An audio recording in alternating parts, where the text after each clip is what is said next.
Kamusta mga giliw kong tagapakinig? Nagbabalik ang inyong paaralang panghimpapawid, Aral TarlakHenyo sa RTV Tarlac, Channel 26, at sa bayang naririnig sa DZTC 828, Radyo Pilipino Tarlac. Tayo rin ay napapanood sa FB Live ng RTV Tarlac Channel 26. Sumasahimpapawid mula sa bayan ng Pura Tarlac, mula sa bayan ng San Clemente. Mula rito sa Borok Elementary School, Pura Tarlac, sa bayan ng Kapas Tarlac. Ako, ang inyong guro, na maghahatid sa inyo ng makabuluhang pagtalakay sa ating aralin.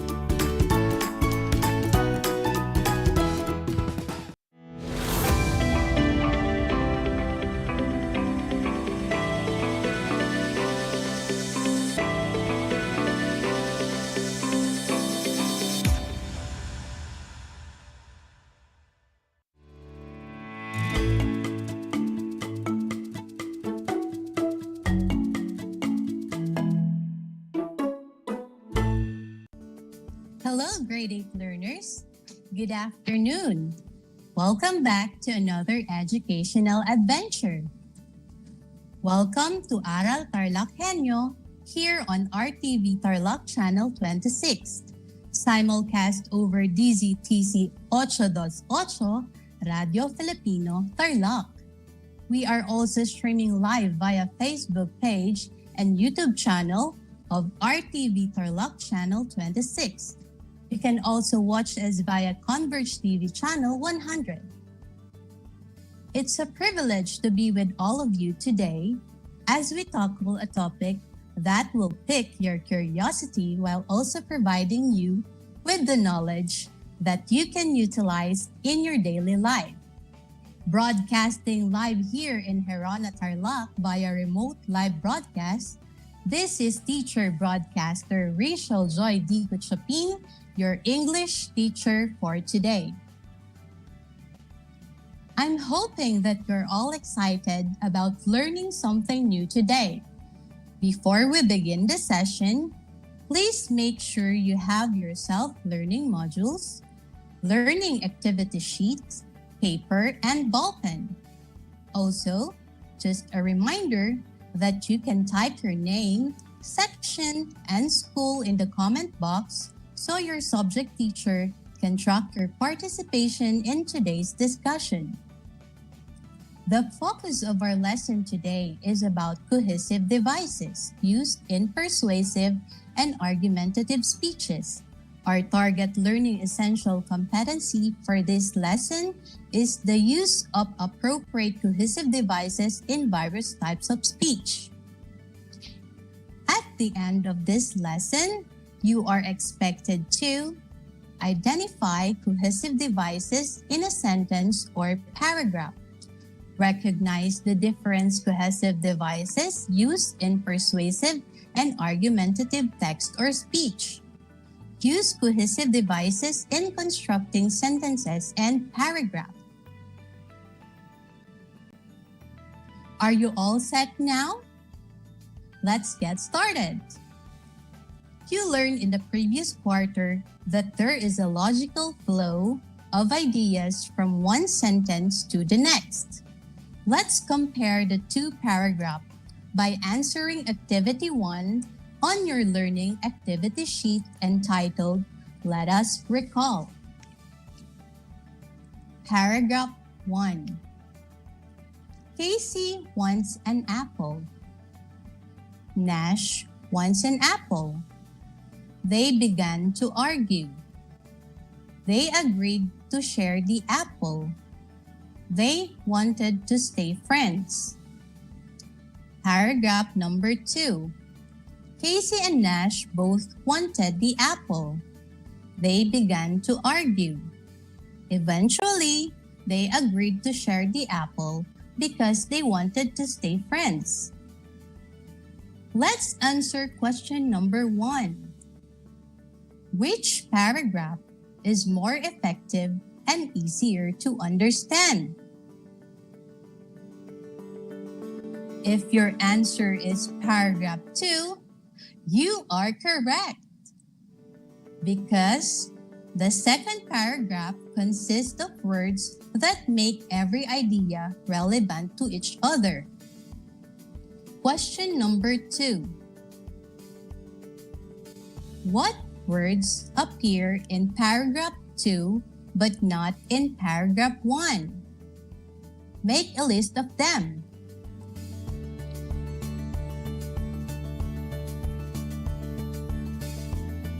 If your answers are the, they, eventually, because, you are correct. The refers to the particular apple, the one that both Casey and Nash want. The is a determiner. The pronoun they refers to Casey and Nash. The word eventually links to the previously mentioned time. And the conjunction word because links to a reason. The words the, they, eventually, because, that used in the second paragraph are cohesive devices.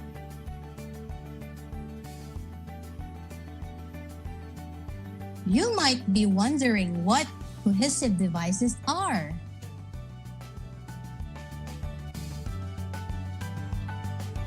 Cohesive devices are words or phrases used to link or clarify the relationship among ideas in sentences or paragraphs. For a writer, without cohesive devices, a paragraph or an essay will be just a group of unrelated sentences of paragraphs that may be difficult to understand. And for a reader, cohesive devices help a reader to understand relationship between parts of a sentence or a paragraph in an easy way. In short, cohesive devices links sentences, paragraph, or any piece of text.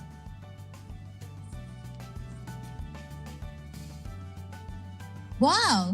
Good job, everyone! I can say that you are now ready for the next part of this lesson.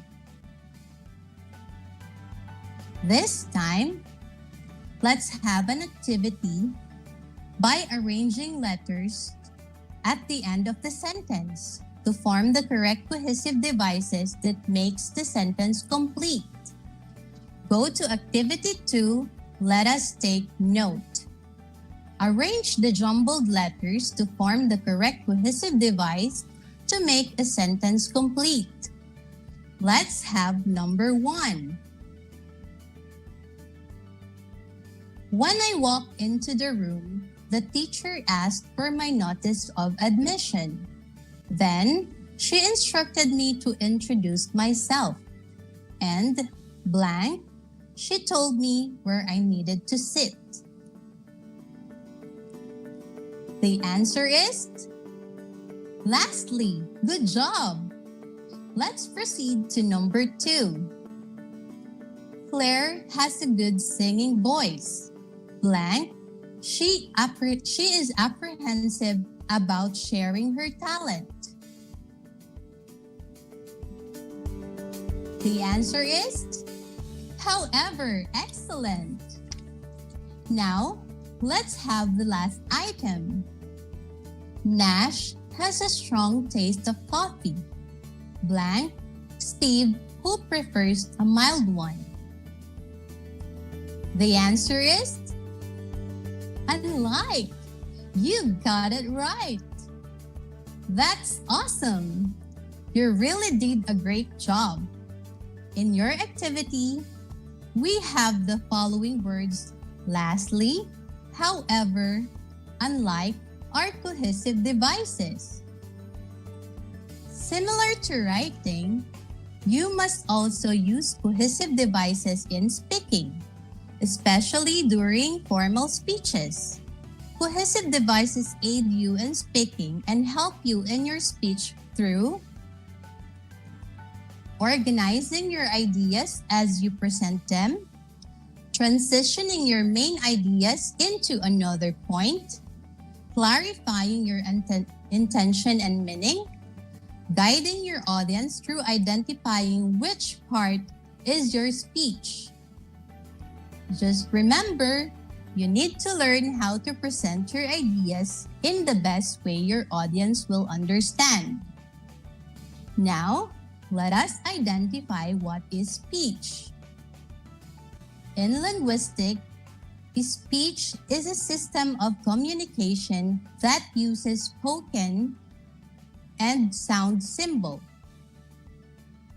At this point, you need to identify the parts of speech or the type of speech that will help you achieve your purpose. Let us define persuasive speech. A persuasive speech that combines facts and emotion to persuade the audience that the speaker is right. Another type of speech is argumentative speech. An argumentative speech offers the reader relevant reasons, credible facts, and sufficient evidence to support that the writer has a valid and worthwhile perspective. We have to clarify speeches according to their purpose. Just keep in mind that these are mutually exclusive. You can deliver a persuasive speech and still give information, or vice versa. Just remember not to lose sight of your goal. Now, let us perform another activity. Determine whether the following statement is persuasive or argumentative. Let's have number 1. It is more personal, more passionate, and more emotional. If your answer is persuasive, you are correct. Now let's proceed to number 2. It is based on logic and reason. What's your answer? If your answer is argumentative, you've got it right. Let's have number 3. It is a type of speech that helps convince the audience of a certain view. Your answer is persuasive. Good job, dear learners.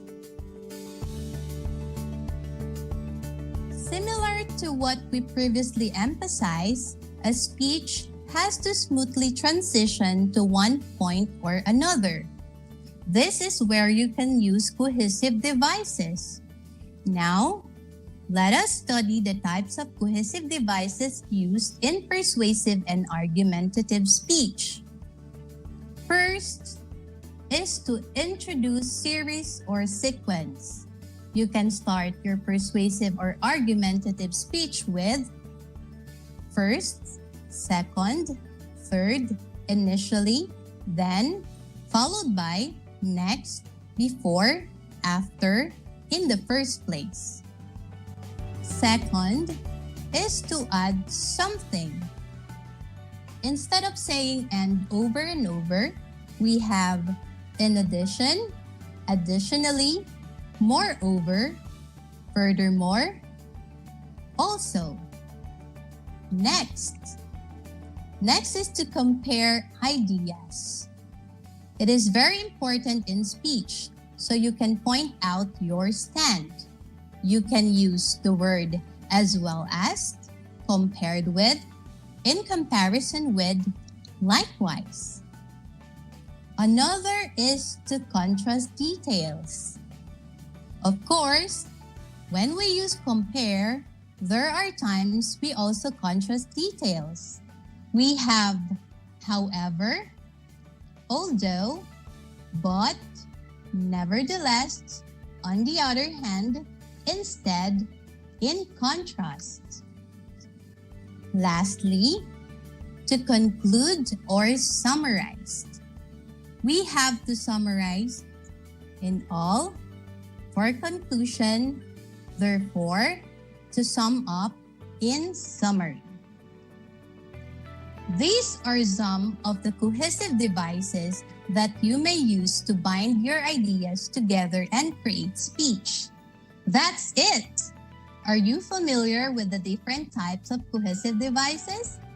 I'm sure you are. Let us have Activity 3 on your learning activity sheets entitled, Let Us Apply. Identify the appropriate cohesive device in sentence and what type of cohesive device is used in each sentence. Number 1. Facebook is popular social networking site blank is used by millions of people across the world. Choices are but and next. The answer is and. Good job, learners! Facebook is popular social networking site and is used by millions of people across the world. What type of cohesive device is used in this sentence? Your answer is to add something. You got it right. And is used to add something to the previous statement, resulting in a clearer understanding with the second sentence, giving supplementary information. Now, let's have number 2. Blank, let's help raise public awareness by sharing reliable information about COVID-19 on social media platforms. Choices are before, compared with, first. If your answer is first, you are correct. First, let's help raise public awareness by sharing reliable information about COVID-19 on social media platforms. What type of cohesive device is used in this sentence? What's your answer? Correct, to introduce a series or sequence. We use first to signal time or events. Now, let's have number 3.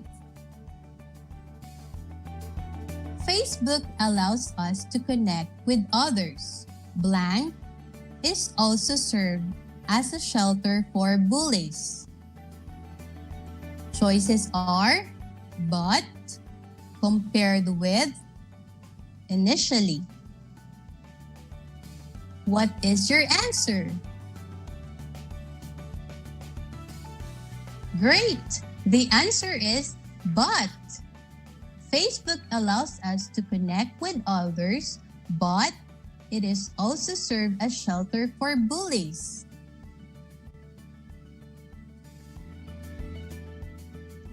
What type of cohesive device is used in the sentence? If your answer is to contrast details, you are correct. In the sentence, we use but to show how something positive and negative is said about Facebook. Therefore, but is used to show difference between ideas. Let's have number 4. Blank Twitter, Facebook is used to promote certain products, company news, or promotion to clients and prospects that like your business page. Choices are and, rather, similar to. The answer is similar to. Great job! Similar to Twitter, Facebook is used to promote certain products, company news, or promotion to clients and prospects that like your business page. Now, What type of cohesive device is used in the sentence? What is your answer? Right, to compare details. In the sentence, similar to is used to show the same feature of Facebook and Twitter. Let's have the last number. Blank, Facebook is a social media networking site that allows users to interact with friends, family, co-workers, and others, as well as groups of individuals who have common interests. Choices are therefore, rather, in contrast. What's your answer? Correct. Therefore, Facebook is a social media networking site that allows users to interact with friends, family, co-workers, and others, as well as group of individuals who have common interests. What type of cohesive device is used in the sentence? The correct answer is to conclude or summarize. In the sentence, therefore is used to signal conclusion or ending. Good job, learners! You are showing mastery of our lesson. I suppose you're now ready to put what you've learned into practice. Are you now excited about your independent learning? I will give you an activity that you can accomplish even after this session. Look for Activity 5, Post-Listening Activity, on your learning activity sheet. Using cohesive devices, write 3-paragraph essay that is either argumentative or persuasive. Your title will be Limited Face-to-Face Learning. You will be rated using this rubric. Always remember that a rubric is a coherent set of criteria for students' work that includes a description of the level of performance quality in every area.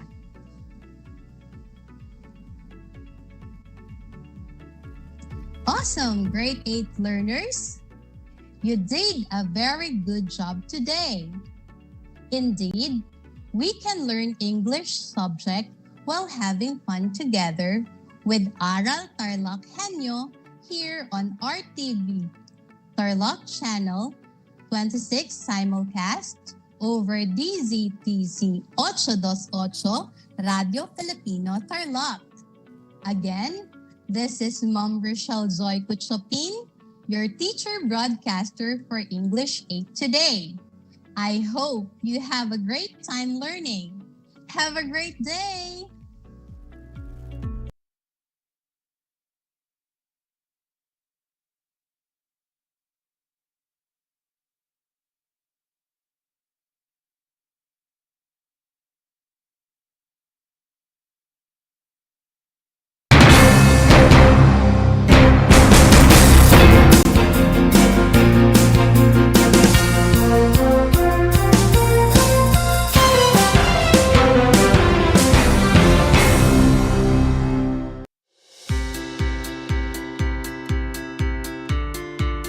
Upang matugunan ang mga kinakaharap na pagsubok ng mga guro at mag-aaral sa gitna ng kasalukuyang pandemya, nagsanib tulong sina Congressman Charlie Cojuangco ng unang distrito ng Tarlac, DEPED Region 3 Regional Director Dr. May B. Eclar at Tarlac Schools Division Superintendent Dr. Ronaldo Pozon para sa isang napapanahong proyekto na tinaguriang Project Shine, Aral TarlakHenyo. ang mga mag-aaral ng Grade 4 at Grade 5. Ganon din ang Grades 8 and 9 sa buong probinsya ng Tarlac. Kasalukuyang sumasailalim sa radio-based instruction. Katuwang ang himpilang DZTZ 828 kHz AM at RTV Tarlac, Channel 26. Ang Tarlac po nangunguna po ngayon pagdating po sa radio-based instruction. Marami pong humahanga sa atin. I'm very happy this station, itong DCTC, could reach the whole of Region 3. Hindi natin alam. We are contributing. We are creating a very big dent in the history of Philippine education. And I am proud. I am here in Tarlac. This is the noble cause of education in which you and I, without you knowing it, we are bound to do.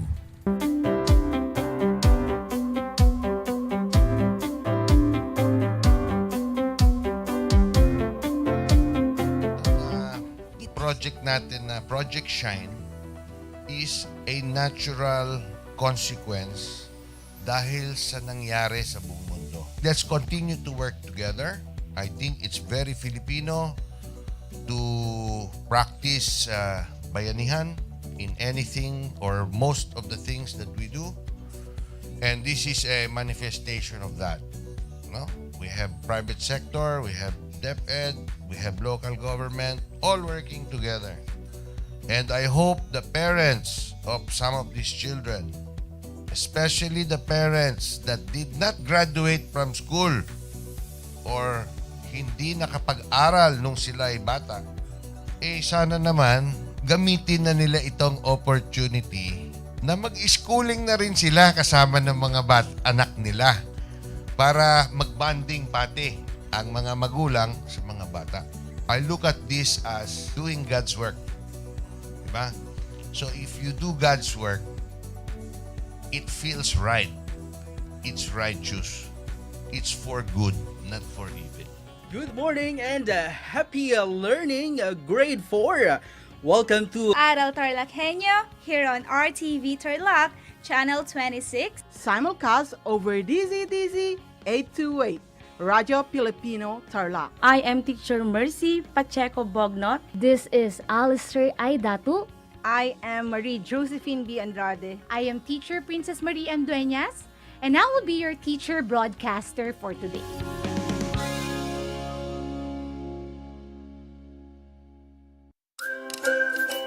Alam niyo ba na ang Great Barrier Reef ay ang pinakamalaking living structure on Earth? Matatagpuan ito sa baybayin ng Queensland sa Australia. Ito ay pinamamahayan ng 3,000 coral reefs at 900 coral islands na matatagpuan sa ilalim ng Coral Sea. May haba itong higit sa 2,000 kilometers at makikita lamang sa outer space. Ngunit, dahil sa fragile coral colony nito, unti-unti na itong nasisira sa paglipas ng panahon at dulot na rin ng climate change, polusyon at man-made disasters. Alam nyo na, yan ang Great Barrier Reef.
Alam niyo ba na ang gitnang Luzon ay tinaguri ang banga ng bigas ng bayan at kamalig ng palay ng Pilipinas? Dahil dito nagmumula ang malaking produksyon ng bigas sa ating bansa. Ito ay binubuo ng mga lalawigan ng Aurora, Bataan, Pampanga, Nueva Ecija, Zambales at Tarlac. Ugaliin nating manood ng Aral TarlakHenyo Lunes hanggang Biyernes alas 8:30 ng umaga hanggang alas 5:30 ng hapon. Ako si Binibining Pia Isrin Capiral, ang inyong teacher broadcaster sa Araling Panlipunan dito sa Project Shine Aral TarlakHenyo. Lagi nating tandaan ang pag-aaral ng Araling Panlipunan ay tungo sa daan ng pagiging makadiyos, makakalikasan, makatao at makabansa.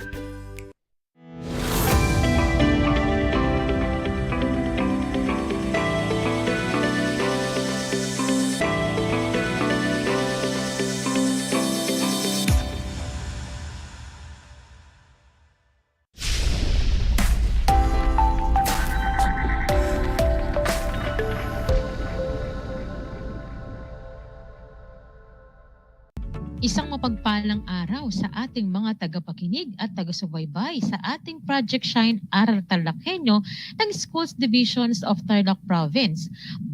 Hatid sa inyo ng RTV Tarlac, Channel 26. At sa bayang napapakinggan sa DZTC 828 Radyo Pilipino Tarlac. Napapanood din tayo sa Facebook livestream at Converge Channel 100. Naririto na naman tayo, nagsisikap at nagpupunyagi na maging makadiyos, makatao, makakalikasan at makabansa. Kumusta mga giliw kong tagapakinig? Ang aking pagbati at paghanga na sa kabila ng hamon ng pandemya ang ating kinahaharap, kayo ay lubos na nagbibigay halaga sa edukasyon. Ako ang inyong guro sa Araling Panlipunan Grade 8, Ginang Jessel G. Torres, sasamahan at gagabayan kayo upang maunawaan ang nilalaman ng ating aralin na paglawak ng kapangyarihan ng Europe. Ngunit bago tayo magsimula, siguraduhin na nasa komportableng lugar habang nakasubaybay sa Aral TarlakHenyo at mas mainam din na kayo ay nakakain na o nakapag-merienda na upang maging alerto ang inyong pag-iisip at maayos na maunawaan ang ating talakayan sa oras na ito. Mga giliw kong mag-aaral, pinapaalala kong muli ang ating kasunduan. Ihanda ang CP ng inyong module, papel at ballpen na gagamitin sa ating pag-aaral. Mas mainam na iwasan ang paggawa ng ibang bagay at ituon ang sarili sa paksang tatalakayin natin. Batid kong kayang-kaya niyong gawin ang bagay na yan. Kaya balikan muna natin. Pero bago tayo magsimula, ay balikan muna natin ang paksang tinalakay natin noong nakaraang araw. Okay, subukan ninyong sagutin ang 5 tanong na aking ibibigay ukol sa unang yugto ng imperialismong kanluranin at mga motibo at salik ng eksplorasyon. Para sa balik-aral, ihanda ang inyong papel, ballpen at isulat sa inyong mga kwaderno ang 5 katanungan na aking babanggitin. Handa na ba kayo? Kung ganon, magsisimula na tayo sa ating balik-aral. Unang tanong, ito ang panghihimasok, pag-iimpluwensya o pagkontrol ng isang makapangyarihang bansa sa isang mahinang bansa. Maaari kayong sumagot sa ating comment section ng ating Facebook live stream. Okay, maaari kayong sumagot sa comment section ng ating Facebook live stream. Unang tanong, panghihimasok, pag-iimpluwensya o pagkontrol ng isang makapangyarihang bansa sa isang mahinang bansa. Ang sagot ay imperialismo. Ikalawang tanong, ito ang tuwirang pananakop ng isang bansa sa iba pang bansa upang pagsamantalahan ang yaman nito o makuha rito ang iba pang pangangailangan ng mangongolonya. Ang sagot ay kolonyalismo. Tama. So, ikatlong tanong, ito ay isang mahalagang aklat na isinulat ni Marco Polo. Ipinabatid nito na ang Europeo ay ipinabatid nito sa mga Europeo ang yaman at kaunlarang taglay ng China. Ang tamang sagot ay The Travels of Marco Polo. Ika-4 na tanong, isang kagamitan na nagbibigay ng tamang direksyon habang naglalakbay. Ang sagot, Alam niyo ba kung anong sagot? Tama. Okay, ang tamang sagot ay kompas. Okay, ikalimang tanong. Dahil sa kanya, nanguna ang Portugal sa mga bansang Europeo na naging inspirasyon ng mga manlalayag sa kanyang panahon.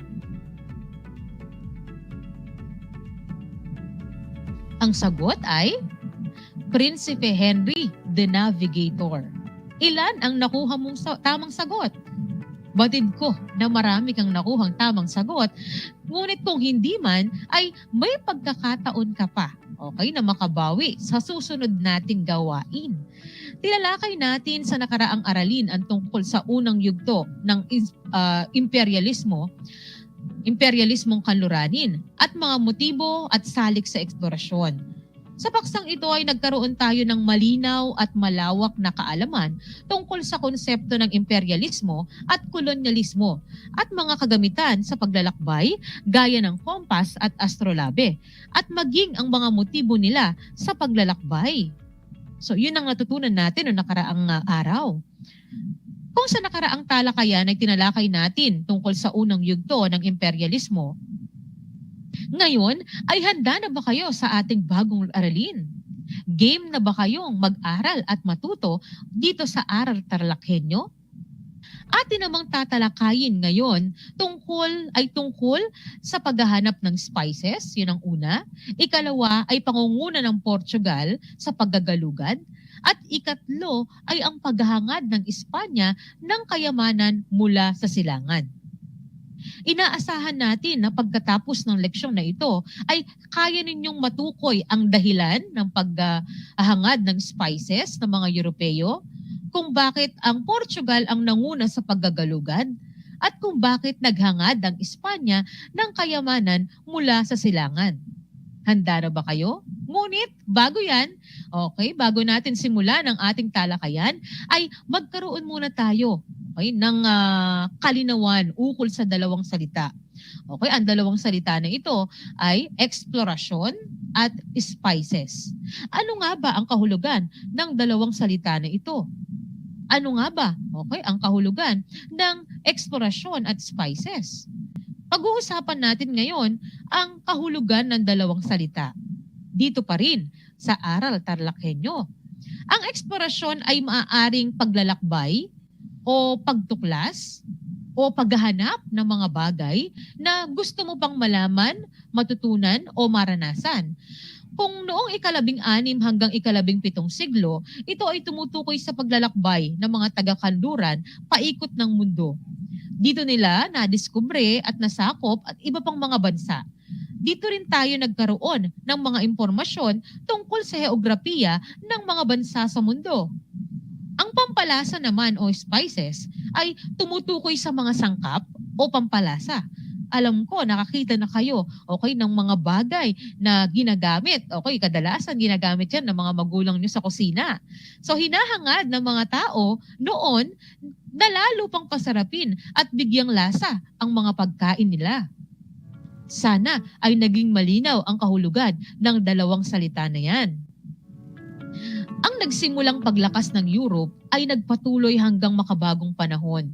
Higit na lumawak ang kanilang kapangyarihan dahil sa eksplorasyon at kolonisasyon ng bagong daigdig at pagsigla din ng kalakalan, bunga ng rebolusyong industrial at komersyal. Higit na dumami yung kanilang salapi sa sirkulasyon at lumaki yung kanilang kapital at naging karaniwan na lamang ang biglaang pagyaman ng mga namumuhunan.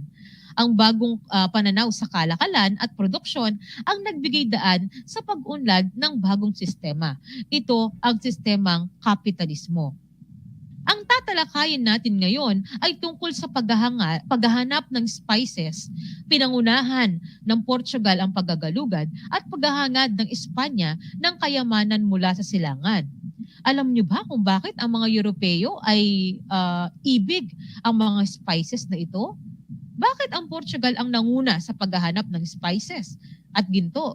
At kung sino-sinong mga Portuguese ang nangunang naglayag at ano-ano kayang mga lugar ang kanilang mga narating? Ating iisa-isahin at ipapaliwanag yan ng maigi dito pa rin sa Aral TarlakHenyo. Para sa ating unang gawain, ito tatawagin nating hula larawan. So magkakaroon tayo ng isang game na tatawagin natin ay hula larawan. Kagaya ng paglalakbay o manlalakbay, sinikap nilang alamin ang mga bagay na hindi pa nila alam o hindi pa sila pamilyar. Sikapin nating alamin ang mga salita base sa tulong ng mga larawang ipapakita ko sa inyo. Okay, ihanda ang inyong kaderno at ballpen, isulat ang pangalan, antas at pangkat, petsa ngayong araw. Okay, magsisimula na tayo. Handa na ba kayo? Mukhang handang-handa na. Okay, para sa ating unang larawan. Ito ay binubuo ng 7 letra. Meron tayong 3 gabay na larawan para dito. Pero para sa unang larawan, okay, para sa unang katanungan natin, ay gawin muna nating halimbawa. Okay, makikita nyo sa larawan ang papa, okay, men, at mata. Okay? So, ang tamang sagot, okay, sa katanungan na yan ay paminta. Okay? Para sa ikalawang katanungan,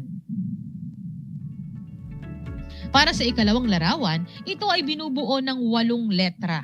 Okay, meron itong 3 gabay na larawan. Okay? So, tingnan nyo mabuti. Ang sagot sa katanungan na yan ay cinnamon. Okay? Okay, next tayo. Para sa ikatlong larawan, ito ay binubuo ng 6 na letra. Merong 2 gabay na larawan na makita kayo. Okay, sa ating screen. Okay, ngayon. So, makita kayong Nat at si Megan Young. Okay, ang tamang sagot ay nutmeg. Okay? Para sa ika-4 na larawan, ito ay binubuo ng 6 na letra. Merong 2 gabay na larawan. Okay, para sa ika-4. Okay na katanungan natin. Ayan.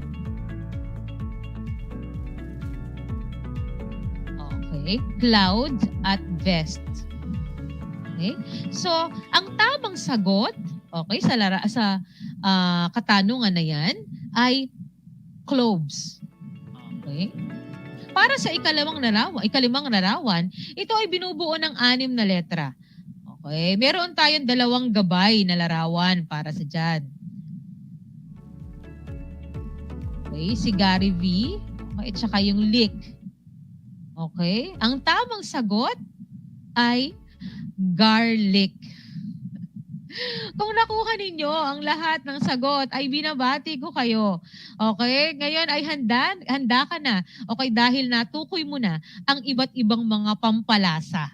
Okay? Yung mga yan ay halimbawa ng mga pampalasa na bahagi ng ating talakayan ngayon. Sa unang bahagi ng ating leksyon, ating tatalakayin ay tungkol sa paghahanap ng spices. Mula ika-13 siglo ay naging depende ang mga Europeo sa spices na matatagpuan natin sa Asia, lalo na sa India. Okay? Ang ilan sa mga spices na may malalaking demand para sa mga Europeo ay ang paminta, cinnamon at nutmeg na naipakita natin kanina. Ang kalakalan ng spices sa Europe at Asia ay kontrolado kasi ng mga Muslim at mga taga-Venice, Italy. Okay, ang mga mangangalakal na Chino at Indian ay bumibili ng spices sa mga mangangalakal na Arabe na siyang nagdadala ng mga panindang ng mga paninda sa mga mangangalakal na taga-Venice. Okay, so yung mga taga-Venice lang ang may direktang koneksyon sa pakikipagkalakalan ng spices noon. Malaking kita ang inaakyat ng ganitong uri ng kalakalan sa mga mangangalakal na Arabe at Venetian. Dahil sa monopolyo ng kalakalang ito, ay naghanap ang mga Europeyong mangangalakal na direkta na silang magkaroon ng kalakalan sa Asia sa mga spices na kailangan nila. Okay? Ang panlupang kalakalan kasi ay hindi garantisadong protektado para sa mga pananambang na ginagawa ng mga Mongol. Kaya mas minabuti ng mga Europeo na gamitin na lang ang katubigan. Okay? Dahil hindi lamang ang kita sa kalakalan ang naglunsad sa kanila sa eksplorasyon, kung hindi ang pagkukumberto din kasi ng mga katutubo sa relihiyong Katolisismo. So napag-alaman nila na ang relihiyong Islam kasi ay patuloy na lumalaganap sa Asia. Okay, kaya kailangan nila itong hadlangan dahil sa eksplorasyon ay bunga. Okay? Ang eksplorasyon kasi ay bunga ng pagkamalikhain ng kaisipan noong panahon ng Renaissance sa mga Europeo na lumabas sa kanila, okay, sa mga lugar nila at tumuklas ng iba pang mga lugar. Ang eksplorasyon na ito ay nagbigay wakas din sa isolasyon ng Europe at naging preparasyon sa paghahangad ng ibang lupain para maging bahagi ng kanilang teritoryo. Ang spices ay ginamit nila bilang pampalasa sa kanilang mga pagkain at upang pampaserba ng mga karne. Ginamit din nila ito, okay, para sa kanilang mga pabango, cosmetics at medisina. Atin naman sagutin ang ilan sa mga katanungan, okay, na bahagi ng ating aralin. Katulad ng unang tanong, bakit ibig ng mga Europeo ang mga spices? Kung ang sagot ninyo ay ibig ng mga Europeo ang mga spices dahil ginagamit nila ito bilang pampalasa sa kanilang pagkain at upang magpreserba ng karne. Maliban doon, ginagamit din yan, okay, na pabango, cosmetics, medisina, okay, at medisina. Okay, kayo ay magaling kung yan ang inyong sagot. Okay, sa katanungan natin. Para sa ikalawang tanong, maliban sa spices, meron bang ibang nakukuha o makukuha ang Europeo sa kanilang eksplorasyon? Kung sagot ninyo ay mayroon, okay, kayo ay mahusay. Okay, kagaya ng kita ng kalakalan, okay, pagkumberto ng mga katutubo sa relihiyong Katolisismo at maging ang teritoryo. Sa ikalawang baghagi ng ating leksyon na ating tatalakayin, ay tungkol sa pinangunahan ng Portugal ang paggagalugad. Ang Portugal ang kauna-unahan kasi, okay, na bansang Europeo na nagkaroon ng interes sa paggagalugad ng Atlantic upang makapaghanap ng spices at ginto. Sa pagitan ng 1420 hanggang 1528 ay nakapaglayag ang mga mandaragat na Portuguese hanggang sa kanlurang bahagi ng Afrika. Noong Agosto 1488, natagpuan ni Bartolomeo Diaz ang pinakatibog na bahagi ng Afrika na nakilala sa katawagang Cape of Good Hope. Ang paglalakbay ni Diaz ay nagpakilala na maraming makakarating, okay, o na maaari nilang marating, okay, ang silangan sa pamamagitan ng pag-ikot, okay, sa kontinenteng Afrika. Samantalang noong 1497, 4 na sasakyang pandagat ang naglakbay na pinamumunuan ni Vasco da Gama mula Portugal hanggang India. Okay, ang nasabing ekspedisyon ay umikot sa Cape of Good Hope, tumigil sa iba pang mga trade post sa Afrika, okay, upang makipagkalakalan at matapos ng 10 buwan ay narating nila ang Kalikot India, okay, na pinapangarap nilang puntahan. Dito natagpuan ni Da Gama ang Hindu at Muslim na nakikipagkalakalan ng mahusay sa seda, porselana, pampalasa na maaaring kailangan ng mga Portuguese sa kanilang bansa. Hinimok nila ang mga Asyanong mga ngalakal na magkaroon ng direktang pakikipagkalakalan, ngunit hindi siya gaanong nagtagumpay dito. Okay, sa bansang Portugal ay kinilala siya bilang isang bayani. At dahil sa kanya ay nalaman ng mga Portuguese ang yaman na mayroon ng silangan at ganoon din ang maunlad na kalakalan dito. Panghuli, okay, sa ating tatalakayin ngayong araw ay ang paghahangad ng Espanya ng kayamanan mula sa silangan. Ang pagpapakasal kasi ni Haring Ferdinand V ng Aragon at Reyna Isabela I ng Castile noong 1469 ay naging daan upang ang Espanya ay maghangad din ng kayamanan sa silangan. Ang pinagsanib na lakas ng kanilang kaharian ay naging dahilan sa pagpapadala nila ng mga ekspedisyon sa silangan. Una dito ay pinamunuan ni Christopher Columbus. Si Christopher Columbus ay isang Italianong manlalayag. Okay, noong 1492, okay, tinulungan siya ni Reyna Isabela na ilunsad ang kanyang unang ekspedisyon na ang kanyang adhikain ay marating ang India sa pamamagitan, gagamitin niyang daan ay yung pakanluran. Okay, hindi niya gagamitin yung hindi niya dadaanan yung Africa. So iikutin niya yung mundo natin. Okay, yun sanang plano na magiging daan niya papunta ng Asia.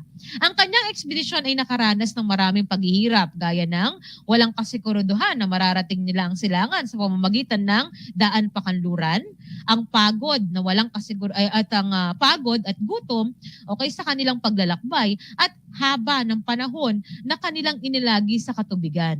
Ngunit naabot niya ang isa sa mga isla ng Bahamas, sa kanyang pag-aakala, na ito ay India. Okay, dahil ang kulay ng mga taong naninirahan ay gaya kasi ng mga taga-India.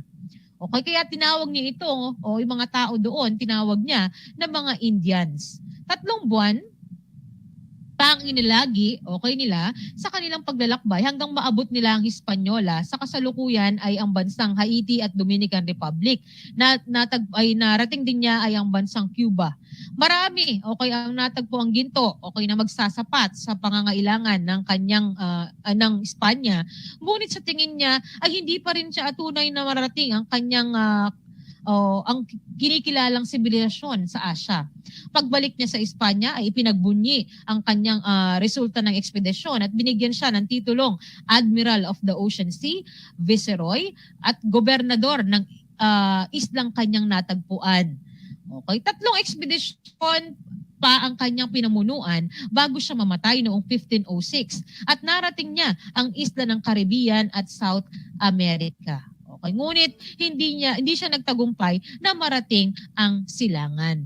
Noong 1507, isang Italianong adventurero, Italianong nabigador, si Amerigo Vespucci ang nagpaliwanag na si Columbus ay natagpuan niya yung bagong mundo. Okay, tinawag itong Amerika at naitala ito sa mapa ng Europe kasama ng iba pang mga bagong nadiskubreng isla. At ipinangalan kay Amerigo Vespucci ang Amerika. Si Prinsipe Henry, anak ng hari ng Portugal, ang naging pangunahing tagapagtaguyod ng paglalayag sa pamamagitan ng pag-anyaya ng mga mandaragat, tagagawa ng mapa, matematisyan at astrologo na mag-aaral ng sensyang pangnabigasyon. Siya ang patron ng mga manlalakbay at ikinabit sa pangalan niya ang katawagang The Navigator. Masusuri natin sa pangyayaring ito ang kakulangan sa mga bagong kagamitan na ginamit nila o gagamitin sa paglalakbay gaya ng mapa na hindi pa maunlad at maging ang kakulangan sa mga taong manlalakbay. Mamanghang isipin na sa panahong ito ay ipinagpatuloy pa rin ng mga manlalakbay kahit na napakaraming balakid. Ipinakita dito ang kahalagahan ng pagiging handa anumang pagkakataon. Okay? Kung mga giliw kong mag-aaral, naisip nyo ba ang kahalagahan ng pagiging handa? Kung ang sagot ninyo ay oo, labis akong natutuwa. Dahil ang edukasyon ay mabisang sandata upang maging handa. Sa kinabukasan natin. Sana ay naunawaan nyo ang kahalaga ng spices at kung bakit nanguna ang Portugal sa paggagalugat at kung bakit naghangad ng kayamanan ang Europeo sa silangan. Para sa ating huling gawain, isulat ang tama kung wasto ang ipinapahayag na ideya ng pangungusap at isulat naman ang mali ang salitang kung ito naman ay mali, ay isulat ang salitang nagpamali sa pangungusap. Ulitin ko, isulat ang tama, kung wasto ang ipinapahayag ng ideya, at kung ito naman ay mali, isulat ang salitang nagpamali sa pangungusap. Number 1, ang spices ay ginagamit bilang pampalasa sa kanilang mga pagkain at upang magpreserba ng mga karne. Kung ang sagot ninyo ay tama, kayo ay tama. Okay?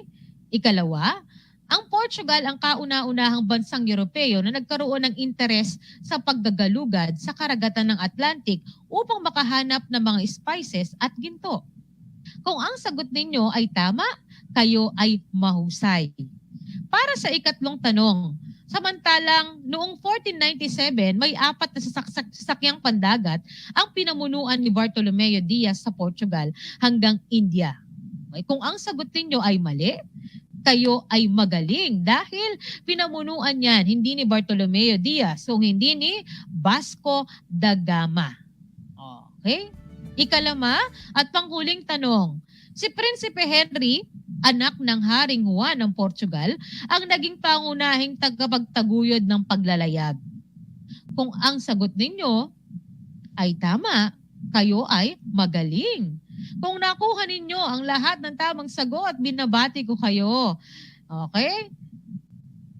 At isang bahagi, okay, ng ating leksyon, ng ating natapos talakayin. Upang magkaroon pa kayo ng ideya sa talakayan natin, ay maaari niyong basahin ang pahina 305 hanggang 308 para maging handa kayo sa susunod nating leksyon.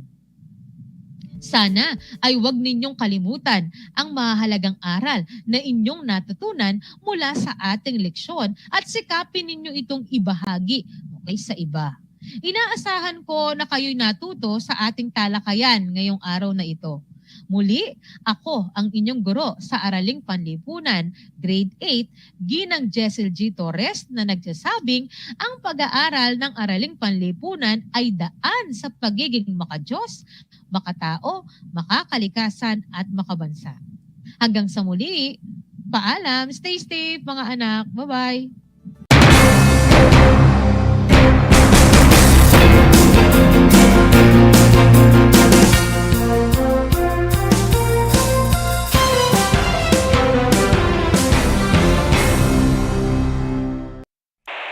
Bahagi mo Radyo Pilipino saan mang bahagi ng Pilipinas, saan mang bahagi ng mundo, anumang uri ng pamumuhay.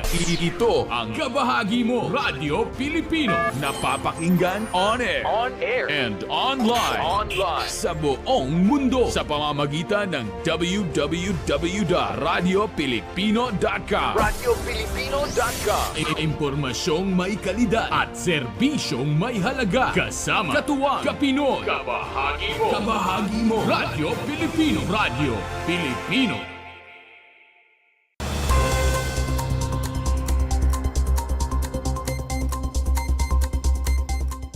Central Luzon Goat and Sheep Conference 2023 matagumpay na ginanap sa lungsod ng Tarlac. Nagtipon-tipon kamakailan ang mga farmers na mga kambing at tupa upang makilahok sa ginanap na 2 araw na Central Luzon Goat and Sheep Conference sa Kaisa Convention Hall kamakailan. Ayon kay Dr. Noel Suliman, City Veterinarian ng Tarlac City, ang aktibidad ay isang malawakang aktibidad para sa mga farmers, katuwang iba't ibang ahensya, organisasyon, universidad at mga LGUs. So ang nangyari dito, the whole of Central Luzon, the Federation invited the whole of Central Luzon to come together, no, para ma-develop yung programa, no, for goats and sheep and help the people of the countryside, no, through the local government units. No. Binanggit din ito ang naging kontribusyon ni Tarlac City Mayor Christy Angeles. Isa lang naman ang gusto nating mangyari dito, no, to develop programs for the farmers. Kasi 98% ng mga kambing at tupa sa bansa nasa kamay ng mga ordinaryo at saka maliliit na magsasaka na sila yung gusto nating tulungan. No? So, ang kagandahan nito, Tarlac City provide for an enabling environment para mabuo ito lahat. So, thank you Mayor Christy Angeles for opening your arms to make this national event possible. No? So marami tayong smallhold farmers na nagpunta dito ngayong araw na to. And I think all of them are going home na masaya kasi busog na busog sila sa kaalaman at busog na busog sila doon sa mga plano na pwedeng matupad. Dagdag pa nito, bukod sa Goat and Sheep Conference, patuloy ang pagsasagawa ng Farmers Livestock School on Goat and Enterprise Management kung saan tinatalakay at pinipresenta sa mga farmers ang mga makabagong teknolohiya na makakatulong sa kanila. Mayroong 13 indoor exhibitors at 15 animal outdoor exhibitors ang nagpakita ng kani-kanilang mga produkto at alaga. Samantala, kasabay ng matagumpay na Goat and Sheep Conference, isinagawa ang Rabbit Meat Cook Fest upang kilalanin ang kauna-unahang master chef ng lungsod. 15 na mga restaurants ang nabigyan ng pagkakataon upang lumahok at magtagisa ng galing sa pagluluto ng rabbit meat sa loob ng 90 minutes.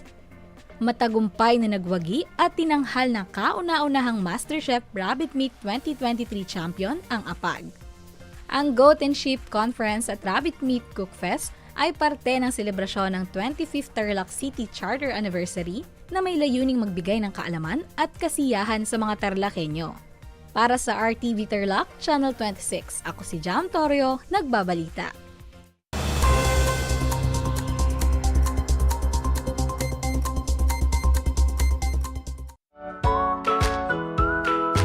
How are you today? Hello, everyone. Hello, learners of Tarlac. Good morning, Math Talino Grade 4 learners! Welcome to Aral TarlakHenyo here on RTV Tarlac Channel 26. Simulcast over DCTC Radio Filipino Tarlac. I'm Sir Glenn, your teacher broadcaster. Broadcasting live here at Paniki Tarlac. Remotely here in Concepcion, Tarlac. Live here at Barangay Pedro Elquines, Mayantok, Tarlac. Broadcasting live from Ramos National High School. Your anchor teacher today for grade 9 mathematics. Your partner in education this time of pandemic.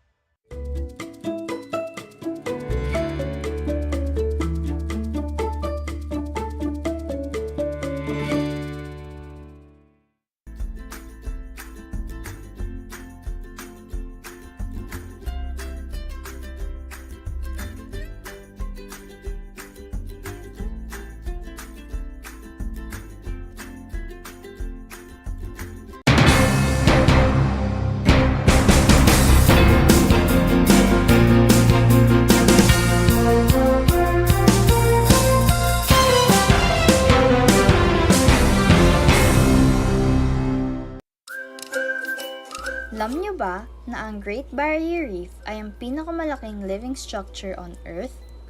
Matatagpuan ito sa baybayin ng Queensland sa Australia. Ito ay pinamamahayan ng 3,000 coral reefs at 900 coral islands na matatagpuan sa ilalim ng Coral Sea. May haba itong higit sa 2,000 kilometers at makikita lamang sa outer space. Ngunit, dahil sa fragile coral colony nito, unti-unti na itong nasisira sa paglipas ng panahon at dulot na rin ng climate change, polusyon at man-made disasters. Alam nyo na, yan ang Great Barrier Reef. Wagi sa kaalaman, kabahagi sa kaligtasan. Gana sa karaman kaparte sa seguridad. Analo at kakapatan, kabiyangan at kilalaban. Narito ang mga dapat gawin kapag may sunog. Kung nasusunog na ang bahay, lumabas agad. Huwag nang magsalba pa ng gamit. Tumawag agad sa fire department o humingi ng tulong sa mga kapitbahay. Takpan ng bibig at ilong upang hindi makalanghap ng usok. Maari ring gumamit ng panyo o tuwalya. Kung hindi makalabas, pumunta sa anumang bagay na makakapukaw ng atensyon. Kung sakaling mahagip ng apoy ang damit, magpagulong-gulong sa sahig hanggang mawala ito. Wagi sa kaalaman, kabahagi sa kaligtasan. Madaugon sa kasayuran, kabahin sa kaluwasan. Sinambot keng kabaluan, kayabe keng kasamasnan. Madaugon sa kahibalo, kabahin sa kaluwasan. Isang mahalagang paalala mula sa kabahagi mo, Radyo Pilipino.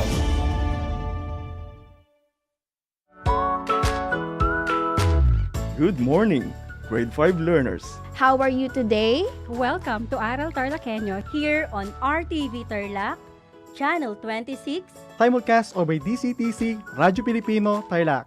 I am Sir Joshua Evaristo, your teacher broadcaster, aiming to give you another fun-filled learning experience, Serving you with the different skills learned and have fun together.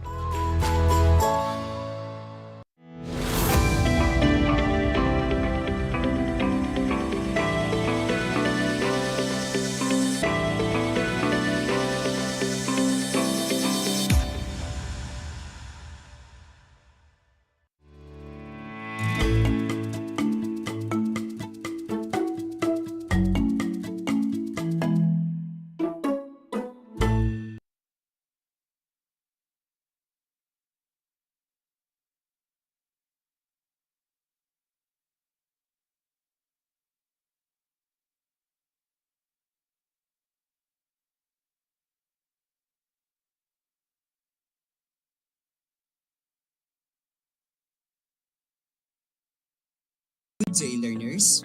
Welcome to Aral TarlakHenyo here on RTV Tarlac Channel 26. Simulcast over DZTC 828 Radio Filipino Tarlac and on RTV Tarlac FB Live. Also seen live via Channel 100 of Converge TV. I am grateful that you are here with me today, listening and willing to learn, especially bread and pastry production for grade 8 students. This is Teacher Jobsel F. Ventura, your teacher broadcaster, broadcasting live from Vargas High School, Santa Ignacia, Tarlac. I will be with you within the next 20 to 25 minutes, so please stay focused and enjoy learning. Before we start, please listen carefully and attentively. Open your compendium of notes in TLE 8, Bread and Pastry Production, on pages 17 to 25. Find a comfortable place to study. Make sure you are away from any distraction. And of course, don't forget your pen and paper for note-taking and answering. Are you ready? Let's have a short review first to check if you can still recall our previous topic. Last meeting, we discussed basic ingredients in bread and pastry production. I'll be showing you pictures and tell me the name of ingredient in each picture. Are you ready? You can type your answer in the chat box or write your answers on a piece of paper. Here is the first picture. What is the name of the first ingredient? That is correct. The answer is milk. Now, for the second picture, there are two types of ingredients shown. What are those? That is right, the butter and flour. You're performing great. Keep it up. Now, for the third picture, this ingredient is used to double the size of the dough. What is it? That's great. The answer is yeast. And for the next picture, focus on the 3 tablespoons. What is the answer? Absolutely correct. The answer is sugar. Sugar sweetens the bread products. And for our last picture, this is made from thin shell. Wow, excellent answer. Eggs make the product tender and help to form the structure. So those are some of the ingredients in baking. Well done, learners. I'm so glad that you can still remember our previous lesson. Are you now ready to move on with our next lesson? This lesson is taken from your compendium of notes on pages 17. Utensils. Before we start, here are objectives for this session. You will be able to identify 3 classifications of tools, determine the function of tools, and discuss the importance of using tools. Now that you know our lesson objectives, I want you to listen carefully and attentively as we go on with our discussion. Are you ready for today's topic? Wow, that's great! Let's begin by solving the gibberish game. I'll be showing words which forms into a new word related to our topic today. Are you ready? Wow, sounds good. First gibberish words are mess your ring. Let me repeat the word, mess your ring. What is the answer?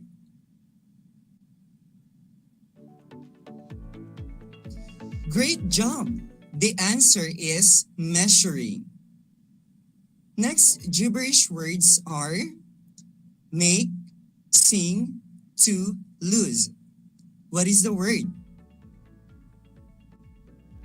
Another excellent answer. The answer is mixing tools.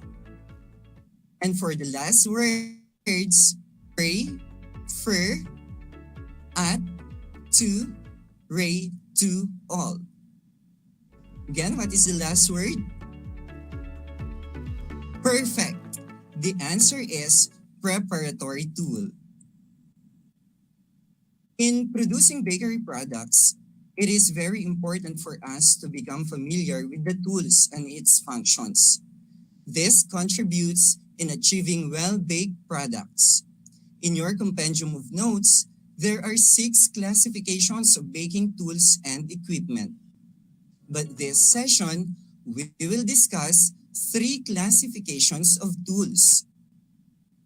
These are preparatory tools, measuring tools, and mixing tools. First preparatory tool is flour sifter. Flour sifter is used to blend dry ingredients, separate, and remove unnecessary objects in dry and fine ingredients.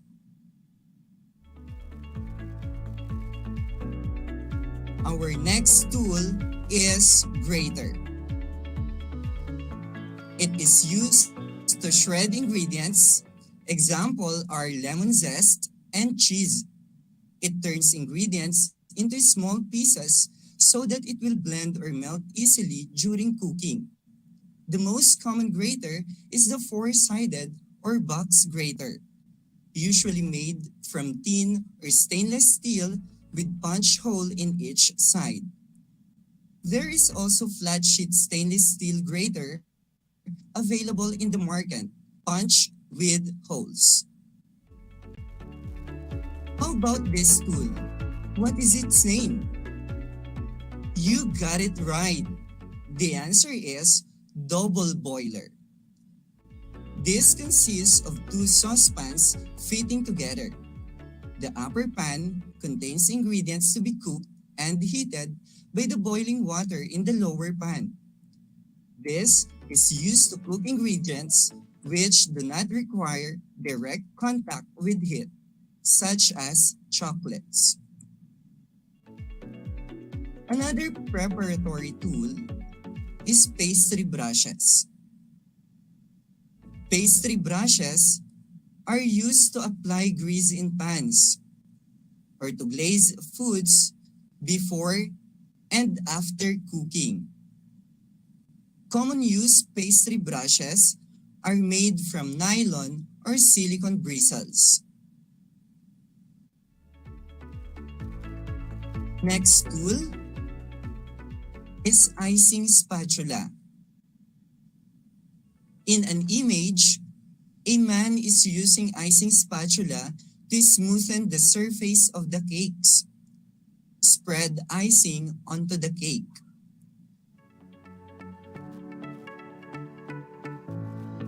Next, what is the name of this tool? Wow, amazing! It is rolling pin. Rolling pin is used to flatten or spread the dough in uniform thickness before baking. It is usually used in kneading and flattening lumps. Next, what do we call this one used in scooping ice cream? Correct! Portion scoops are also known as ice cream scoops. It is lever-operated blade used to release the contents. A number stamped in the handle indicates the number of level scoopfuls per quart. The higher the scoop number, the smaller the scoop's capacity. Next tool is the whisk. Whisk or wire whisk is used in whipping ingredients and folding. This is best used if we want to incorporate air in the ingredients in making an egg white icing. And lastly is the mortar and pestle. This is a tool used to crush and grind food into a fine paste or powder. There are two parts of mortar and pestle. The mortar, which is the bowl made with hardwood, ceramic, or stone, and pestle, which is a heavy club shape used for grinding and crushing. That's all for the preparatory tools. Now, let's proceed with the next classification of tools, measuring tools. Measuring cups are used to measure dry and liquid ingredients, while measuring spoons are used for measuring small quantity of dry and liquid ingredients. Next measuring tool is the measuring pitcher. It is used to measure liquid ingredients such as water, milk, or juice. This is made with clear plastic or glass and is also used in warming milk or melting butter in a microwave oven. Another measuring tool is the portion scale. It is sometimes called as weighing scale or kitchen scale.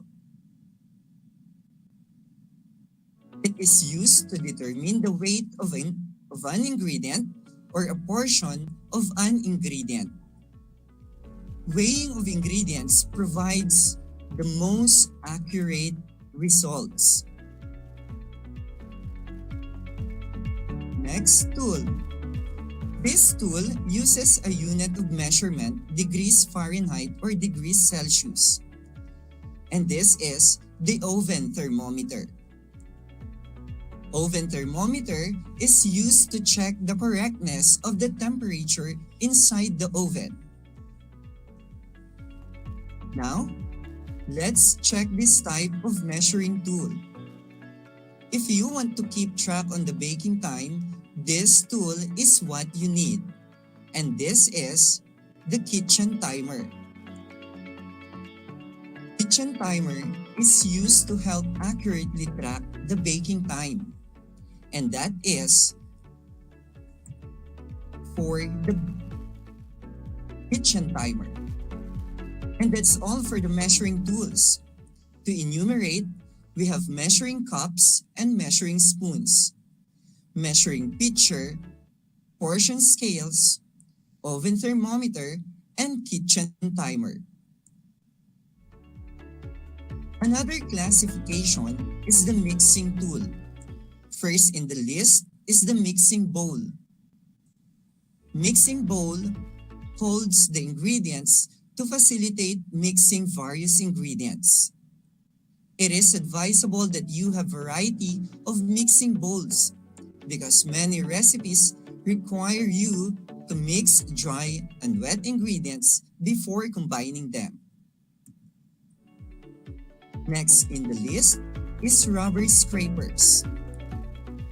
This is used to scrape batters down from the side and bottom of a mixing bowl, spreading filling, stirring stovetop custards, and chocolate while heating, folding lighter into heavy batters, and scrambling egg. This is usually made of silicone materials, which makes it flexible. Another tool is the wooden spoons. The size of this generally comes from medium to large and used for mixing ingredients for cooking. This is also used for stirring ingredients while cooking. To make our mixing process easy, here is the last two mixing tool. The heavy-duty mixer, or sometimes known as stand mixer. Heavy-duty mixer is an electrically operated tool used in mixing ingredients. It is very essential in bread making because it does save time in maximizing or in minimizing efforts. It can also be used in preparing different forms of baked products. And finally, we've come up to our last mixing tool, the hand mixer. From its name, hand mixer is a handheld mixer which uses electricity to operate. It also serves the function of a heavy-duty mixer. This is usually used by some bakers because of its portability and handy.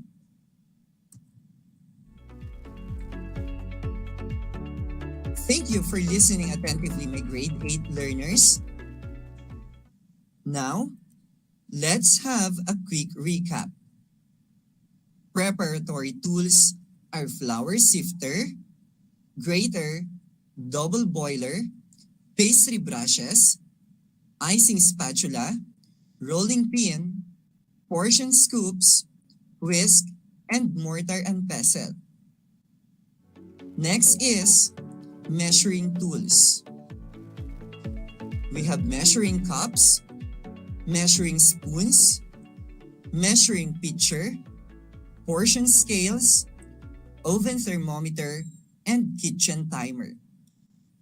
And lastly, the mixing tools, which are mixing bowls, rubber scrapers, wooden spoons, heavy-duty mixer, and hand mixer.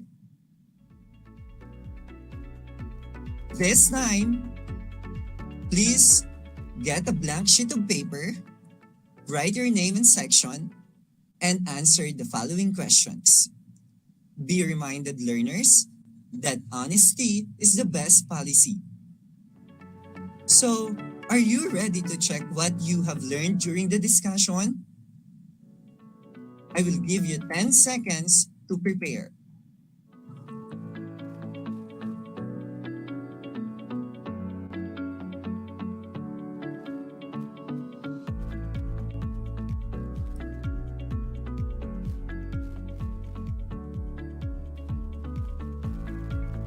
For question number 1. Which of the following tools is considered as preparatory tool? A. Double boiler. B. Oven thermometer. C. Wire whisk. And D. All of the above. Again, which of the following tool is considered as preparatory tool? A. Double boiler. B. Wire whisk. C. Wooden spoon. And D. All of the above.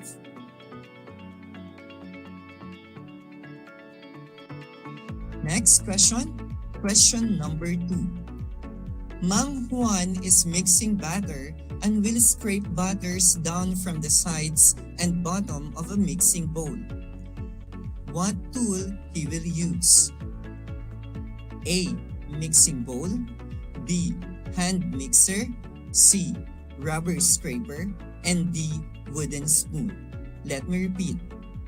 Mang Juan is mixing batter and will scrape batters down from the sides and bottom of a mixing bowl. What tool he will use? A. Mixing bowl. B. Hand mixer. C. Rubber scraper. And D. Wooden spoon. Now, for item number 3. A tool used to smoothen out the surface of cakes. Spread, mix, or lift soft ingredients or materials. What is it? A. Measuring spoon. B. Rubber scraper. C. Spatula. And D. Whisk. Again, a tool used to to smoothen out the surface of cakes, spread, mix, or lift soft ingredients or materials? A. Measuring spoon. B. Rubber scraper. C. Spatula. And D. Whisk. For question number 4. If you want to whip ingredients, which of the following tools are you going to use? A. Measuring spoon. B. Rubber scraper. C. Spatula. Or D. Whisk. Again, if you want to whip ingredients, which of the following tools are you going to use? A. Measuring spoon. B. Rubber scraper. C. Spatula. And D. Whisk. For item number 5, which of the following tools are used to track the baking time to avoid undercooking or overcooking? A. Measuring cup. B. Oven thermometer. C. Timer. And D. Weighing scale.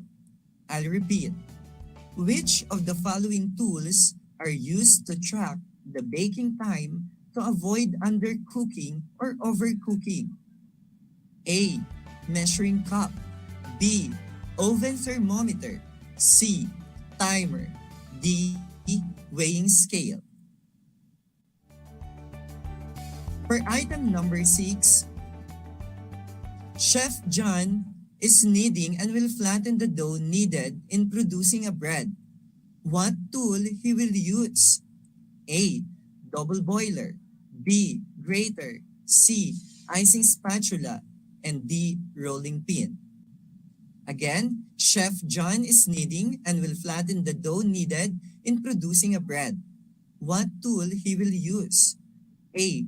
Double boiler. B. Grater. C. Icing spatula.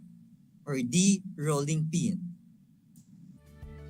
For number 7, lemon zest can be extracted using A. Letter A. Double boiler. Letter B. Grater. C. Icing spatula. And D. Rolling pin.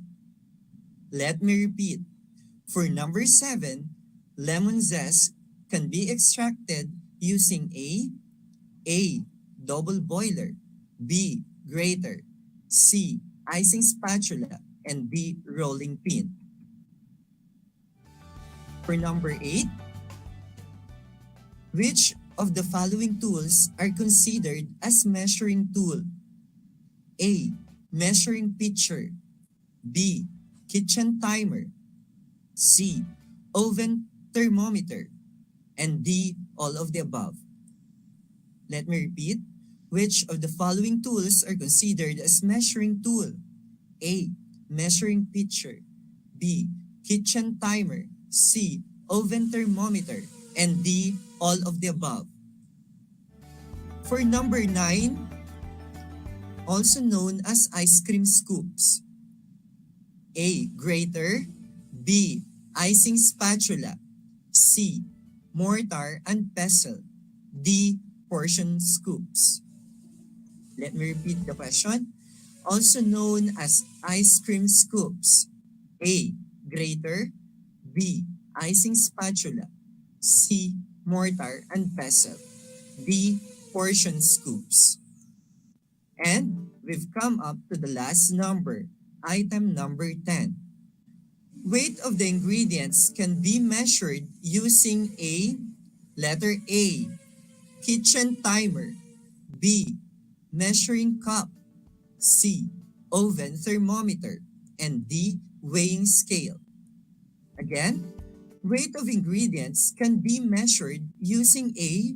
Letter A. Kitchen timer. B. Measuring cup. C. Oven thermometer. And letter D. Weighing scale. I hope you got all the answers correctly. Now, it's time to check your answers. Are you excited? And here are the answers. For item number 1, the answer is D, all of the above. Number 2, the answer is C, rubber scraper.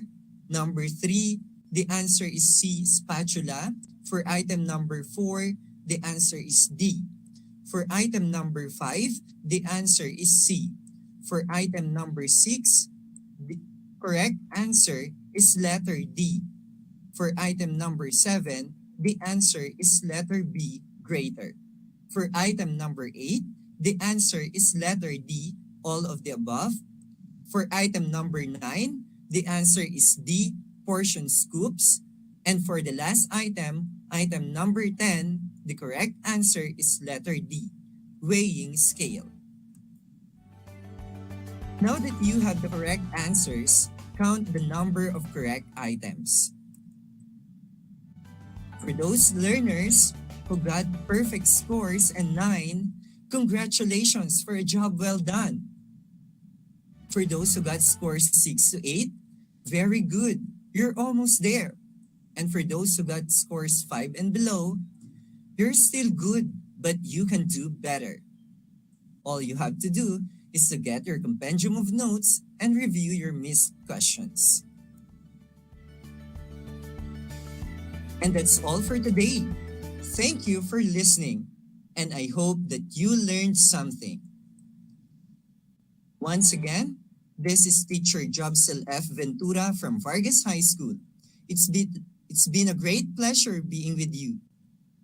I will leave you with a saying from Plato: the tools which would teach men their own use would be beyond price. And always remember, in PLE, we aim for skills, knowledge, and progress. Have a great day, everyone. Take care. God bless us all and enjoy learning.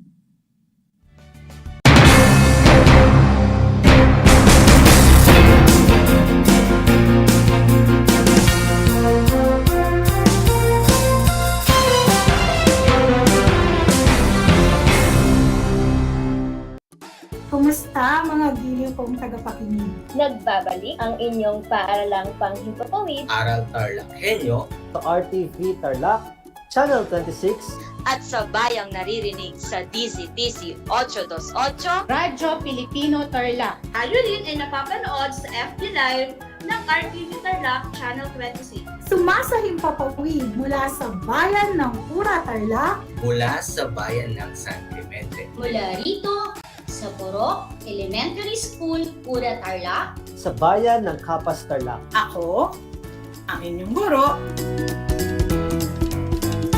na maghahatid sa inyo ng makabuluhang pagtalakay sa ating aralin.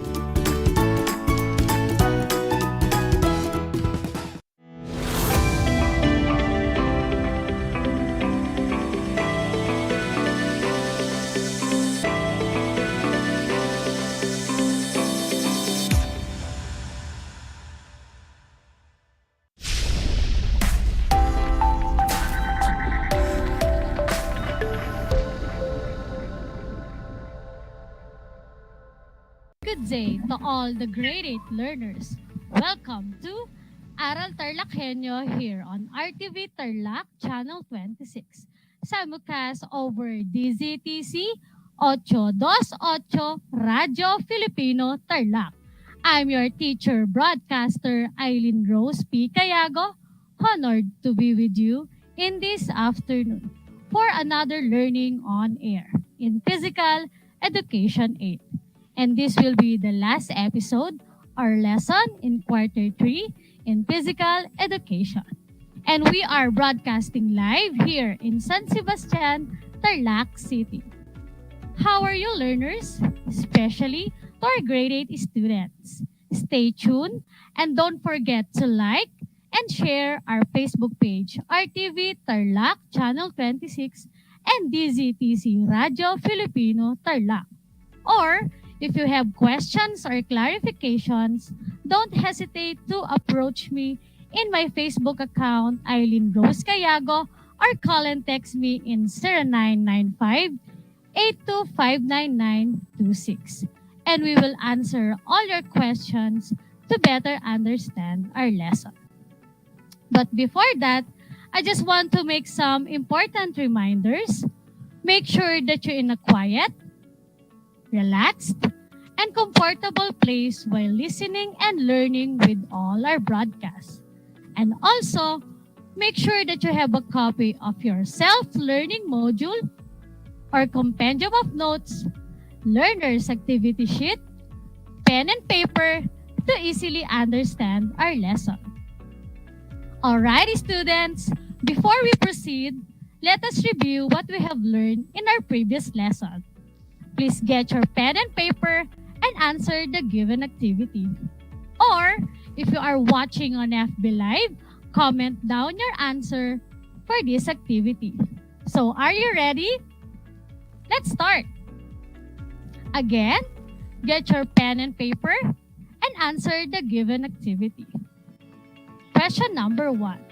What is the most powerful chess piece and it moves in any straight direction, forward, backward, sideward, or diagonal? Is it A, the king, B, the queen, or C, the bishop? Correct. The answer is letter B, the queen. Question number 2. What is the most important chess piece? However, it is also considered one of the weakest. Is it A, the king, B, the queen, or C, the bishop? And the correct answer is letter A, the king. And lastly, chess piece that move by going 2 squares in one direction and then one more move just like an L shape. Is it A, bishop, B, the knight, or C, the pawn? Correct. The answer is letter B, knight. If you got all the correct answers, great job! I'm glad that you still remember our previous lesson. Alrighty, students. I know that everyone is eager to learn and excited in this episode. Are you familiar with this game? If not, just keep on listening and watching on this episode so you can learn more about the game of domino. And don't forget this equipment in playing domino. We have domino set, pen and paper to scorekeeping. After today's lesson, you are expected to understand the background of the game domino, follow the rules in playing domino, and create a journal of your family's documentation in playing domino. So let's start. Domino. Domino is a game played with rectangular domino tiles. The domino gaming pieces make a domino set, sometimes called a deck or pack. A domino set may consist of different number of tiles and dots. The traditional European domino set consists of 28 dominoes. Dominoes are also called bones because the earliest domino tiles were made from animal bones or ivory. In addition to bones, dominoes are also called tiles, stones, men, tickets, or spinners. Each domino is a rectangular tile with a line dividing its face into 2 square ends. Each end is marked with a number of spots, also called pips or is blank. The word pip commonly means a spot or a speck. According to some Chinese accounts, a heroic soldier called Hong Ming invented them to help keep his soldier awake during the night. Evidences shows that tiles game have been found in China as early as 1120 Common Era. Some historians credit Kyung Tai Kung in 12th century before Common Era for creating them. Other historians stated that dominoes were invented by a statesman named Chu Ziyang in 12 1120 Common Era. So now, students, a domino set is a generic gaming device, similar to playing cards or dice, in that variety of games can be played with a set. So the total for all common domino set is presented in the following table. We have domino set, number of tiles, and number of spots. In double six set, we have 28 number of tiles and 168 number of spots. In double nine set, we have 55 number of tiles and 495 number of dots. In double 12 set, we have 91 number of tiles and 1092 number of dots. Lastly, we have double 15 set and 136 number of tiles and 2040 number of dots. There is a single tile for each combination of faces of pair of dice. The blank suit is a throw of a single die, for the total of 28 tiles in the standard double six set. Other sets with larger number of tiles were invented later, with the double 9 and the double 12 set being the most common extension. So now, you might have noticed that there has been no exact data on the origins of domino. However, one is clear enough. It has existed so long ago that documentation of which is scarce, although domino tiles are clearly of Chinese inheritance. Alright, so before we go on with the rules and how to play in domino, let me ask you some question about the background or history of domino. But before that, for those who just tuned in, you are listening to Aral TarlakHenyo here on RTV Tarlac, Channel 26, simulcast over DZTC, Radyo Filipino Tarlac. This is your teacher broadcaster in Physical Education 8, Ma'am Eileen, and our lesson is about the background and the rules and regulation in playing domino. And for you to be updated with all our broadcasts, please like and share our Facebook page, RTV Tarlac Channel 26. Again, before we go on with the rules and regulation in domino, let me ask you some question on the background or history of domino. So get your pen and paper and answer the following. And the first question is, it is also known as the domino tiles, stones, men, tickets, or spinners. Is it A, bar, B, bones, or C, bank? Correct. The answer is letter B, bones. The second question is, what is a game played with the rectangular domino tiles and gaming pieces make up a domino set, sometimes called a deck or pack? Is it A, domino, B, Scrabble, or C, chess? And the answer is letter A, dominoes. The last is, where was the domino game invented? Is it A, Japan, B, Korea, or C, China? Very good. And the answer is letter C, China. If you got all the correct answers, good job. You definitely listen to our topic. So since we know about the history of domino, let's learn more about this game by knowing the rules and regulation. And in learning the rules and regulation, we need this equipment: notepad for scorekeeping, and also the set of dominoes. Again, are you ready, grade 8 learners? Game on! How to play dominoes. The first rule that I'm going to teach is the shuffling of dominoes. Before you start the game, The dominoes must be shuffled to make a boneyard. You need to shuffle the tiles all face down, moving them in random motion. So here's the video clip about shuffling the dominoes. Make sure that no one knows the location of any given tiles. If 2 people are playing, each person gets 7 tiles. If 3 or 4 people are playing, each takes 5 dominoes. Again, make sure that no one knows the location of any tiles. If 2 people are playing, each person gets 7 tiles. If 3 or 4 people are playing, each takes 5 dominoes.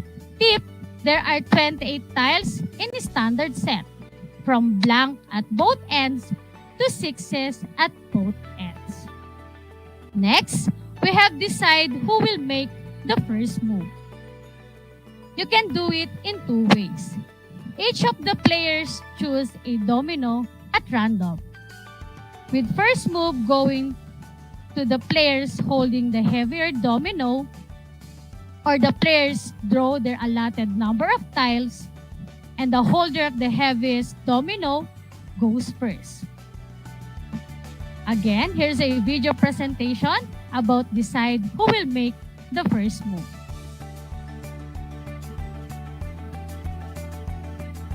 To decide which player starts, each players reveal their highest double, a piece that has the same number of dots on the both ends.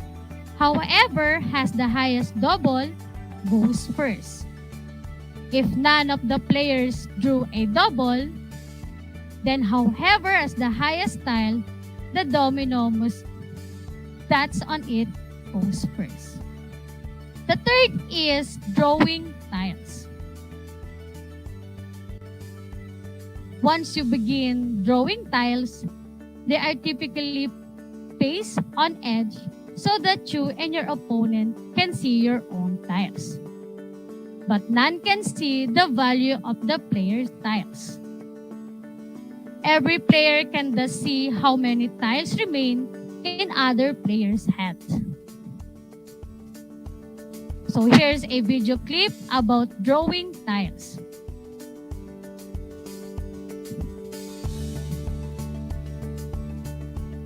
Set your 7 dominoes up in front of you so that you can see them, but try to keep them hidden from other players. The fourth rule is placing the first tile. After you and your opponent have drawn dominoes, the first player plays the first tile, usually a double 6 on the table.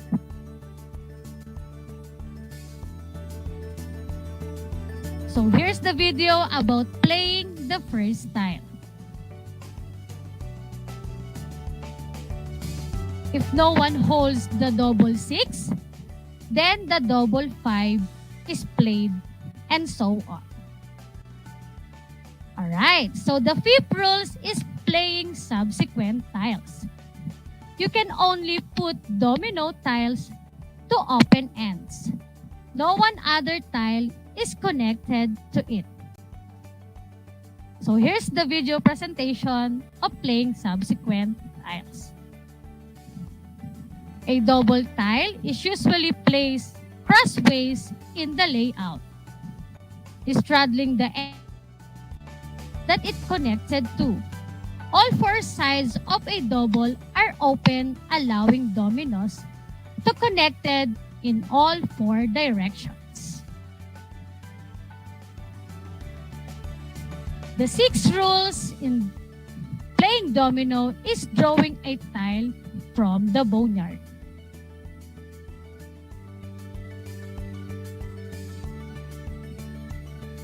As you take turns placing tiles with your opponent, if someone cannot make a move, you can do either 2 things. In black games, you must pass if you cannot make a move. In a draw game, you can draw a tile from the boneyard. Depending on the game, you can then either play it or continue drawing until you can make a move or the boneyard.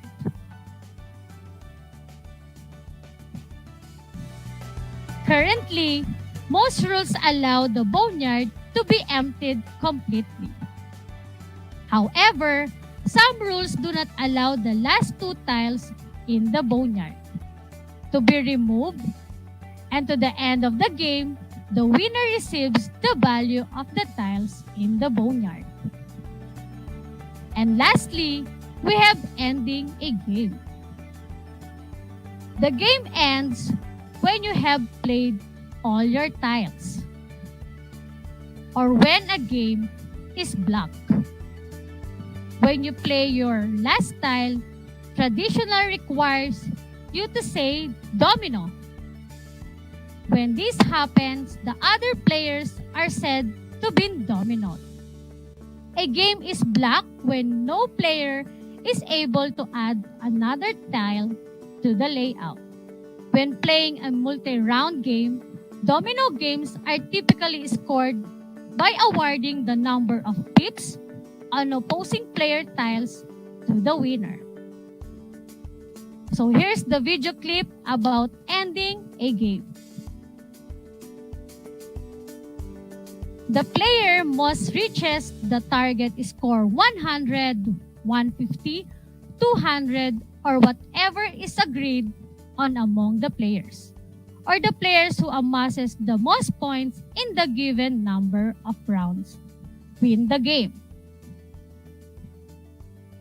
Alright, students, so we're done in the rules and how to play a domino.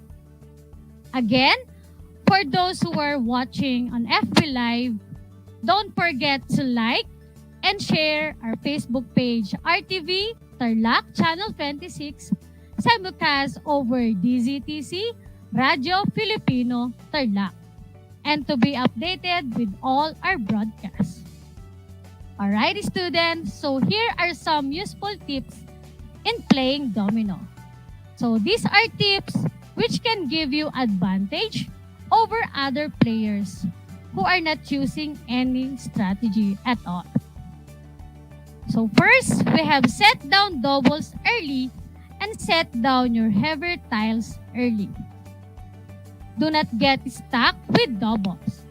Lay them down early in the game or whenever you have the opportunity. Play your heavier tiles early in the game so you won't be caught with a high score of points for your opponent. Second, we have hold on the variety of suits and note your opponent's weak suits. Try to keep as many different suits as you can.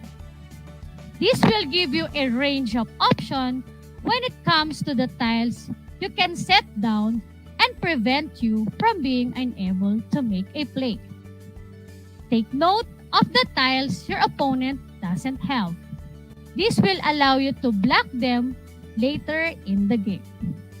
And lastly, we have control and manipulate the board count. Push the board count up when you can send down scores and down when you can't. Alright, students, just to make sure that you understand our lesson about the rules and regulation in playing domino, let me ask you some quick questions. Again, kindly prepare your pen and paper and answer the following question. Question number 1. What is the first rule in playing dominoes? Is it A, playing subsequent tile, B, shuffling the dominoes, or C, drawing tiles? Number 2. How many points that the target on this game?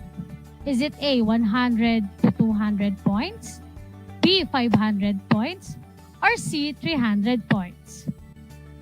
And lastly, how many tiles are there in domino standard set? Is it A, 55 tiles, B, 91 tiles, or C, 28 tiles? So let's check your answer. Question number 1. What is the first rule in playing domino? And the answer is letter B, shuffling the dominoes. Question number 2. How many points did the target of this game? Very good. The answer is letter A, 100 to 200 points.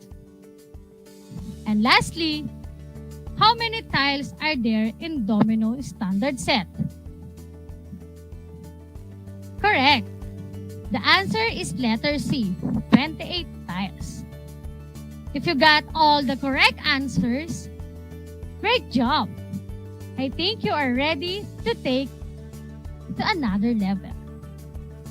Alright, students, for activity number 1, assessment of performance, or what we call mini domino tournament. After you mastered playing domino with your family, you are now ready to compete in a mini tournament. This time, your performance will be ranked based on score gathered during the tournament. The game will be composed of 4 players. Name of members, score, and rank. For activity number 2, meet my deep appreciation. On your portfolio, paste photographs that you have taken while playing with your family and friends. Put a short description for each picture. Write a short essay on the benefits that you derived from playing the game. So here's the criteria for assessment. We have relevance of photographs presented, 30%. Creativity and resourcefulness of presentation, 30%. And comprehensiveness of the caption, 40%. To the total of 100%. And please submit all your activities to your respective MAPE teachers. Alright, students, playing dominoes provides fun and opportunity for interaction among family members.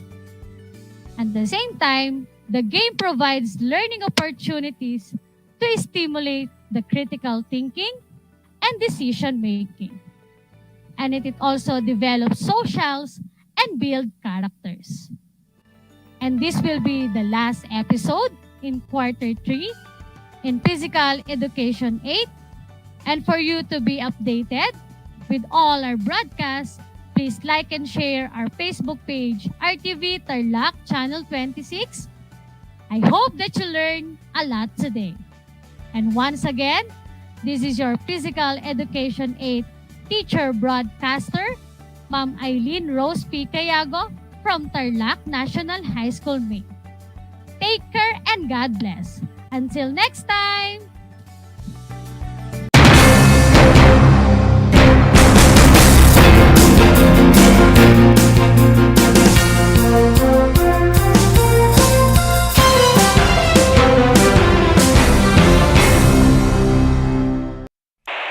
Bahagi mo Radyo Pilipino saan mang bahagi ng Pilipinas, saan mang bahagi ng mundo, anumang uri ng pamumuhay, kabahagi mo Radyo Pilipino. Radyo Pilipino sumasahimpapawid sa DWPR 1296 Dagupan, DZTC 828 Tarlac, DZLT 1188 Lucena, DZYM 1539 Mindoro, DWRL 1080 Legazpi, DWRN 657 Naga, DYRB 540 Cebu, DYRL 1035 Bacolod, DYRN 1134 Dumaguete, DXCO 1044 Cagayan de Oro, DXGS 765 General Santos, DXOC 1494 Ozamis, DXOW 981 Davao at Radio Filipino Podcast Center Manila. Ito ang kabahagi mo Radyo Pilipino, napapakinggan on air and online. live sa buong mundo sa pamamagitan ng www.radiopilipino.com. Impormasyong may kalidad at serbisyong may halaga. Kasama, katuwang, kapinoy, kabahagi mo. Radyo Pilipino. Radyo Pilipino.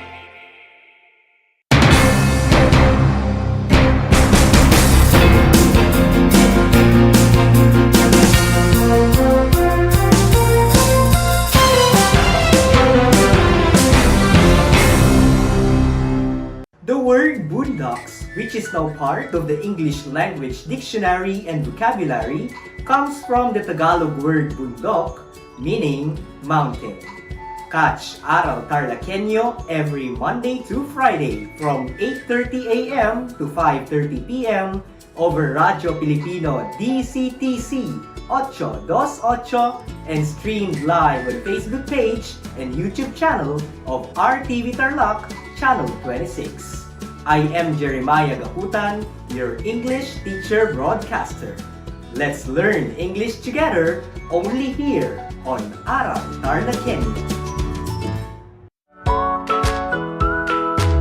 Good morning, grade 5 learners. How are you today? Welcome to Aral TarlakHenyo here on RTV Tarlac, Channel 26. Simulcast over DCTC, Radyo Pilipino, Tarlac. I am Sir Joshua Evaristo, your teacher broadcaster, aiming to give you another fun-filled learning experience, serving you with the different skills learned and have fun together.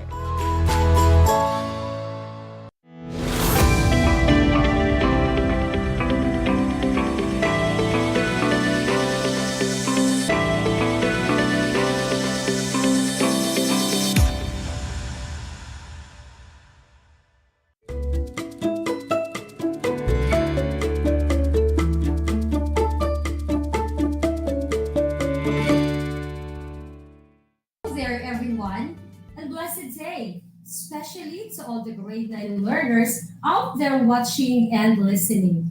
Welcoming all of you to our Project Shine Aral TarlakHenyo here on RTV Channel 26. Simulcast over DCTC 828 Radio Filipino Tarlac. Broadcasting live here in Estipola National High School, Pura, Tarlac via remote live broadcast. This time, we will have another meaningful discussion. Just enjoy, have fun, and allow me to be your study buddy today. I am teacher Maricel N. Garlitas, your teacher broadcaster for today in English 9. I am so blessed and happy, and it is my joy to be with you in this exciting and fun discussion to our lesson. How are you feeling today, grade 9 learners? Are you also excited? I hope you're feeling well and excited to learn new ideas while listening to our discussion and learning with us. I'll be with you for the next 25 minutes, so stay with me until the end of our discussion. Before we start, I want you to get yourself Learning Module 1 in English. Paper, pen, and your learning activity sheets. Also, I am asking our grade 9 students to search for a perfect and clear spot where you can answer your activity sheets easily while listening to our discussion. Then, I'm inviting you to actively participate in our discussion today. Lastly, if you're watching our FB Live, you can type your answers on the comment section. And for those who are listening to the radio and watching TV, you can write your answers on your activity notebook. Definitely, at the end of the 25-minute program, you are expected to recognize valid evidence, identify the kinds of evidence, and determine the importance of judging the validity of evidence. To be able for you to do it, I will be needing your active participation. Are you ready for our exciting activities? That's great! So, let's get started. Today, we will be learning about the kinds of evidence. But before that, let us have a recap of the previous discussion. Last time with teacher Erica, we have learned about describing what valid evidence is. Do you still remember? Great job! This time, let's have a game. Simply, is true or false? I will be reading the statement. Then, just write T if the statement is correct, and F if the statement is incorrect. Are you ready? I will be giving you 3 counts before you write your answer on the comment box. For those at home, you may use your PBT notebook for your answer. Is it true or false? Number 1, an evidence is sufficient when it cites credible sources. 1, 2, 3, go. Your answer is true, and you're correct. 1 point for you. Number 2, analyzing and evaluating are the ways to prove the validity of an information.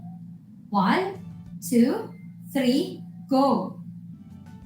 The answer is true. That's great. For the number 3, it is not always crucial to evaluate evidences. 1, 2, 3, go. It's false. If false is the answer, you're correct. Number 4 statement is, not all claims demand evidences.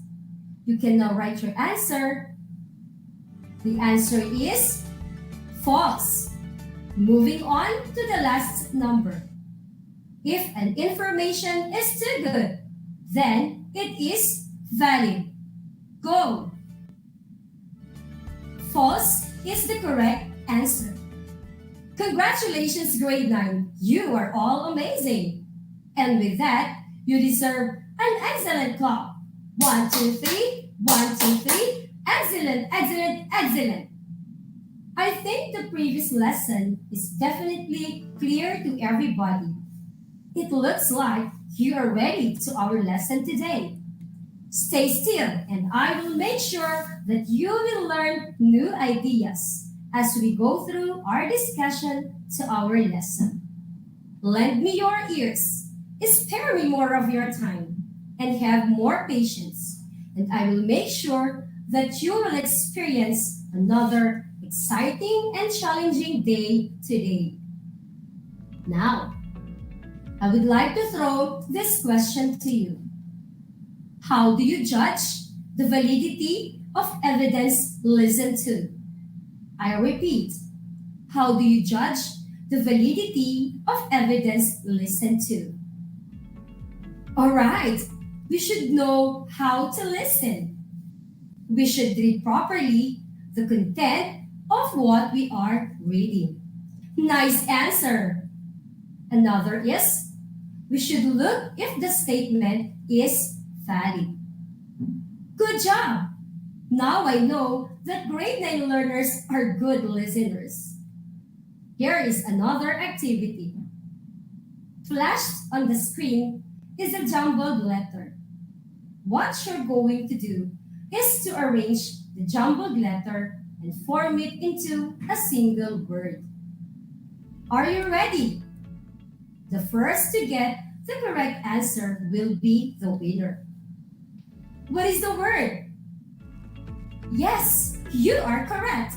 It is listening. Congratulations, you did great. Do you know that? Listening is one of the important skills that you should develop. It requires critical thinking because you cannot just listen to someone's speech without understanding and assessing the truth, relevance, and authenticity of the information presented to you. But how will you know whether or not what you are listening to is actually true or valid. Here are careful steps or ways you can follow to evaluate the validity of information or evidence presented in a listening material. Number 1, identify the speaking situation or the context in which the message is being sent. The context is important because it will help set your expectation of the listening material. For example, you are listening to a speech about getting healthy. So you can expect that the speaker will explain the benefits of being healthy as well as share tips on how you can become healthy. However, you have to observe if the speaker is merely giving out information on how to become healthy, or if there is another purpose behind the speech. This may be in the form of a promotion of a certain product that is new to the market, which the speaker claims will help you become healthy. Number 2, evaluate the speaker's credibility.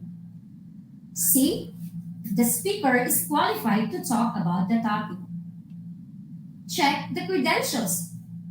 A credible speaker will support his or her ideas with valid evidence and will cite credible sources.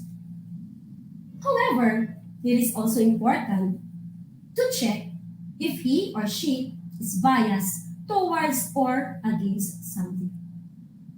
To determine biases, listen well and ask yourself if the speaker leaves out something from his or her speech. If the information that should have been mentioned or given but is not there. Number 3, analyze the speaker's claim. Test the identifying supporting ideas for the claims. What main point is the speaker trying to convey? What information is he or she using to support that main point? Are they valid? Are they based on facts? Did he or she use reliable sources? How will you know these things? The answer is research. Find information to determine if all the information presented, especially the main points and supporting details, are truthful and factual.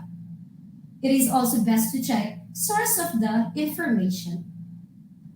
I hope that these 3 steps or ways can help you in judging the validity of evidence you listen to. Are you still with me? Great! Moving on to the next topic. Anybody who knows the 4 types of evidence? Now, I will be helping you discover the 4 types of evidence. First, let us define evidence.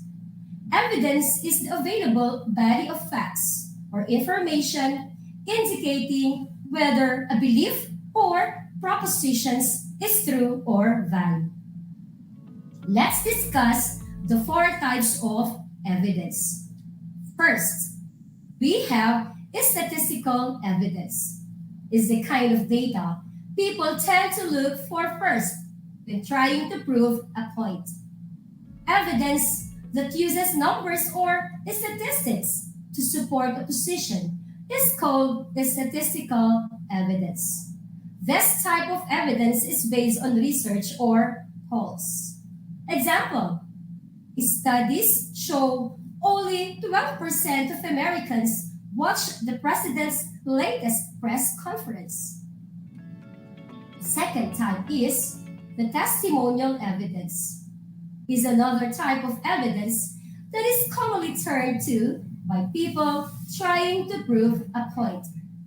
Example, Jack is on trial, having been accused of driving his car into the side of building while he was drunk. Jane is a witness You saw Jack walk from a restaurant to his car and drive into the building. A judge may determine that Jane could testify regarding her opinion that Jack was drunk. Let's now have the third one, anecdotal evidence, often dismissed as untrustworthy and meaningless. Anecdotal evidence is one of the more underutilized types of evidence. It is based on hearsay rather than hard facts. For example, this anti-aging cream took years off. It must be the best. For the last one, we have analogical evidence. Analogies are mainly useful when dealing with a topic that is under research. If you are on the cutting edge of an issue, you are the person breaking new ground. When you don't have statistics to refer to or other authorities on the matter to quote, you have to get your evidence from somewhere. Example of analogical evidence can be a peer-reviewed study that is similar in many ways to the topic in your essay. An expert opinion that's something very similar to your topic. A court case or historical event that is similar to your thesis. Now, the question is, why is judging the validity of evidence is important? What is your answer? You are correct. Evidence are very useful. Here are some importance of judging the validity of evidence. Number one, using evidence allows us to work out what is effective and what is not. Number two, evidence supports assertions instead of being complete proof. Number three, evidence provides analysis and data for the efficiency of our work. Number four, evidence gives the opportunity to reflect and suggest improvements to services. Number five, evidence is for the providers as well as the users of services. Number six, evidence and its use in the practice of prevention. When it comes to providing ethical and effective services to young people, especially like you, evidence is the key to getting it right. I hope that I have helped you understand the lessons. As a youth, you should always remember the importance of having valid evidence when you are reading, listening, speaking, writing, or even when you are watching TV for you to be safe always. It seems like you enjoyed listening. Okay, time for us to have some fun. Let's play Facts or Bluff. Get your learning activity sheets and we will answer the activity 1. All you have to do is write fact if the statement is true. If not, write bluff. Number 1. Coffee is made with fat or bluff. Exactly. The answer is fat. Next number is 2. Evidence can be easily recognized if it is clearly presented. Fact is the answer. Number 3. The star sign Aquarius is presented by a tiger. The answer is fact. Number 4. A is the most common letter used in the English language. The answer is bluff. For the last number, 5. Listening includes receiving, understanding, evaluating, and forgetting. The answer is bluff. Did you get all the correct answer? Bravo! Grade 9. Congratulations! This time, we will answer the Activity 2 Pool of Evidence. On the screen are the types of evidence.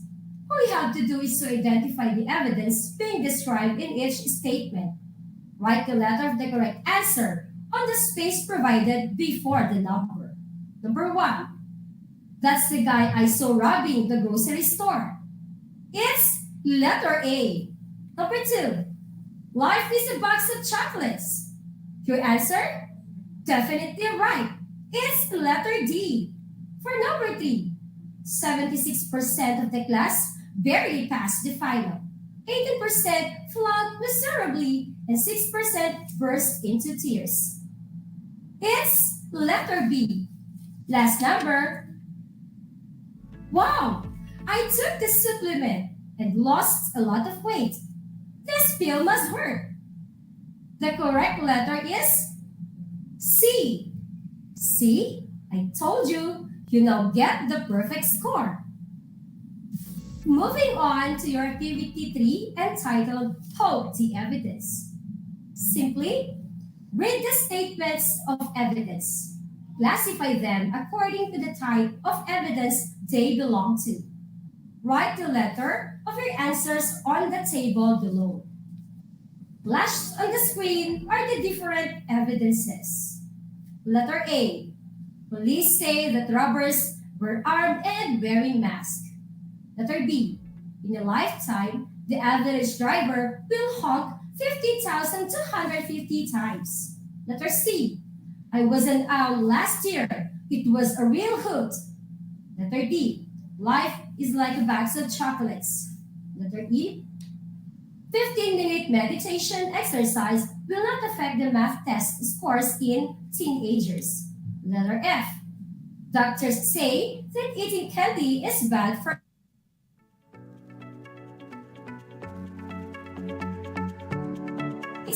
lockdown. I heard a student was arrested for smoking in the bathroom. Letter H. Comparing the lifespan of the people in the USA to Australia to see who has the better healthcare system.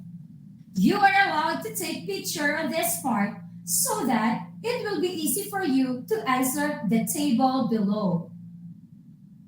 The table below you presented. You may now write your answer here. You have 1 minute to answer.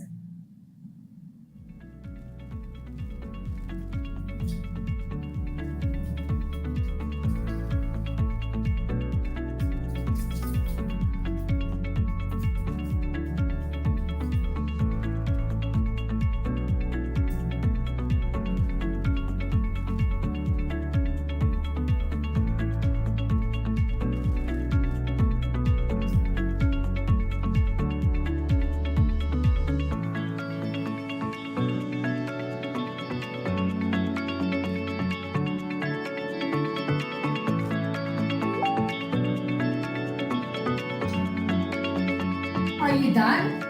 Let us try to see if you got all the correct answer. For the testimonial evidence, we have letters F and A. For the statistical evidence, we have letters B and E. The third column, it has letters G and C. The last column, for analogical evidence, it has letters H and T. How many correct answers did you get? Wow! Perfect score again. If you got 8, excellent. If you got 6 to 7, very good. If you got 4 to 5, good.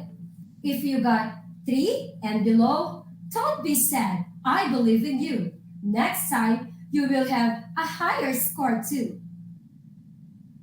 For your post-listening viewing activity, I will give you 1 minute to read the article. Then afterwards, we are going to check the comprehension check.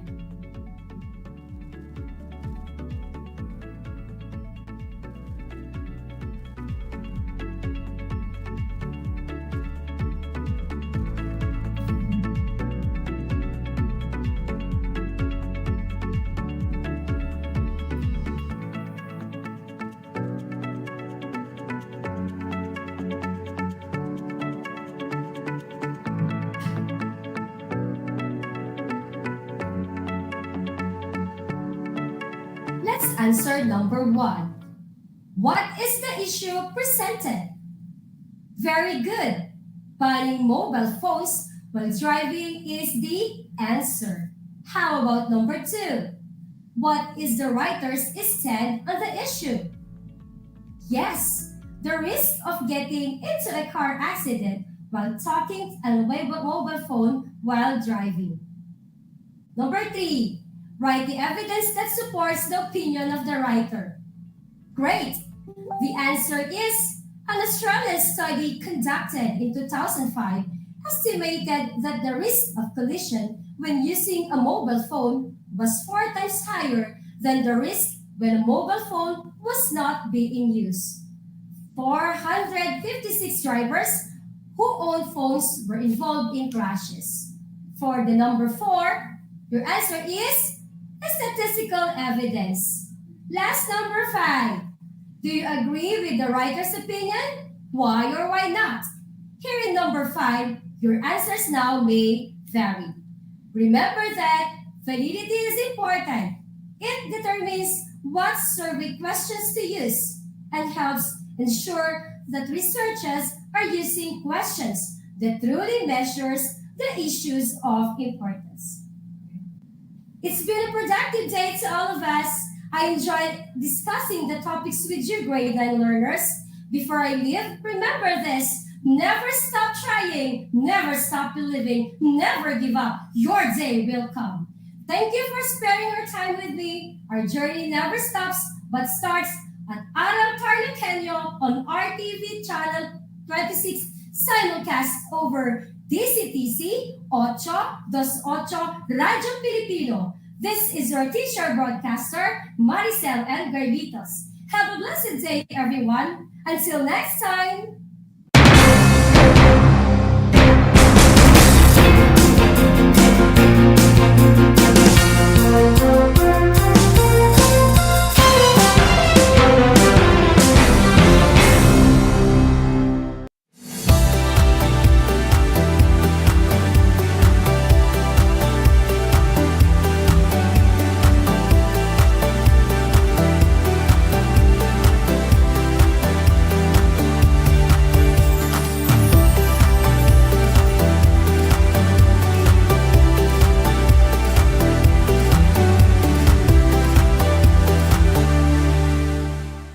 Wagi sa kaalaman, kabahagi sa kaligtasan. Nga nasa karaman kaparte sa seguridad. Analo at kakapatan, kabiyangan at kilalaban.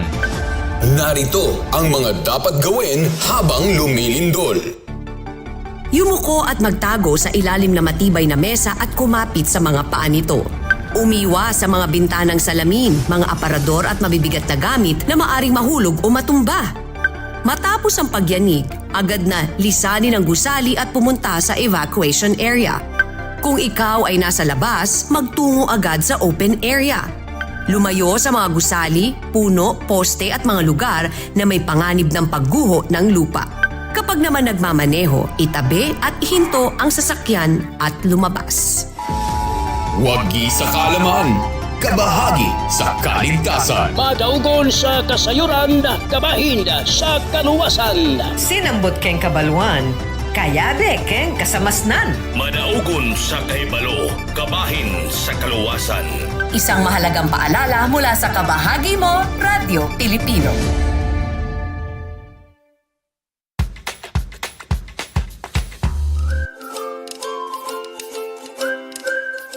Alam niyo ba na ang jeep ay ang pinakasikat na uri ng transportasyon sa Pilipinas?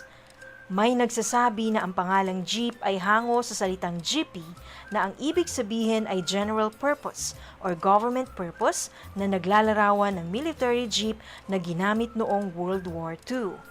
Pagkatapos ng digmaan, iniwan na ng mga sundalong Amerikano ang libu-libong jeep sa kalsada ng Maynila. Ang matibay at makulay na jeepney nga raw ay truly mestizo dahil sa half local at half foreign na katangian nito. Alam nyo na, yan ang jeepney. Alam niyo ba na ang gitnang Luzon ay tinaguri ang banga ng bigas ng bayan at kamalig ng palay ng Pilipinas dahil dito nagbumula ang malaking produksyon ng bigas sa ating bansa. Ito ay binubuo ng mga lalawigan ng Aurora, Bataan, Pampanga, Nueva Ecija, Zambales at Tarlac. Ugaliin nating manood ng Aral TarlakHenyo Lunes hanggang Biyernes alas 8:30 ng umaga hanggang alas 5:30 ng hapon. Ako si Binibining Pia Isrin Capiral, ang inyong teacher broadcaster sa Araling Panlipunan dito sa Project Shine Aral TarlakHenyo. Lagi nating tandaan ang pag-aaral ng Araling Panlipunan ay tungo sa daan ng pagiging makadiyos, makakalikasan, makatao at makabansa.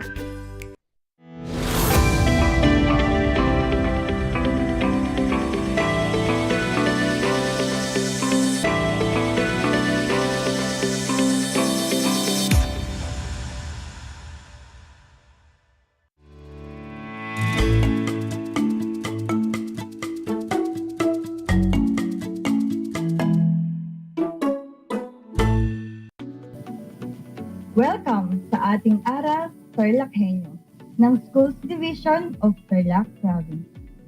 Hatid sa inyo ng RTV Tarlac Channel 26 at ng DZTC 828 Radio Filipino Tarlac.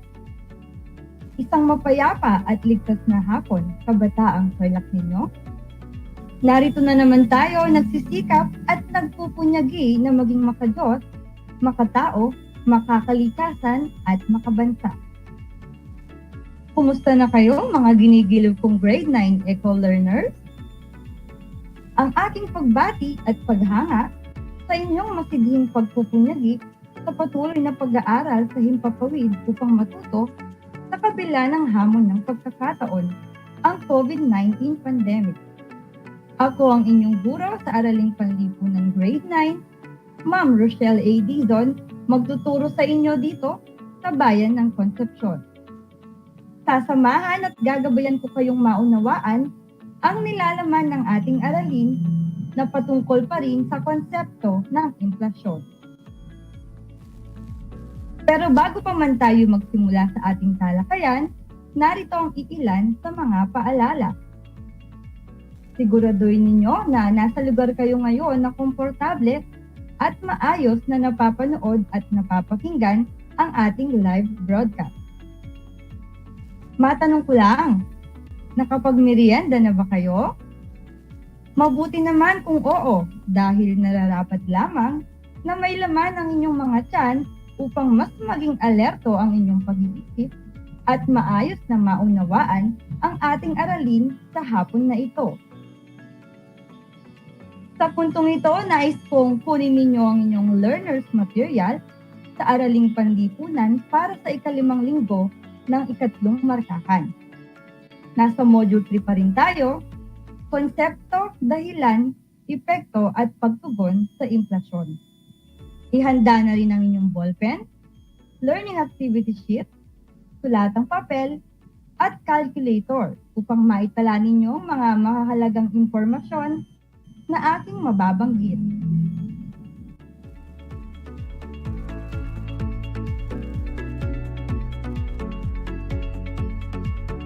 Presyo. Bago tayo magsimula sa ating paksa ngayong araw, ay alalahanin muna natin ang ating naging aralin noong nakaraang episode noong Martes. Natatandaan pa ba ninyo? Halika, balikan natin.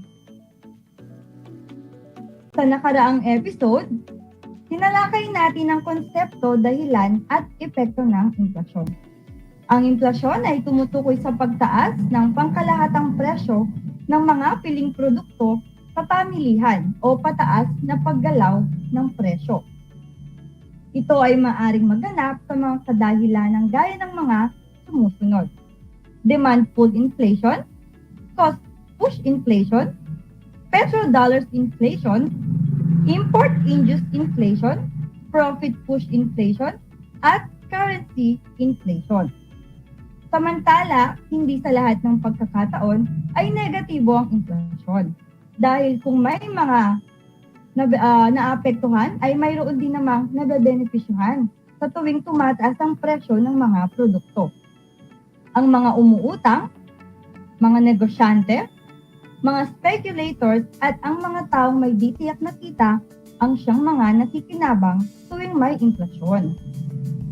Habang ang mga taong may tiyak na kita, ang mga taong nagpapautang at yaong mga nag-iimpok ay ang mga nalulugi tuwing may inflasyon.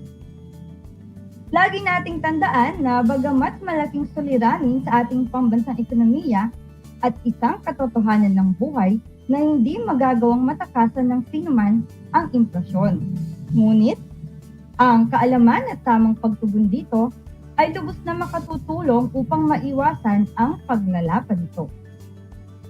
At ngayon, sa palagay ko ay handa na kayo sa ating bagong paksa para sa hapon na ito. Inaasahan na sa pagtatapos ng araling ito ay makapagsasagawa kayo ng komputasyon gamit ang mga paraan sa pagsukat ng inflasyon. Ito ay nakaangkla sa Most Essential Learning Competencies na natatalakay ang konsepto, dahilan, epekto at pagtugon upang malutas ang suliraning kaakibat ng inflasyon. Sa lahat po ng mga magulang at mag-aaral sa ikasyam na baitang na nakikinig sa ating broadcast, kung kayo po ay may mga katanungan o nais linawin ukol sa ating paksa ngayong araw, maaari po kayong magbigay ng mensahe sa aking messenger. I-type lamang po ang Rochelle R. Gadizon o maaari kayong tumawag o mag-text sa numerong ito na naka-flash sa inyong mga screen, 0955-996-1057.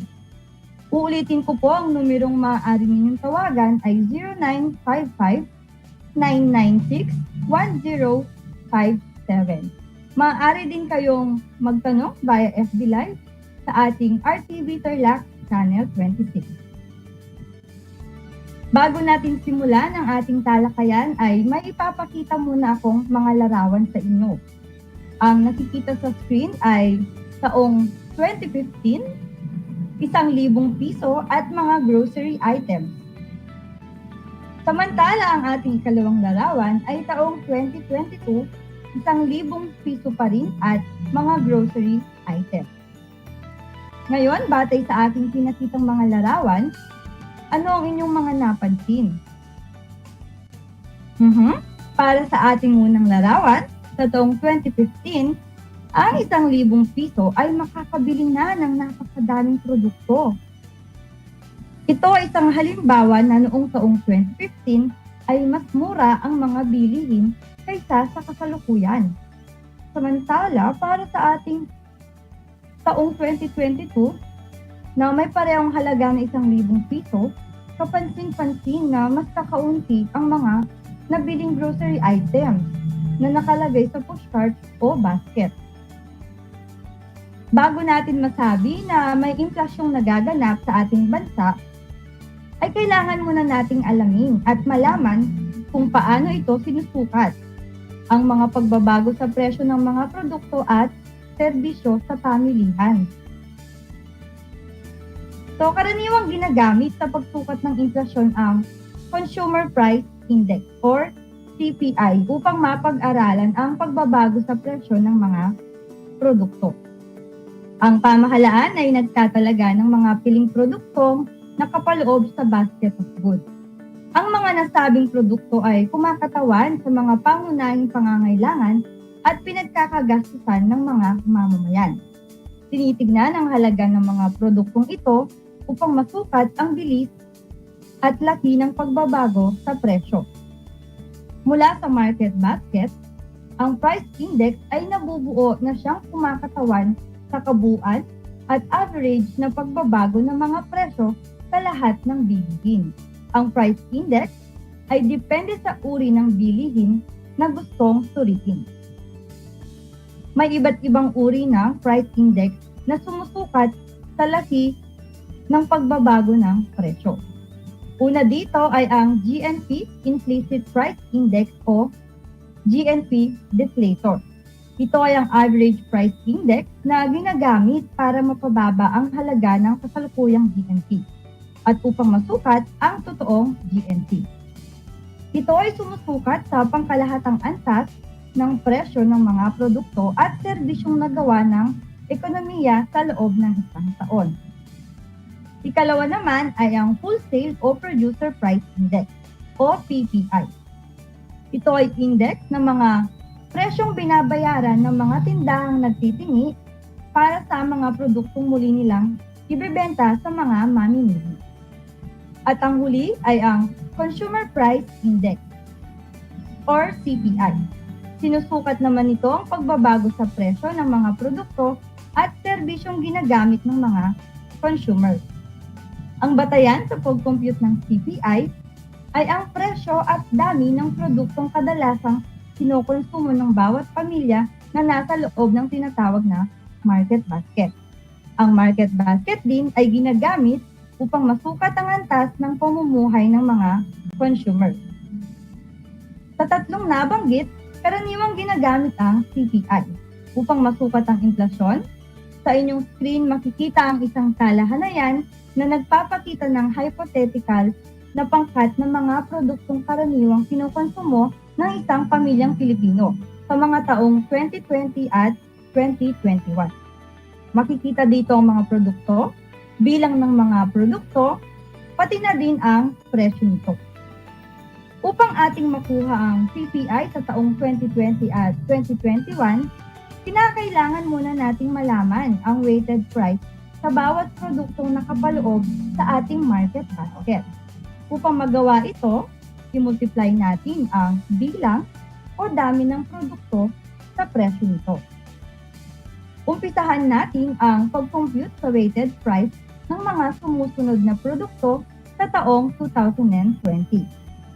Para sa produktong bigas, i-multiply lamang natin ang 25 sa 50. So, ang makukuha nating sagot ay 1,250. Computin naman natin ang weighted price ng iba pang produkto. Para sa asukal, kape, mantika, isda at manok. Sa tulong ng inyong calculator, i-multiply lang ang bilang ng produkto sa presyo nito. Meron kayong 20 segundo para makompute ito.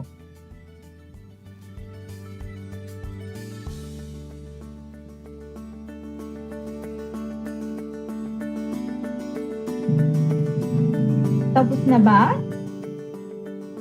Kung tapos na, narito ang mga tamang sagot.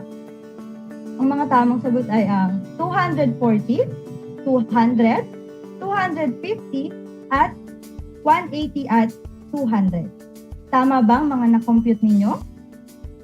Mahusay! Computin naman natin ang weighted price ng mga produkto para sa mga taong 2021. Uulitin lang natin ang prosesong ginawa natin kanina. So para ulit sa bigas, i-multiply lang natin ang dami nito na 25 kilos sa presyo nitong 60. So ang makukuha natin ay 1,500 pesos. Ngayon, computin naman natin ulit ang para sa asukal, kape, mantika, isda at manok.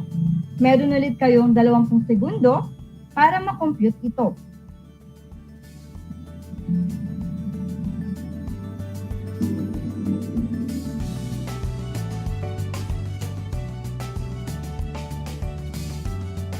Kung kayo ay tapos na, narito ang mga tamang sagot. 300, 240, 300, 200 at 220. Nakuha ba ang lahat ng tamang sagot? Napakagaling naman kung kayo ay nakasunod. Matapos nating makuha ang weighted price ng 2 taon, ay ating i-compute ang total weighted price sa bawat taon. Pagsamahin natin ang weighted price sa bawat produkto upang makuha ang total weighted price.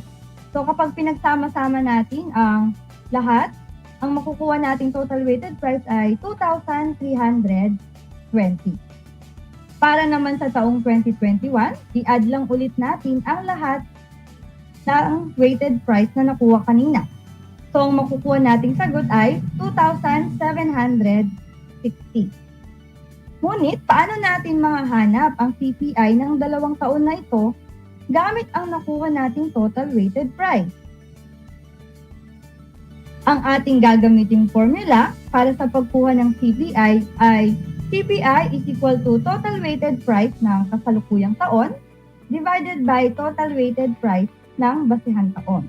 Ang makukuha nating sagot dito ay imumultiply sa 100. I-compute natin ang CPI noong 2020. So, gagamitin din natin ito bilang basehang taon. So, CPI 2020 is equal to 2,320 divided by 2,320. Ang resulta nito ay imumultiply natin sa 100. Kaya ang ating sagot ay 100. Isunod naman natin ang CPI para sa taong 2021. CPI 2021 is equal to 2,760 divided by 2,320. Ang sagot dito ay i-multiply natin ulit sa 100. So, ang makukuha nating sagot ay 118.96. Ngayong nakuha na natin ang CPI para sa dalawang taon na 2020 at 2021, ay i-compute naman natin ang antas ng inflasyon o inflation rate. Recap lang tayo, ang nakuha natin kanina sa taong 2020 ay 100, samantala ang CPI nung taong 2021 ay 118.96. Ang formula para sa antas ng inflasyon ay CPI ng kasalukuyang taon minus CPI ng nagdaang taon. Ang resulta nito ay ating i-divide sa CPI ng nagdaang taon. Pagkatapos ay atin itong imumultiply sa 100. Balikan natin ang mga datos kanina. Para sa taong 2020, hindi natin makahanap ang antas ng inflasyon dahil wala tayong datos kung ilan ang CPI ng 2019. Kaya naman ang ating pagtutuunan ng pansin ay ang inflation rate sa taong 2021.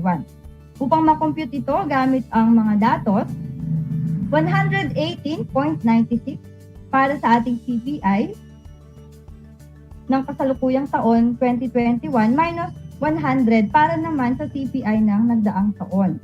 Ang sagot dito na 18.96 ay i-divide natin sa 100. So, 18.96 divided by 100 is equal to 0.1896. Ang sagot na ito ay imumultiply naman sa 100. So, makukuha natin ay 18.96.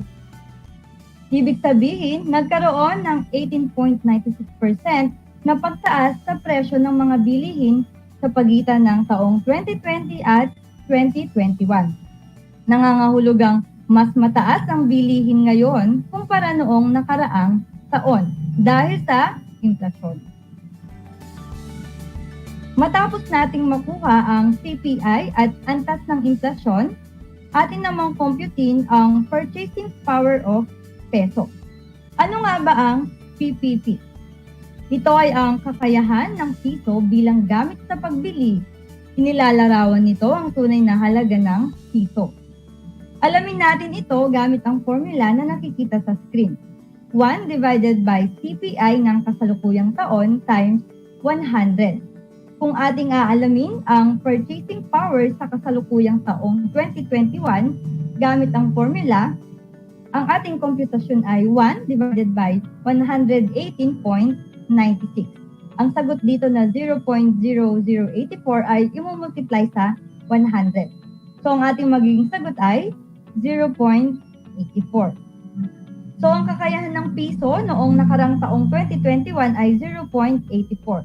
Ibig sabihin ng piso ay makakabili na lamang ng 84 centavos batay sa presyo noong taong 2020 dahil sa inflasyon. Ang 100 piso naman ay makakabili na lamang ng 84 pesos at ang 1,000 may value na lamang na 840 pesos. At ang 1,000,000 ay mayroong value na lamang na 840,000 pesos. Ito ay kung ang ating na-compute na PPP ay 0.84. Kaya naman, kung ating babalikan ang ating mga larawan kanina, sa parehong halaga na 1,000, mapapansin na kumonti ang bilang ng mga produktong mabibili sa taong 2022 kumpara sa taong 2015. Ito ay dahil sa pagliit ng halaga ng piso dulot ng inflasyon. Mapapansin din natin na habang lumalaki ang CPI, ay lumiliit ang halaga ng piso. Tignan nating mabuti ang mga datos na nakikita sa screen. Kanina nakuha natin sa 2021 ang CPI ay 118.96. So subukan natin itong pababain ng kaunti. Gawin natin itong 105.10. Upang makuha 1 divided by 105.10, then i-multiply natin ito sa 100. Ang makukuha nating sagot ay 0.95.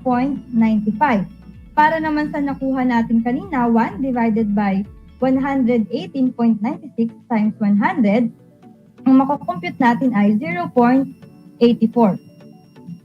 Nais ko pong linawin na ang ating mga ginamit na datos ay pawang hypothetical lamang at hindi nito inilalarawan ang tunay na CPI, inflation rate at purchasing power of peso ng ating bansa sa mga taon na nabanggit. Ito ay upang ipakita lamang po ang paraan sa pagsukat ng pagbabago ng presyo.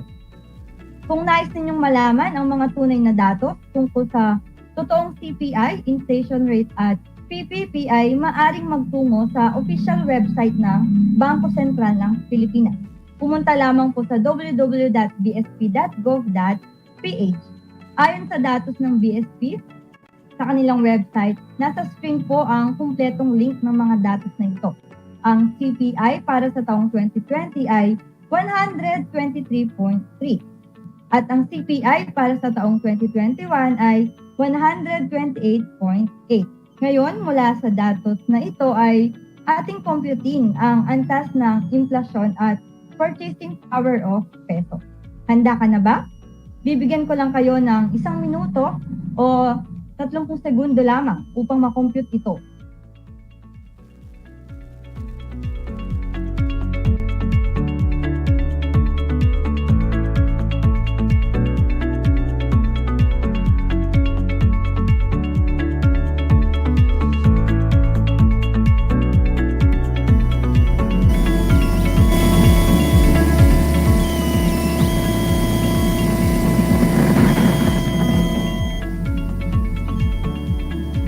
Tapos na ba ang lahat?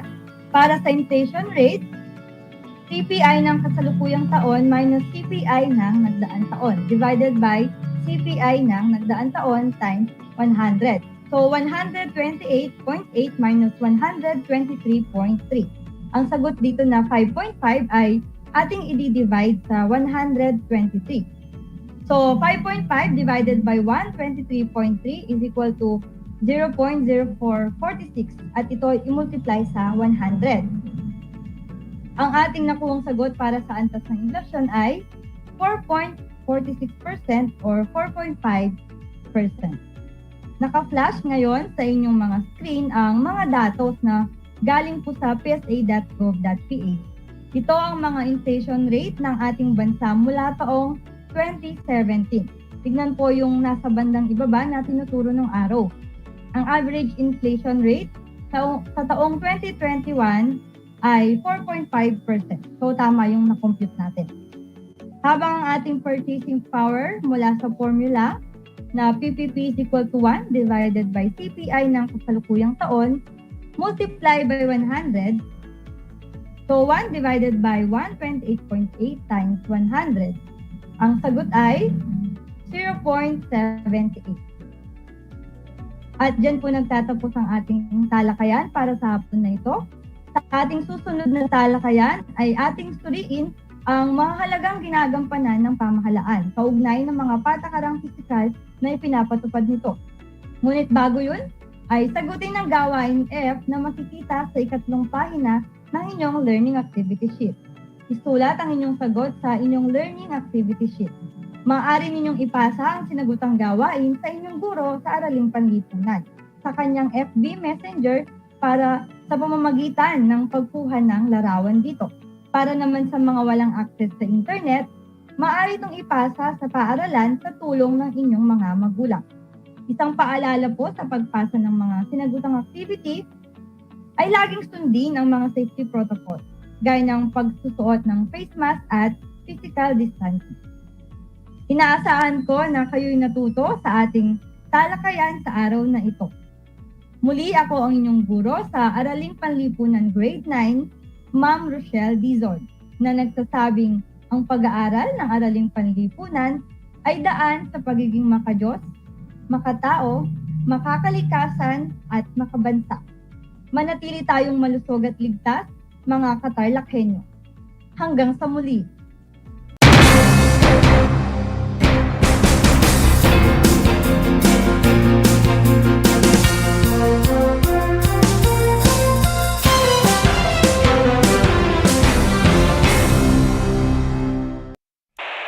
Bahagi mo Radyo Pilipino saan mang bahagi ng Pilipinas, saan mang bahagi ng mundo, anumang uri ng pamumuhay, kabahagi mo Radyo Pilipino. Radyo Pilipino, impormasyong may kalidad at serbisyong may halaga, kasama katuwang kapinoy. Kabahagi mo Radyo Pilipino. Radyo Pilipino.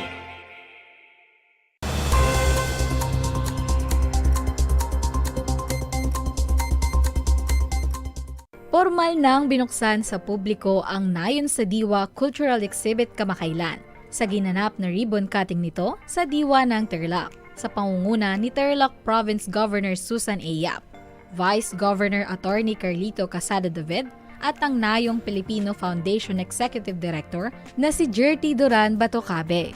Sa mensahe ni Governor Susan Yap, ipinaliwanag nito ang kahalagahan ng cultural exhibit. Bringing cultural communities closer to the heart is a topic that is very important to me. So today, I would love to discuss it with you. The province of Tarlac's dynamic and thriving culture is what makes our community's foundation stronger. As we are all aware, our society is getting more and more diverse. While this diversity can be a source of optimism, it can also cause conflicts.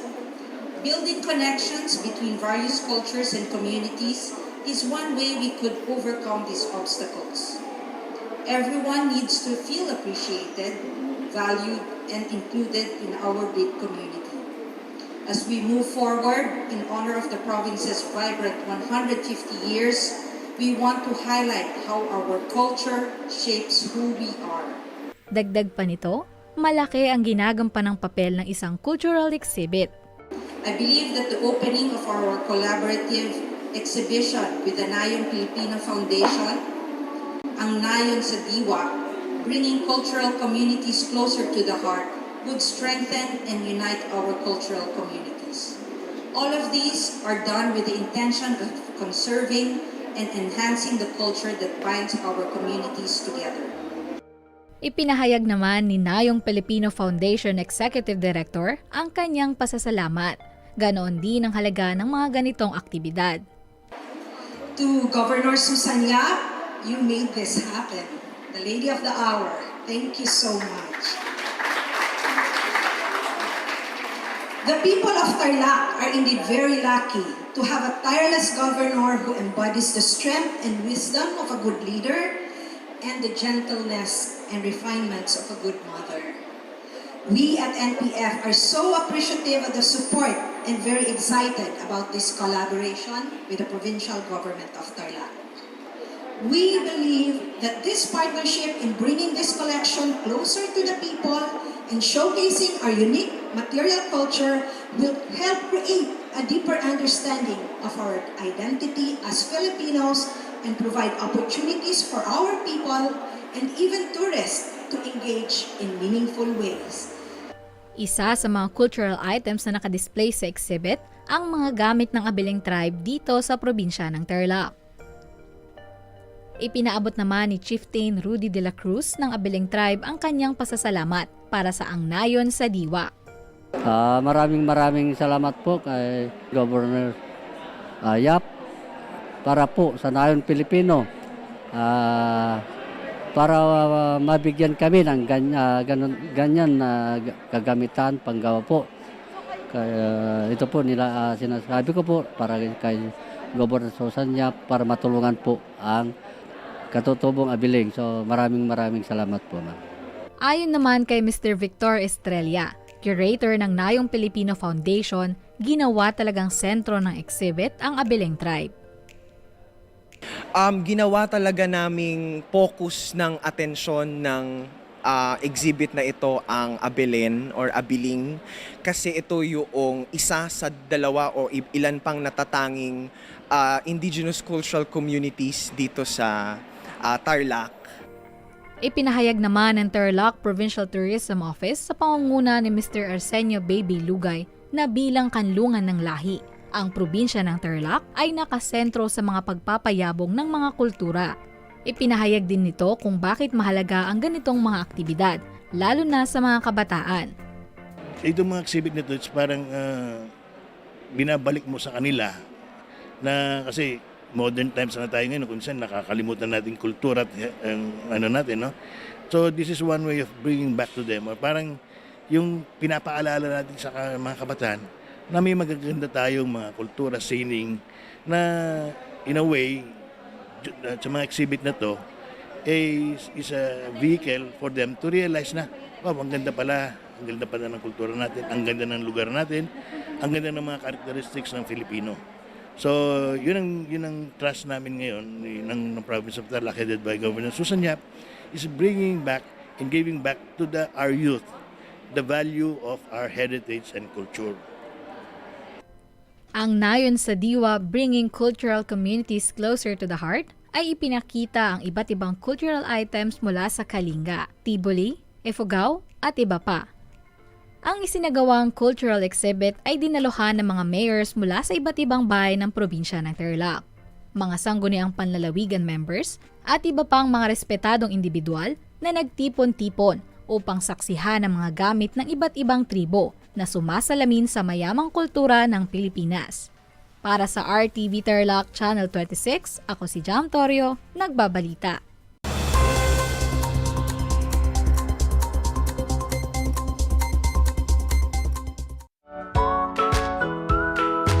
How are you today? Hello, everyone. Hello, learners of Tarlac. Good morning, Math Talino Grade 4 learners. Welcome to Aral TarlakHenyo here on RTV Tarlac Channel 26. Simulcast over DCTC Radio Filipino Tarlac. I'm Sir Glenn, your teacher broadcaster. Broadcasting live here at Paniki Tarlac. Remotely here in Concepcion, Tarlac. Live here at Barangay Pedro Elquines, Mayantok, Tarlac. Broadcasting live from Ramos National High School. Your anchor teacher today for grade 9 mathematics. Your partner in education this time of pandemic.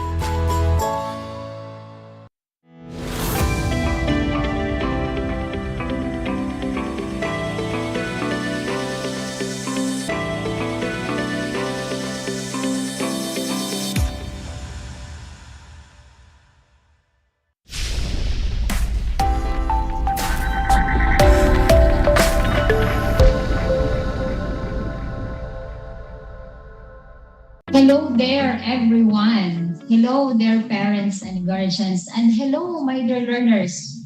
How are you today? I hope you're doing fine. The sun rises today. We have risen this morning. It means God is good to us. Isang masaya, malusog, at maalam na hapon ang aking pagbati here on RTV Tarlac Channel 26. Simulcast over DCTC Radio Filipino Tarlac. This is Project Shine, Aral TarlakHenyo of DEPED Tarlac Province. Broadcasting live via Google Meet here in San Vicente, Tarlac City. I am Loreline P. Castañeda, your teacher broadcaster for today. And now, my dear learners, are you ready for another learning adventure in TLE? Of course you are. Well then, I want you to get a pen, a paper, and your compendium of notes in TLE. Today, our lesson is all about preparing ham and cheese pinwheel sandwich. May I repeat? Our lesson is all about preparing ham and cheese pinwheel sandwich. But before we proceed to our lesson, let us have a short review of our past topic on the different types of sandwiches. I have here review questions for you. Question number 1. There are how many types of sandwiches? Again, there are how many types of sandwiches? Is it A, 1? Is it B, 2? Is it C, 3? What's your answer? The answer is letter B. Yes, we have 2 types of sandwiches. Ang bilis nyo namang makasagot. Ang galing. Another question is, what are the 2 types of sandwiches? Again, what are the 2 types of sandwiches? Is it A, cold and hot sandwiches? Is it B, grilled and hot sandwiches? Or is it C, burgers and pan sandwiches? What's your answer? The answer is letter A. We have cold and hot sandwiches. Ang huhusay, ang galing. For our final question, which of the following is an example of cold sandwich? Again, the question is, which of the following is an example of cold sandwich? Is it A, hot open-faced sandwich? Is it B, grilled sandwich? Or is it C, pinwheel sandwich? What's the answer? Did you get the correct answer? The answer is letter C, pinwheel sandwich. Very good. When we say cold sandwiches, these are sandwiches that have spread applied and are filled with cold fillings. Examples of cold sandwiches are the open-faced sandwich, fish sandwich, and our pinwheel sandwich. On the other hand, when we say hot sandwiches, this consists of the regular hot open-faced sandwich, and grilled sandwiches. Let us now proceed to our lesson. Open your compendium of notes on page 84. Again, page 84. Let us get to know more about pinwheel sandwich. When we say pinwheel sandwich, these are small sandwiches that are flattened and curled up into a roll. They are great in coffee and afternoon snacks. Plus, they are bite-sized. What is really interesting about pinwheel sandwich is that they are very easy to prepare. Once you get down the basics, you can customize it to suit to your taste and to your guest.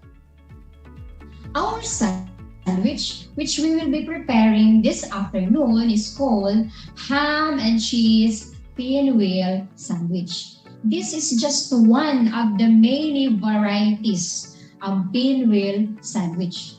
This is made up of ham and cheese. That's why this is called ham and cheese pinwheel sandwich. Let us get to know the ingredients needed in preparing ham and cheese pinwheel sandwich. We will be needing a loaf of bread, mayonnaise, ham slice, and cheese slice.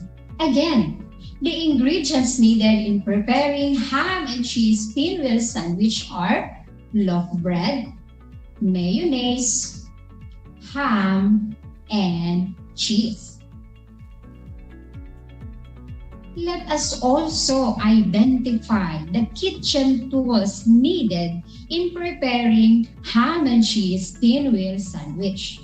We need a bread knife, rolling pin, chopping board, and a toothpick. Again, the kitchen tools needed in preparing ham and cheese pinwheel sandwich are the bread knife, rolling pin, chopping board, and a toothpick. Let us also identify the PPEs or the personal protective equipment that we will be using in preparing ham and cheese pinwheel sandwich. We have a hairnet. A hairnet is worn on our head to keep our hair from falling to the food. An apron. This is used to protect our clothes from debris and stain from the food. We also need disposable kitchen gloves. This is used to prevent contamination of food coming from our hands. And finally, face mask, which will protect the food from droplets or splashes coming from our mouth. We are now ready to prepare our ham and cheese pinwheel sandwich. Let's do it! Here are the step-by-step procedure in preparing ham and cheese pinwheel sandwich.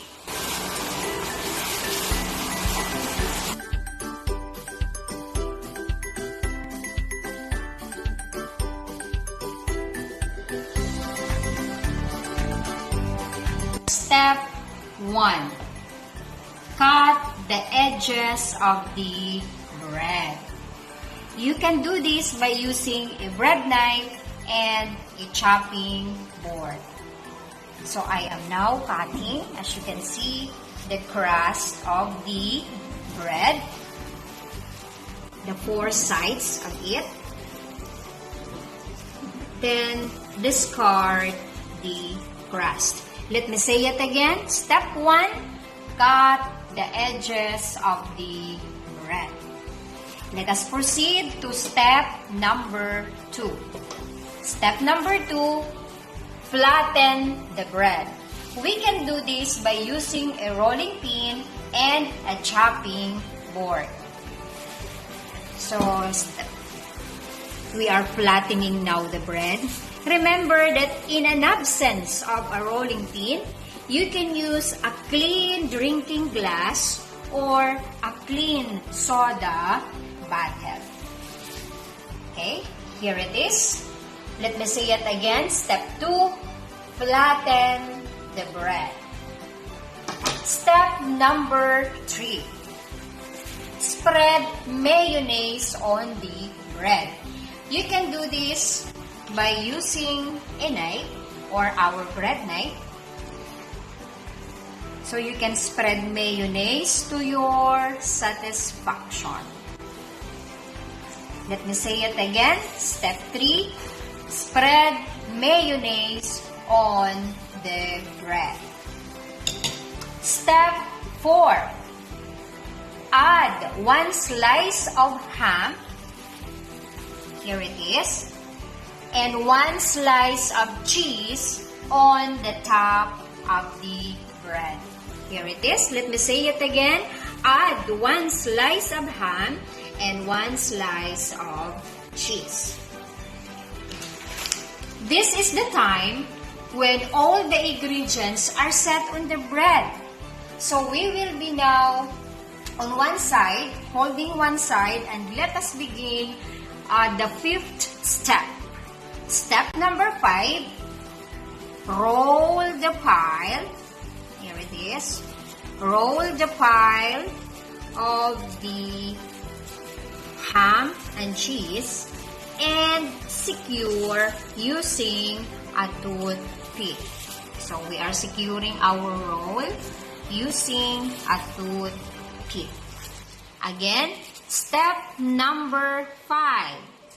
Roll the pile and secure using a toothpick.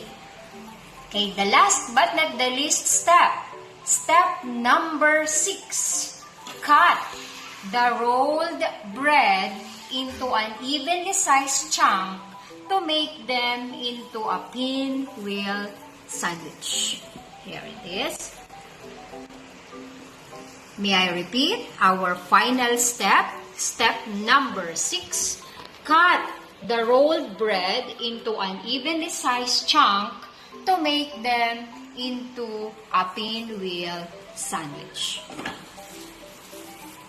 Here is now your ham and cheese pinwheel sandwich. What is really interesting about pinwheel sandwiches is that you can customize it. Just like what I have here, I have customized it. Instead of using ham and cheese, you can use chocolates, meat, vegetables, and many more, depending on your taste and choice.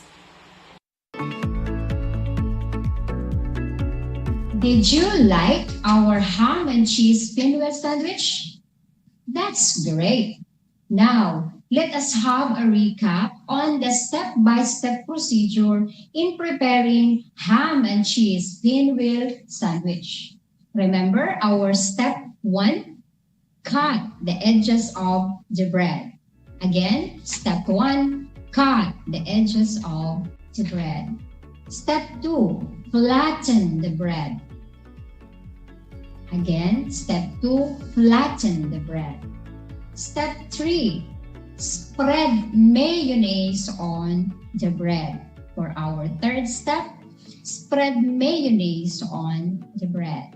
Step 4, add 1 slice of ham and 1 slice of cheese. Again, add 1 slice of ham and 1 slice of cheese. Step 5, roll the pile and secure using a toothpick. Again, roll the pile and secure using a toothpick. And our final step, cut into an evenly sized chunk. Again, step number 6, cut into an evenly sized chunk.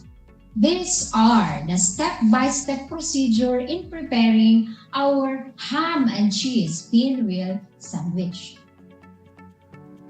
If you have questions or clarifications, do not hesitate to text me or call me in my number 0942-546-2173. Or you can also send a personal message on my Facebook, Lori Castañeda, or you can write it in our comment section.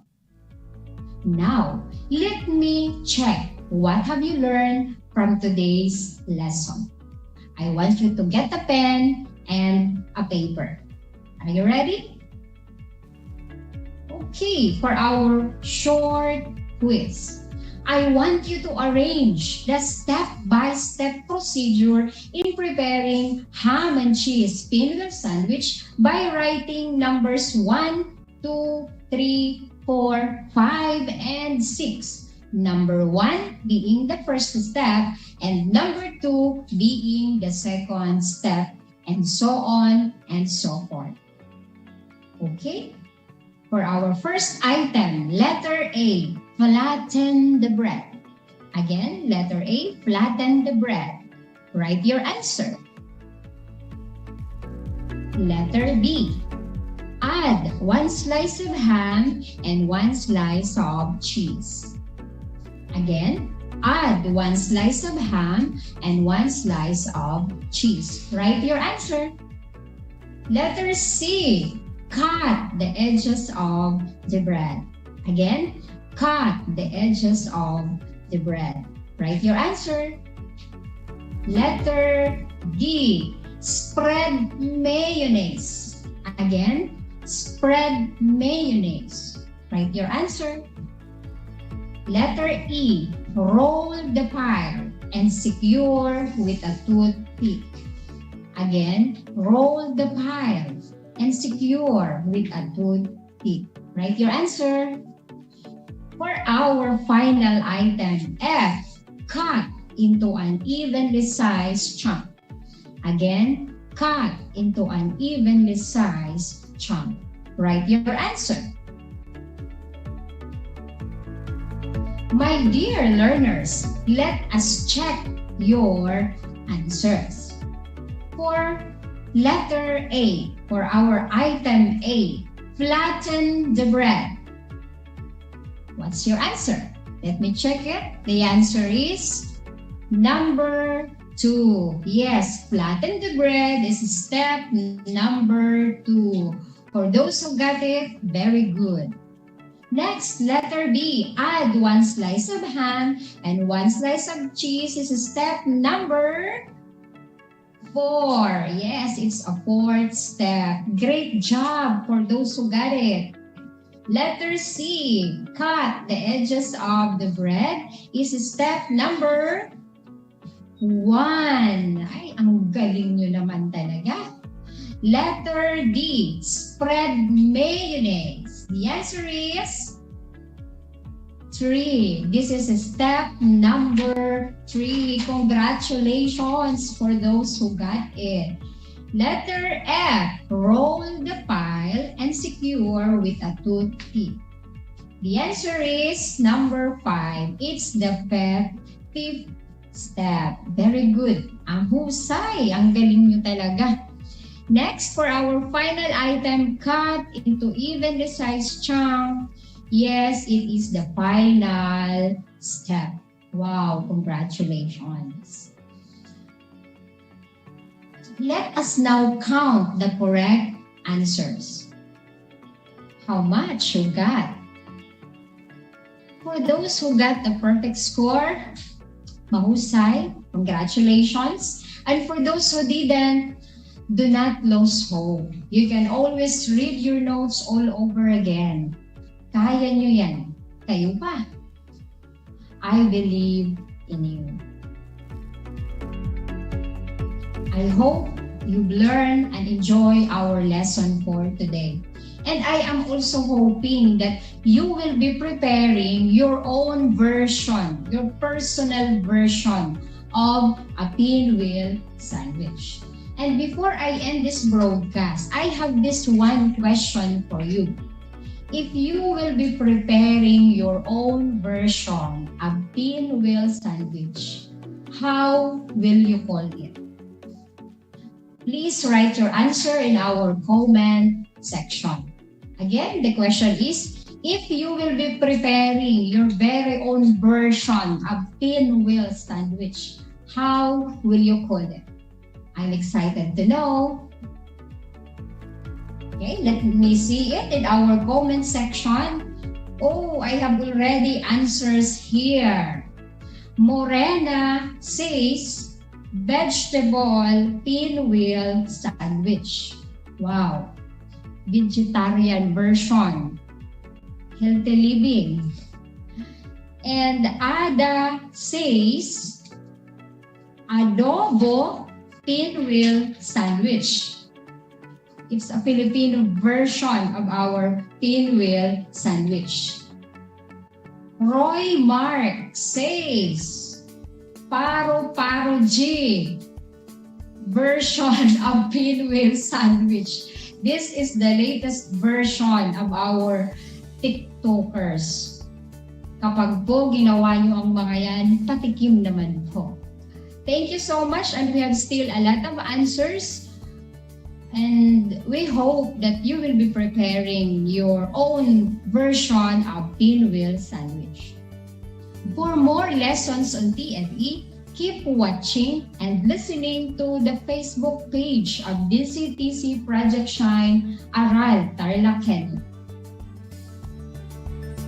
This is Project Shine Aral TarlakHenyo, brought to you by the Department of Education, Division of Tarlac Province in cooperation with DCTC Radyo Pilipino Tarlac. I am Loreline P. Castañeda from Tarlac National High School Annex, saying, in TLE, we have skills, We have knowledge and progress.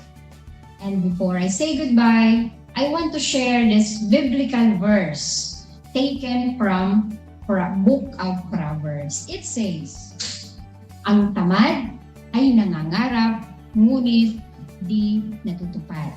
Subalit, ang hangarin ng masikap ay laging nagaganap." Again, ang sabi po ng Book of Proverbs, ang tamad ay nangangarap, ngunit di natutupad. Subalit, ang hangarin ng masikap ay laging nagaganap. See you next time. God bless you, my dear learners. Bye!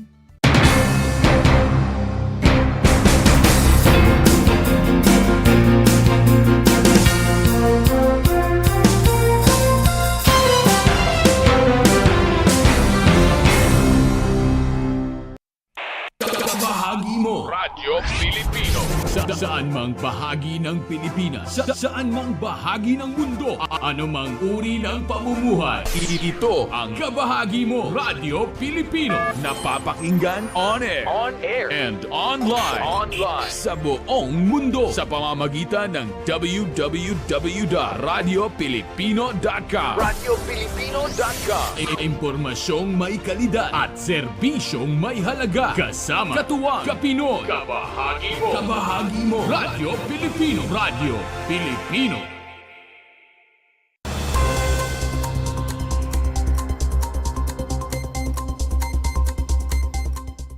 Nakatanggap kamakailan ng mga kwalipikadong manlalaro ng Tarlac City ng tulong pinansyal na 600 pesos City Meet Allowance, 600 pesos Inter-District Allowance, at 9,600 pesos training allowance mula sa City Government of Tarlac.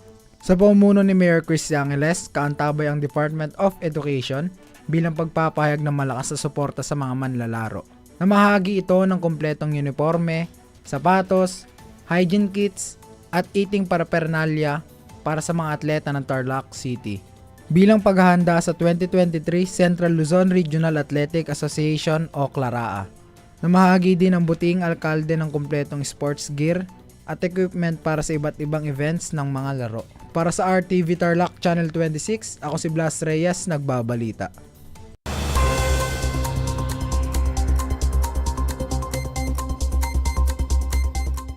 Sinagawa kamakailan ng Lecture on Anti-Rape Law of 1997 at Anti-Violence Against Women and Their Children Act of 2004 sa Barangay Poblasyon 1, Moncada, Tarlac dahil sa tumataas na bilang ng rape incidents at iba pang gender-based crimes sa bayan ng Moncada. Ang nasabing aktibidad ay dinaluhan ni Chief Women and Children Protection Desk, Police Captain Edna Lynn Briones. Katuwang si Chief Women and Children Protection Desk Investigator, Police Staff Sergeant Jennifer Q. Ulsan, at Moncada Metropolitan Police Service na pinangungunahan ni Police Major Jose Natividad Jr. Ang mga miyembro ng faith-based leaders, parents, Barangay Violence Against Women and Their Children Desk, at Barangay Peacekeeping Action Teams ng Moncada Tarlac ay dumalo rin sa nasabing aktibidad.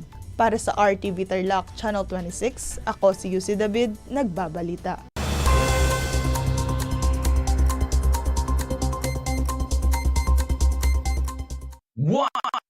One FM. This is your one. My only one. One lang yan. The only one. One FM. 96.1 Tarlac, 98.3 Lucena, 88.3 Legazpi, 96.1 Surigao, 95.9 Butuan, 92.1 Mindoro, 96.7 Tacloban, 99.3 Baler, 95.1 Puerto Princesa, Palawan. This is your one. Your only one. Your only one. One FM. One FM. Your only one FM. One FM.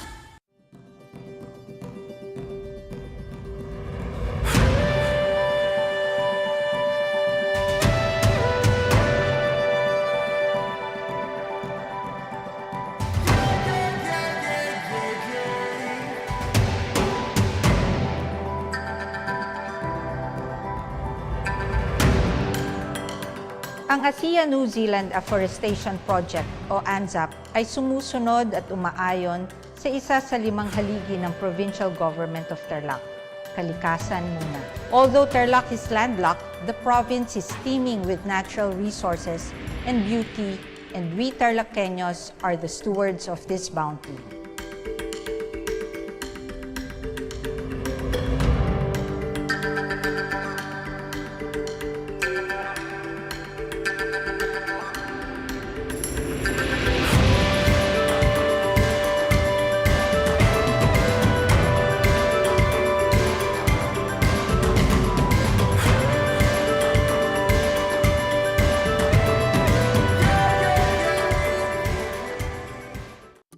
Kumusta mga giliw kong tagapakinig? Nagbabalik ang inyong paaralang panghimpapawid, Aral TarlakHenyo, sa RTV Tarlac, Channel 26, at sa bayang naririnig sa DZTC 828, Radyo Pilipino Tarlac. Tayo rin ay napapanood sa FB Live ng RTV Tarlac Channel 26. Sumasahimpapawid mula sa bayan ng Pura Tarlac, mula sa bayan ng San Clemente. Mula rito, sa Purok Elementary School, Pura Tarlac. sa bayan ng Kapas Tarlac. Ako, ang inyong guro, na maghahatid sa inyo ng makabuluhang pagtalakay sa ating aralin.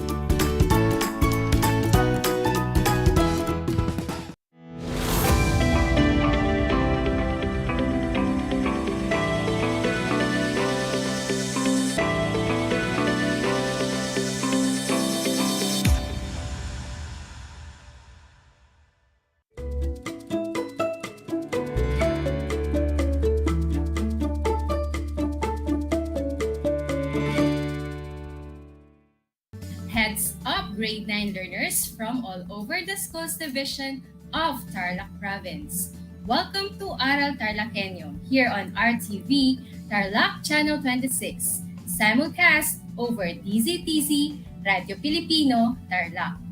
I am your teacher broadcaster, Ma'am Abigail F. Bartolome, who will be with you in this 25-minute informative and educational broadcast about our grade 9 lesson in health for the third quarter. I would also like to welcome all our listeners, especially our dear students and parents, our valuable stakeholders that this radio and TV broadcast may reach. Time check, ladies and gentlemen, it's exactly 4:30 in the afternoon and you are watching Aral TarlakHenyo here on RTV Tarlac Channel 26, simulcast over DCTC Radio Filipino Tarlac. Before we start, I want to make some important reminders before listening to our broadcast. Make sure that you are in a quiet, relaxed, and comfortable place when listening. Make sure that you have a copy of your module, compendium of notes, and your last to better understand our lesson for today. Our topic for today is about first aid, particularly the conduct of primary and secondary survey of the victim. Are you all now ready for a new session of discovery with Teacher Abby? I guess you are all now prepared and excited to learn.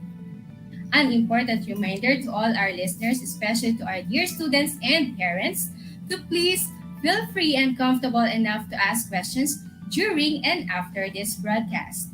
You can post your questions, queries, and clarifications by the FB live stream of Aral TarlakHenyo here on RTV, post a message on our class GC or through SMS. You can message me directly, your teacher broadcaster, on my number 0922-704-5331. I'll try my best to answer all your questions and queries with regards to our lesson for today. Once again, you can reach me through my number 0922-704-5331. This is our first lesson for the third quarter. That is why I want to show some pictures and study them. Later on, we will have a sit rep or a situation report. I want you also to think, what are you going to do if that happens to you or to your family member? Okay, here is picture number 1. Picture of a burned hand. Next picture. 1. I want you to analyze the picture and think what are the things that you are going to do in these situations. Here are the guide questions for the pictures. Number 1, what is the picture all about?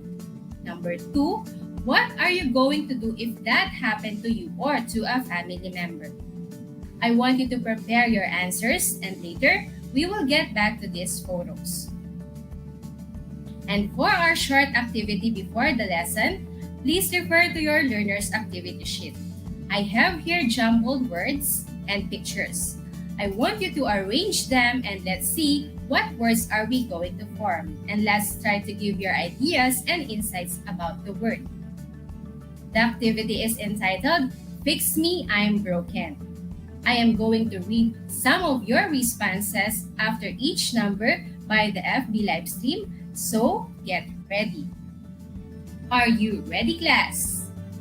The first set of letters are D, O, W, and S. What is the word form in that letters? Very good, Liam Allen. You are correct. The answer is wounds. They are cut on the skin. Next, can you identify what is on the picture? Good job, Liz Natalie. The correct answer is ambulance, the vehicle to transport a victim. The third set of letters are F, R, I, S, T, R, A, I, D, E. What is the word form in these letters? You got it right, Santia Amber. The correct answer is first aider, the first person to respond to a victim. Next, what is on the fourth picture? The correct answer is doctor. They are authorized person to give cure to a victim. And the fifth set of letters are T, N, E, D, A, C, C, I. What is the word form in those letters? If your answer is accident, you are correct. They are unforeseen and uncontrollable events that may injure a person. Very good, my dear students. You have the right idea of each term for our lesson for today. After forming the words related to our lesson, I want you to give your insights and ideas about the words. Please write them down on your activity sheet. And going back to our pictures posted before the lesson, what is the picture all about? Number 2, what are you going to do if that happened to you or to a family member?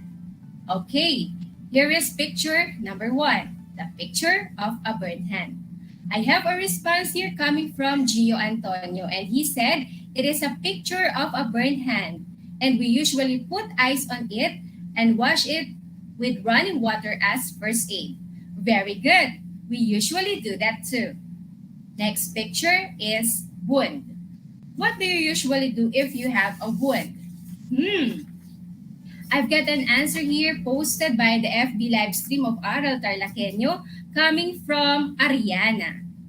And she said, Ma'am, I usually clean the wound with soap and alcohol. Wow, that's a very good answer. We also have a text message coming from Carissa Angeli, and she said, I clean the wound and wrap it in a clean gauze to prevent further infection to the wound.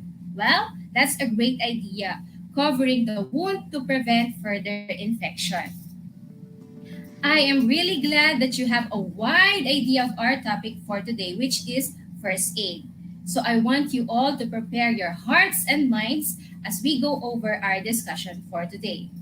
Once again, you are watching Aral TarlakHenyo here on RTV Tarlac Channel 26, simulcast over DCTC Radio Filipino Tarlac.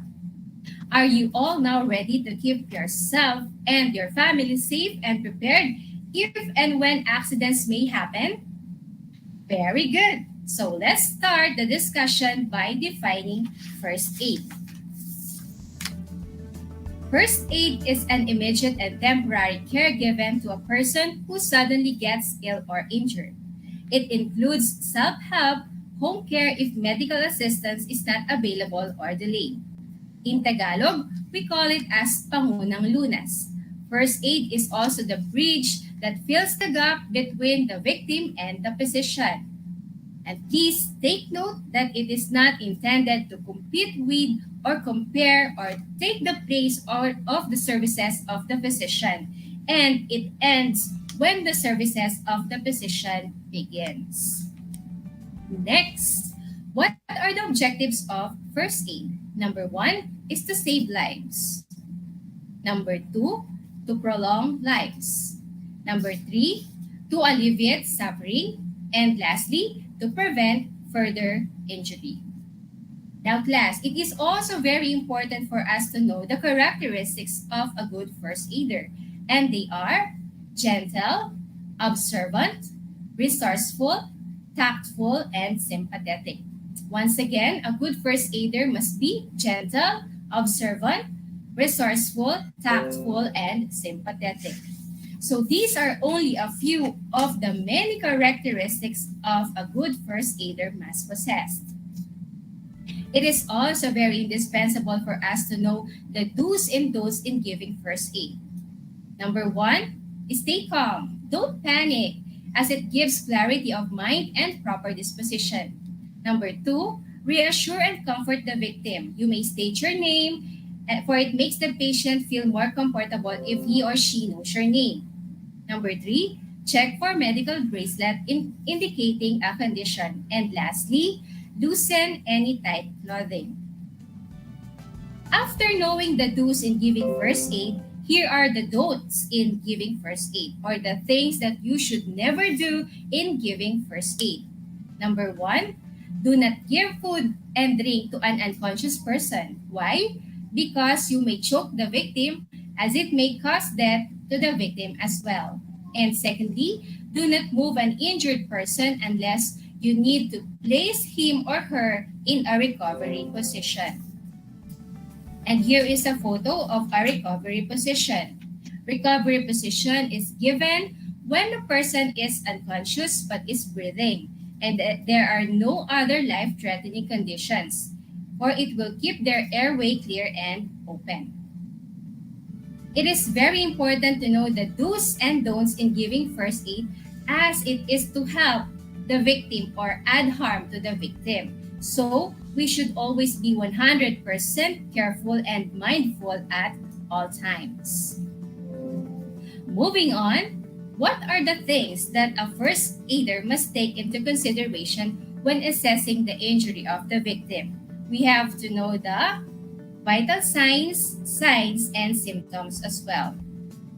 Okay, I hope you have taken down notes, because later we will be answering questions related to our lesson.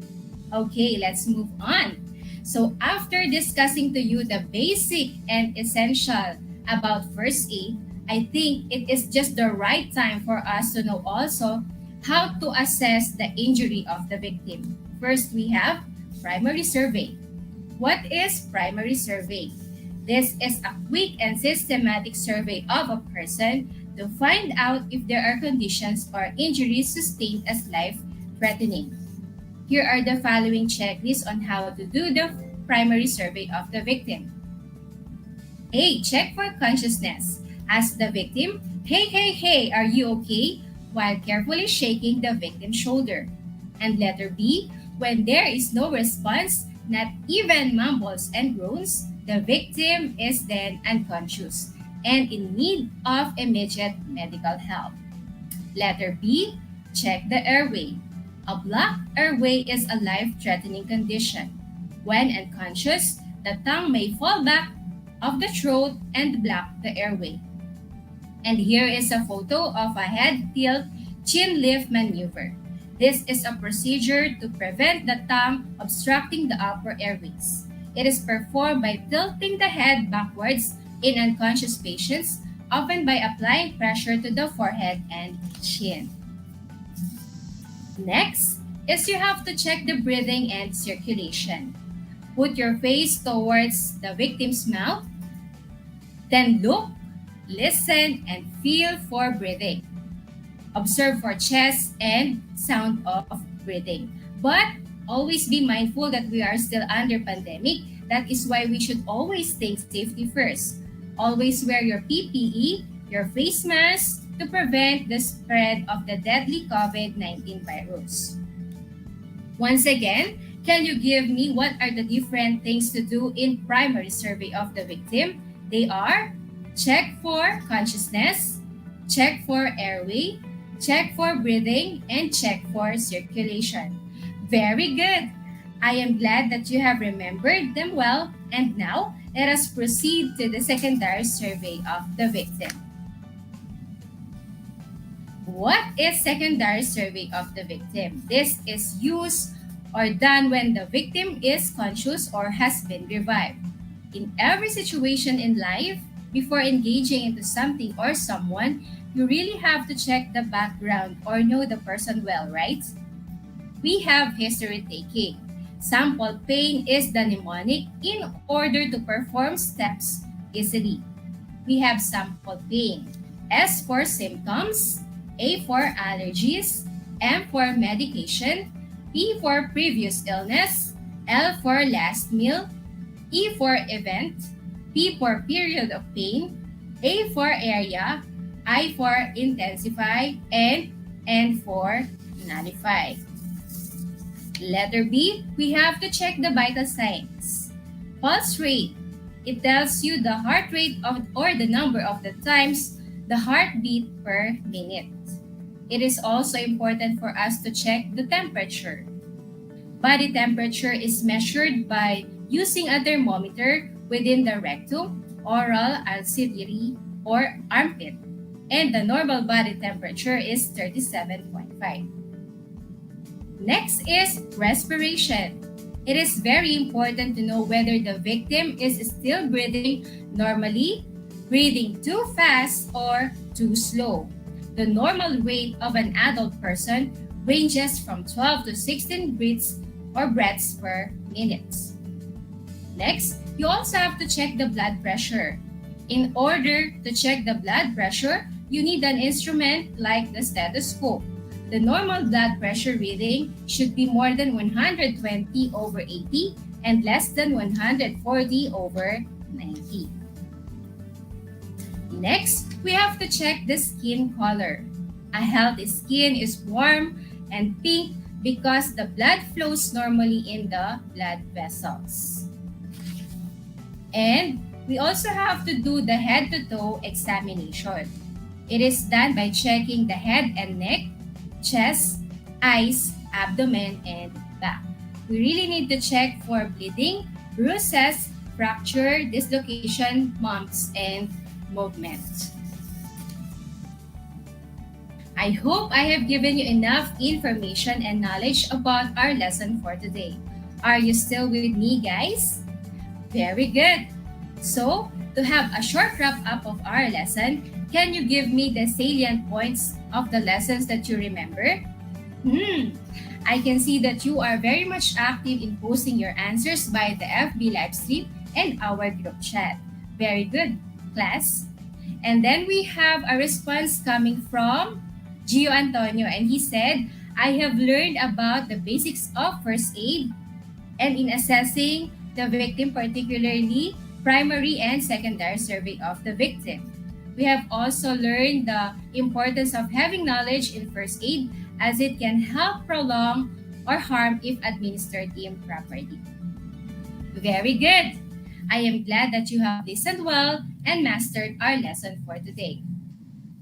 And now, let's have a quiz about our lesson for today. This is only a 5-item quiz. You can write your answer by the FB live stream, or you can give your answers or write your answers in your mappe notebook. Here is the direction. All you have to do is write through if the statement is true and false if the statement is false about first aid. Number 1, first aid is an immediate and temporary care given to a person who suddenly gets ill or injured. Number 2, first aid can take place a physician or doctor. Number 3, primary survey is a quick and systematic survey of a person that is unconscious to find out if there are conditions that are life-threatening. Number 4, Secondary survey is used when the victim is conscious or has revived. And last item, a good first aider is gentle and sympathetic. Okay, so there you have it, our quiz for today. And here are the key to correction. Number 1, true. Number 2, false. Number 3, true. Number 4, true. And number 5, true. Once again, number 1, we have true. Number 2, false. Number 3, true. 4, true. And number 5, true. Okay, I hope you got the items correctly. For those who are not, don't be sad because there will always be a next time. What is important is that you have tried hard and you have been honest. For your activity for today's discussion, kindly refer to your learner's activity sheet. And this will be your assignment for today's broadcast. The title of the activity is What's on Your Mind? Think of a creative way on how to make a slogan about first aid. You are going to create a slogan about first aid. It can be its importance and advantages. After all the ideas and informations given to you, I am pretty sure that you can create a beautiful output for this activity. And you will be graded according to this criteria. Creativity, 25%. Neatness of work, 25%. Interpretation, 25%. Message, 25%, for a total of 100%. You can submit this online to your teacher, or you can submit this on the schedule of your retrieval and distribution of modules in your school for modular learners. Okay, there you have it, class. I hope you have learned a lot today. I am Ma'am Abigail Fausto Bartolome, your teacher broadcaster, saying your safety is our first and foremost concern and priority. Please remember that it is our health, that it is our real wealth, and not a piece of gold and silver. Once again, don't forget to watch us live on Facebook from 8 a.m. to 5:30 in the afternoon from Monday to Friday for more radio-based lessons based on the most essential learning competencies. Please also take time to like and share our Facebook page, RTV Tarlac Channel 26. Once again, this has been your teacher, Abby, Ma'am Abigail F. Bartolome from Tarlac National High School, saying, life is fragile, you have to handle it with care, and to never ever let your guard down against COVID-19. Stay home and stay safe. Until next time!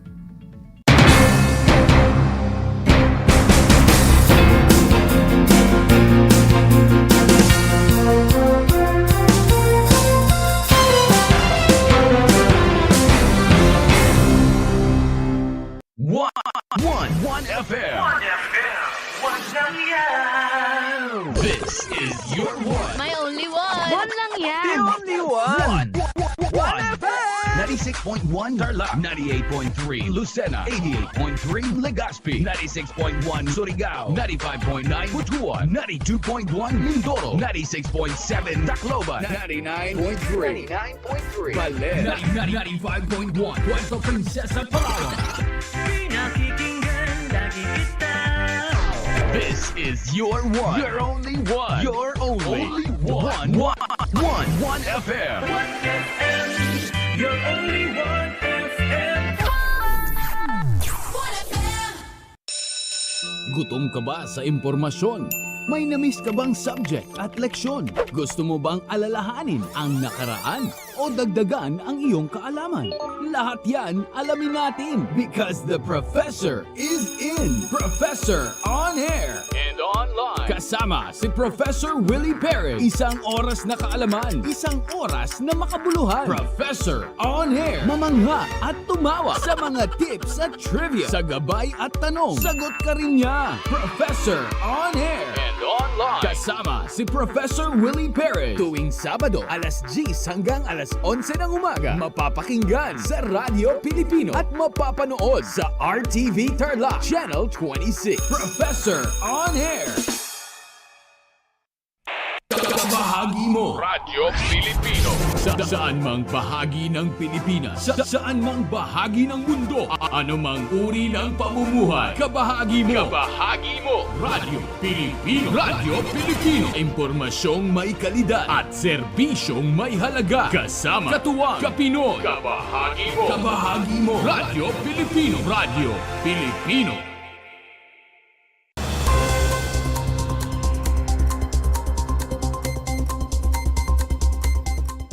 Bumisita kamakailan si Tarlac 1st District Congressman Jaime D. Cuangco sa munisipalidad ng Ramos, Tarlac.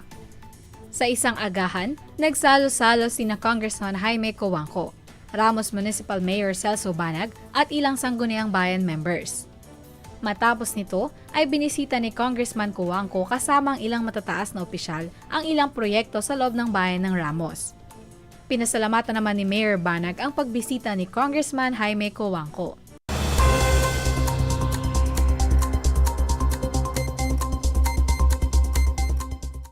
Isang seminar tungkol sa good manufacturing process para sa Agrarian Reform Beneficiary Organizations o ARBOS ang inorganisa kamakailan ng Department of Trade and Industry Tarlac at Tarlac State University alinsunod sa ilalim ng programa na DTI na Comprehensive Agrarian Reform Program.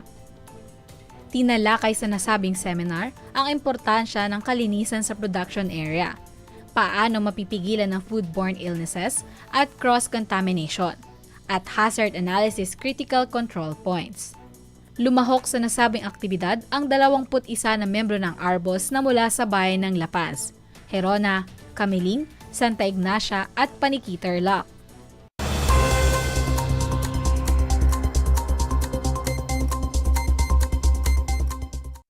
Formal nang nilagdaan kamakailan ng Tarlac State University o TSU at Munisipalidad ng Victoria ang Memorandum of Agreement upang simulan na ang unang batch ng Community Development Projects and Capacity Building for Project Implementers para sa Sustainable Training Assistance and Revitalized Teaching o Project START.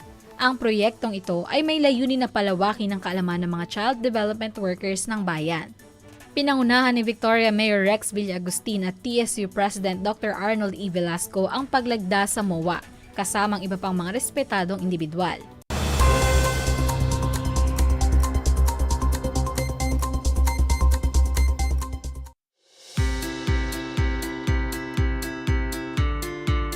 Upang matugunan ang mga kinakaharap na pagsubok ng mga guro at mag-aaral sa gitna ng kasalukuyang pandemya, nagsanib tulong sina Congressman Charlie Cuangco ng unang distrito ng Tarlac, DEPED Region 3 Regional Director Dr. May B. Eclar at Tarlac Schools Division Superintendent Dr. Ronaldo Pozon para sa isang napapanahong proyekto na tinaguriang Project Shine, Aral TarlakHenyo. Ang mga mag-aaral ng Grade 4 at Grade 5, ganon din ang Grades 8 and 9 sa buong probinsya ng Tarlac, kasalukuyang sumasailalim sa radio-based instruction. Katuwang ang himpilang DZTZ 828 kHz AM at RTV Tarlac, Channel 26. Ang Tarlac po nangunguna po ngayon pagdating po sa radio-based instruction. Marami pong humahanga sa atin. I'm very happy this station, itong DCTC, could reach the whole of Region 3. Hindi natin alam. We are contributing. We are creating a very big dent in the history of Philippine education. And I am proud. I am here in Tarlac. This is the noble cause of education in which you and I, without you knowing it, we are bound to do.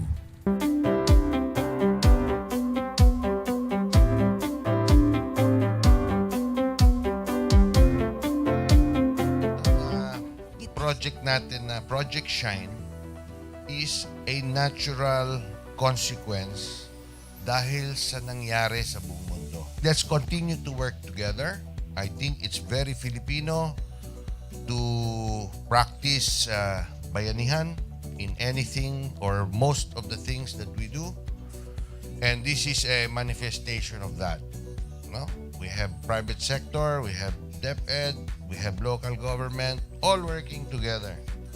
And I hope the parents of some of these children, especially the parents that did not graduate from school, or hindi nakapag-aral nung sila ay bata, sana naman gamitin na nila itong opportunity na mag-schooling na rin sila kasama ng mga anak nila para mag-bonding pati ang mga magulang sa mga bata. I look at this as doing God's work. Diba? So if you do God's work, it feels right. It's righteous. It's for good, not for evil. Good morning and happy learning, grade 4. Welcome to Aral TarlakHenyo here on RTV Tarlac, Channel 26. Simulcast over DZDZ 828, Radio Filipino Tarlac. I am Teacher Mercy Pacheco Bognot. This is Alistair Aidatu. I am Marie Josephine B. Andrade. I am Teacher Princess Marie M. Dueñas, and I will be your teacher broadcaster for today.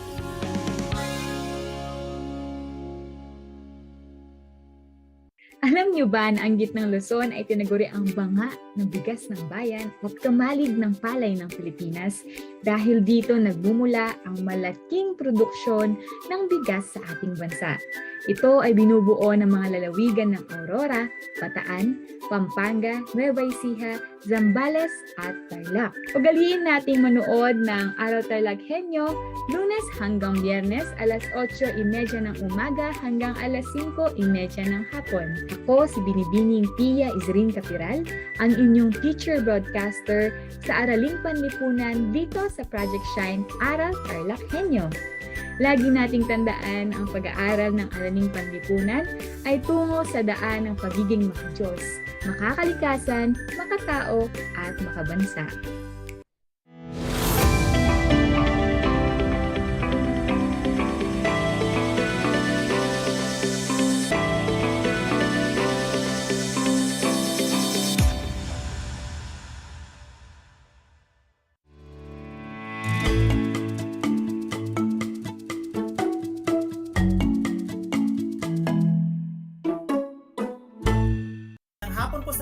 Taga-subaybay ng ating Project Shine, Aral TarlakHenyo dito sa RTV Tarlac Channel 26 at sa bayang napakikinggan sa DCTC Radio Filipino 828 AM Radio at napapanood via Converge TV Channel 100, FB Live sa FB page ng RTV Tarlac Channel 26 at sa FB page ng DEPED Tarlac Province. Ako po ang inyong segment host, Jomel P. Calderon, guro sa Araling Pantao, Agham, Panlipunan, Pananaliksik at Pananalo Enthusiast. Upang higit na bibigyang kahulugan ang paksang ating tatalakayin sa araw na ito, makakasama po natin ang dalawa sa mga masugid na tagapagtaguyod ng kasaysayang lokal ng Tarlac. Unahin po nating batiin ang ating dalubguruan ng Araling Panlipunan mula sa San Pedro National High School. Walang iba ang aking kaibigan, Dr. May R. Tolentino. Magandang hapon po, ma'am. Hello, sir. Good afternoon. Kasama rin po natin ang dalubguruan ng Hirona North Central Elementary School, ang malikhaing ilustrador ng kagamitang pagtuturo, isang mabait na kaibigan, Ma'am Diana Bifacun. Magandang hapon po, ma'am. Magandang hapon, Sir Jomel. Magandang hapon po sa ating mga tagapakinig at tagapanood ng ating kasalo sa radyo. Magandang hapon pong muli, Ma'am May and Ma'am Diane. Bago po kayo bigyan ng pagkakataon na bumati, tingin po lamang po ang pagkakataong ito na batiin sa ika-44 na anibersaryo ng kanilang kasal ng Alicia Benavente Gamboa at Dr. Alberto P. Gamboa, dating taga-Masid Pandibisyon ng Araling Panlipunan at ang itinuturing nating ama ng kasado. Happy anniversary po, ma'am and sir. Ma'am Diane and Ma'am May, maaari na po kayong bumati sa ating mga manonood at tagapakinig. Ma'am Diane, mauna ka na po. Diane. Sige, unahin ko na po yung batiin ang aking mga kasama dito sa Hirona North Central Elementary School na kasalukuyan pa rin nag-stay dito sa school at hindi klase pa po sila kasi may second shift pa po. So, binabati ko po rin ang aming punong guro na si Dr. Diana Ayugay at ang aming PSDS na walang bakon din si Dr. Marilyn H. Pasqua. Magandang hapon po sa inyong lahat at sa lahat ng mga nakikinig at nanonood ng kasalo. Magandang hapon po sa inyong lahat. May? Magandang hapon po sa lahat po ng tagapakinig at nanonood po ng ating Kasalo sa Radyo.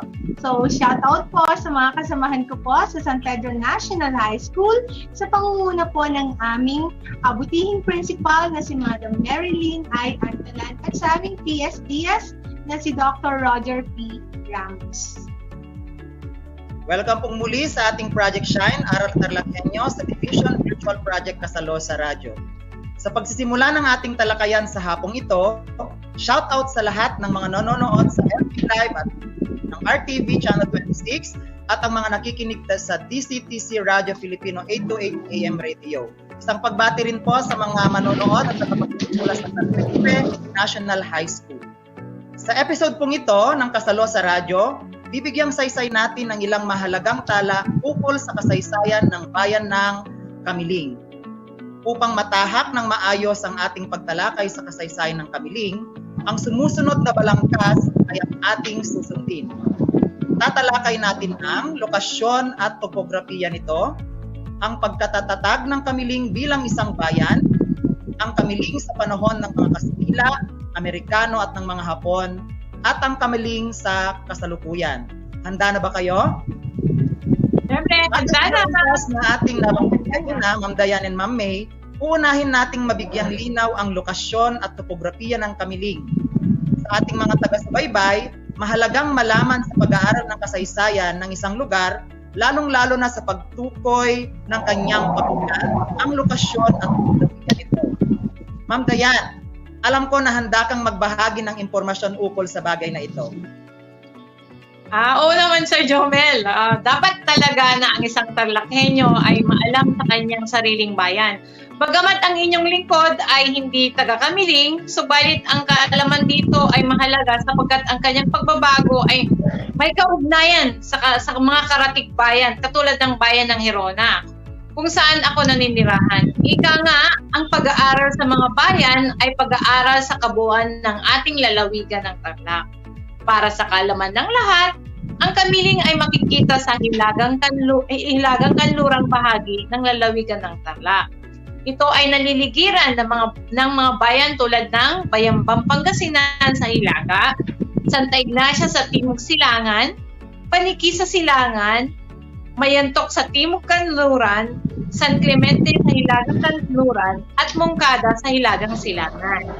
Ang Kamiling, tandaan natin sa ating mga manonood at mga bata na ay pangwalo sa pinakamalaking bayan sa Tarlac, ayon sa sukat ng lupain.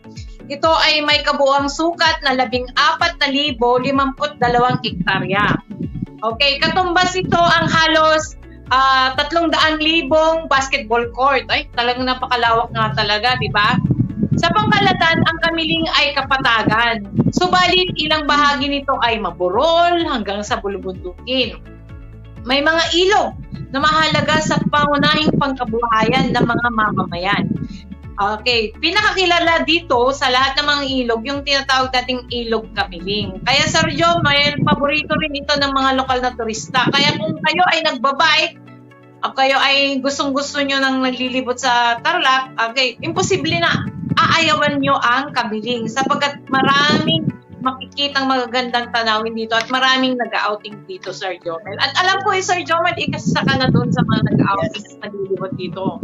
Yes, Ma'am Dayan, tama ka dyan. Sa katunayan, ilang beses na rin akong nakapasyal sa Kamiling sakay lamang ng aking bisikleta. Isa na dyan yung pagpunta namin noon sa bulubunduking bahagi ng Baksay. Ang Baksay ay isa sa mga barangay na bumubuo ngayon sa bayan ng Kamiling. Malinaw sa paglalarawan mo, Ma'am Dayan, na ang Kamiling ay tulad ng ibang bayan ng Tarlac na sa pangkalahatan ay kapatagan. Sa makatwid, ito ay akmang-akma para sa gawaing agrikultural. Hindi na tayo magtataka na ang panimula ng pagkabuo nito bilang isang bayan ay nakabatay sa kapakinabangang tinatamasa ng mga unang nanirahan dito. Ma'am May, diyak ko bilang isang mapagmahal sa kasaysayan, may mahibabahagi ka tungkol sa pagkabuo ng bayan, pagkabuo ng Kamiling bilang isang bayan. Ang ating mga manonood at tagapakinig, kasama na ako dyan, ay tiyak na nakatutok na sa karagdagang kaalaman na may ibabahagi.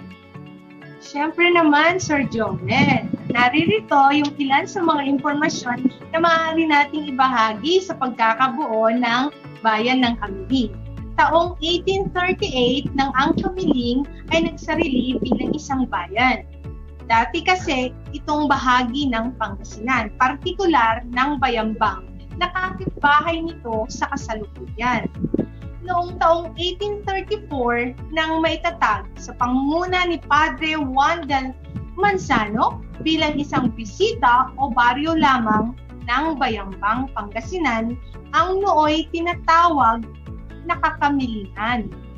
Kakamilingan ang ipinangalan sapagkat noon ay hitik sa mga puno na tinatawag na kamiring ang lugar na ito. Mahihinuha na ang kamiling na pangalan nito sa ngayon ay mula sa kamiring.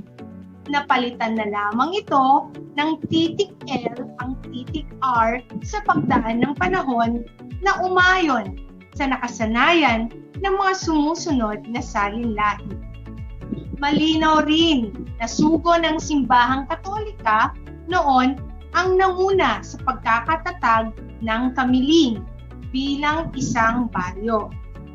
Datapwat, sentro ng panimula nito ang pagpapalaganap ng Kristyanismo, kung kaya noon ito ay kilala rin sa tawag na San Miguel de Camilino. Sunod ito sa pangalan ng kanilang patron ng bayan. Kawili-wiling mapakinggan mamaya ang mga impormasyon na iyong ibinahagi. Ang pangalan pala ng Kamiling ng bayan ay hango sa kamiring na uri ng puno. Maalala mo mami nung mga bata tayo, 'di ba? Naririnig natin sa ating mga lolo't lola na kapag nagkaroon tayo ng kati-kati, lalo na sa kakahuyan, na tayo daw ay nakamiring. Yes. Diba? May mga kinukuha pa nga silang mga dahon tapos ipinibiti nila sa kung saan tayo nagluluto. Naglulutuan. Yes, sir. Galing din yan sa hango din yan sa puno ng kamiring. So it's a trivia for all para sa mga tagapakinig natin at sa mga manonood. So sa ating mga tagapakinig, tingnan ninyo kung paanong ang kapaligiran ng isang bayan ay nakaiimpluwensya sa paghubog ng pagkakakilanlan nito. Gayunpaman, ang pinakatampok sa lahat, sa pag-unlad ng bayan, syempre, ay ang kanyang mga mamamayan. Ma'am Dayan, maaari mo bang ilahat kung sino-sino ang mga naunang na nagtaguyod ng pagsisimula ng pag-unlad nito?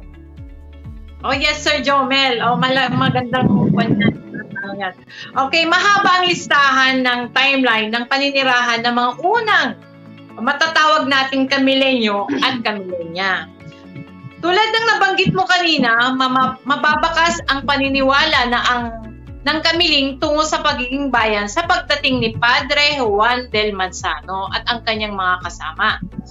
Gayunpaman, sinasabing ang mga kapatid nating mga Aita ang mga naunang nanirahan sa Kamiling.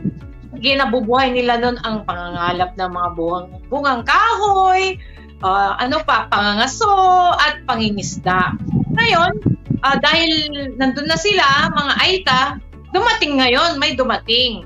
Sa pagdating ng mga Pangasinense at Ilocano mula sa Hilaga, dahil na nga ang Kamiling ay dating baryo ng Bayambang, tulad rin ng bayan ng Paniginoon, ang mga Aita noon ay malayang nakakagalugad sa lupa. So, sila yung nandoon dati mga Aita.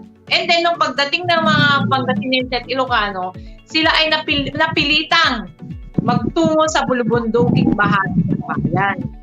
4 na pangkat ng mga Ilocano ang mga nandarayuhan sa Kamiling. Sa panahong ito ay naitatag bilang baryo at kalaunan ay isang naging malayang bayan. Unang pangkat, tandaan natin mga nakikinig at sa mga nanonood mayroon tayong 4. Unahin natin yung unang pangkat. Ang pangkat ng Kabugaw na pinamumunuan ni Tranquilino de los Santos. Yan. Sa pangkat Sarat na pinamumunuan ni Alejandro Agustin. Pangkat Sinait na pinamumunuan ni Lorenzo Gabriel at ang pangkat Paway na pinamumunuan ni Pascual Kabakungan.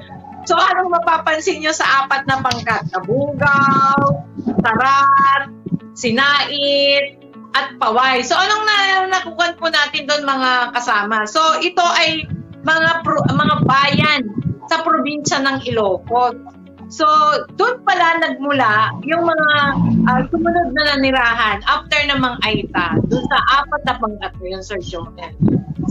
Yes, Ma'am Dayan. So mga Aita, Ilocano, Pangasinense, ang mga naunang nagtatag ng pamayanan sa Kamiling. Walang duda kasi, Ma'am Dayan and Ma'am May, marami sa mga naninirahan sa kasalukuyan doon ay Ilocano at Pangasinense ang ginagamit na lokal na wika. Diba? Kabahagi nila sa pagpapaunlad ng bayan. Ngunit syempre sa panahong ito ay naging baryo hanggang sa maging bayan, may mga nanguna sa pamamahala. Nagpasimula ng mga plano tungo sa positibo nitong pag-unlad. Ma'am May, sigurado ko bilang isang dalubguro sa Araling Panlipunan ay may maibabahagi ka tungkol sa mga naunang pulutong ng mga lider ng Kamiling bilang isang bayan. Yes, Sir Joel. Mahirap man ang magsaulo ng mga pangalan at hindi man iyan ang pinakamahalaga. Sa pag-aaral ng kasaysayan ay nararapat ding gawin dahil tayo rin ay matuto sa karanasan ng mga personalidad na ito na nagsilbing tauhan ng ating mahabang kasaysayan. Noong ang Kamiling ay naitatag bilang bisita o baryo noong 1834, nagsilbi ang tagapagtatag na si Padre Juan de Alvarez del Manzano na pura paroko. Nais kong bigyang diin iyan sapagkat alam naman nating nangibabaw sa panahon na iyan ang pagnanais ng pamahalang Espanya na tuloy-tuloy na maitindig ang Kristyanismo sa ating bansa. At ang Kamiling ay hindi naiiba. Sa katunayan, ang pinakalumang simbahang Katoliko sa Tarlac ay nasa Kamiling. Ito ay ang simbahan ng San Miguel Arcangel na noong 1997 ay sinira or nasira dahil sa sunog. Ang alam ko ay patuloy ang pagnanais na ito ay mapanumbalik sa dati nitong itsura. Sana nga may balik nga ito sa dati niyang itsura.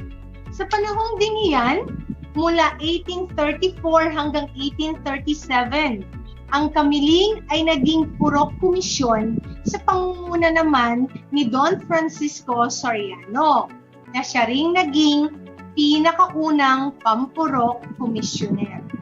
Sumunod sa kanya, sina Don Domingo Claudio noong 1835, si Don Bernardo Bugarin naman noong 1836. At noong 1837, ito naman ay pinamunuan ni Don Pascual Kabaktuman. So yun yung ilan lamang sa mga namuno. So nang magsarili naman yung bayan noong 1838, naging unang gobernador silyo naman si Vicente Galcin hanggang 1855. Sinundan naman ito ni na Don Domingo Monzon mula 1856 hanggang 1860. Si Don Narciso Guting mula 1881 hanggang 1886. Sumunod din si Don Lorenzo Felix mula 1891 hanggang 1892. At si Don Benaventura Torres mula 1893 hanggang 1897. So yun yung ilan sa mga namuno sa bayan ng Kamiling, Sir Joel. May tingin ko kung mabibigyan lang tayo ng mas mahaba pang oras, mas marami pang makasaysayang personalidad ang mahuhukay natin sa kasaysayan ng Kamiling na itinuturing din natin na old lady in the northwestern part of the province of Tarlac bilang isa sa pinakamatandang munisipalidad ng ating probinsya. Babalikan ko kayo mamaya, Ma'am May, ukol sa bagay. Yes, sir. Sa ngayon, Ma'am Dayan, tingin ko may mahalaga na tayo ay magbahagi pa ng ating kaalaman ukol sa Kamiling sa panahon naman ngayon ng mga Kastila, lalo na sa panahon ng himagsikan. Ma'am Dayan? Actually, sir, hindi natin may isasantabi ang kontribusyon ng Kamiling pagdating sa himagsikang Pilipino, yung kanilang kontribusyon sa himagsikang Pilipino. Okay. Mula na sa kamay ng mga nanakop na Kastila, sumama ang mga Kamilenyo na ipaglaban ang katipunan. Isang tubong Kamiling na nakapag-aral noon sa Maynila na kung saan unang pumutok ang pagkikipaglaban ng mga katipunero ang nagtatag ng isang panghukbong samahan sa ilalim ng hukbo ni General Francisco Macabulos. Siya ay walang iba kundi si Liberato Aveiro na nakipaglaban sa pamumuno ni Don Buenaventura Torres. Napasailalim sa kanilang kapangyarihan ang Kamiling na pinamunuan ni Don Tranquilino Pagarigan na naging mas mabait sa mga taong nakipaglaban sa mga Kastila. So, doon pa lang, Sir Joel, makikita mo na matatapang ang mga taga-Kamiling nung panahon ng mga Kastila kasi naki-join sila sa tropa ni Makabulos. So, at naki-join din sila sa mga Katipunero. So, talagang hindi lang sila magaganda, matatalino, kundi sila rin ay matatapang nung panahon ng Kastila. So, back to you, Sir Jomel. Hindi na nakapagtataka yan, Ma'am Dayan, na masangkot ng tuwiran ang Kamiling sa laban ng mga Katipunero sapagkat alam naman nating lahat, di ba? Ang Tarlac ay kabilang sa 8 unang lalawigan ng Pilipinas na naghimagsik laban sa mga Kastila. Kaya nga, di ba, kung matatandaan ninyo sa itinuro sa atin ang ating mga guro noon, isa sa mga 8 sinag ng araw sa ating watawat ay sumisimbolo sa lalawigan ng Tarlac. Sa panahon naman ng mga Amerikano, Ma'am May, ano po ang kalagayan ng Kamiling? Alam naman natin, Sir Joem, na pagkatapos ng mga Kastila, sumunod na nanakop ang mga Amerikano. So, ang pag-aakala ng mga Pilipino ay kaibigan natin sila. Pero ng kalaunan ay lumabas ang tunay nilang mga interes sa ating bansa. Ngunit di rin nagtagal ay nag-alsa rin ang bayan ng Kamiling. Kagaya ng sinabi kanina ni Ma'am Dayan, pinakita muli ng mga taga-Kamiling na sila ay matatapang na lahi. Nang dumating ang mga Amerikano sa Kamiling, nakita nila ng bayan ay payapa. Ito ay dahil ang mga plano ng mga Pilipino sa labanan ay karaniwang sinasagawa sa mga di aakalaing mga lugar ng mga tinuturing ng mga Amerikano na rebelde, tulad ng mga kumbento at simbahan. So pinapakita lamang doon na magaling mag-strategize ang mga taga-Kamiling. Si General Francisco Macabulos ay sinasabing sa panahong ito ay kasama ng mga natitirang Katipunero sa Sitio Tangadan, Labni, Mayantok na noon ay bahagi pa lamang ng Kamiling. Kabilang din sa kilalang personalidad sa panahong ito ay si General Pedro Pedroche na hindi naging kasundo ni General Macabulos dahil na rin sa pamamaraan nitong taliwas sa kanilang ipinaglalaban. Kalaunay napatay si General Pedroche ng pangkat ni Komandante Aveiro. Pinupuna ng iba ang pangyayaring ito sa kasaysayan ng Kamiling bilang pagtataksi. Sa panahon din ng mga Amerikano, Sir Joem, nahiwalay ang mga bayan ng Santa Ignacia, San Clemente at Mayantok bilang mga nagsasariling bayan. Dating mga baryo kasi ng Kamiling ang mga ito. Dahil din sa edukasyon, ang isa sa mga pangunahing isinusulong ng mga Amerikano sa Pilipinas, which is alam talaga natin yan.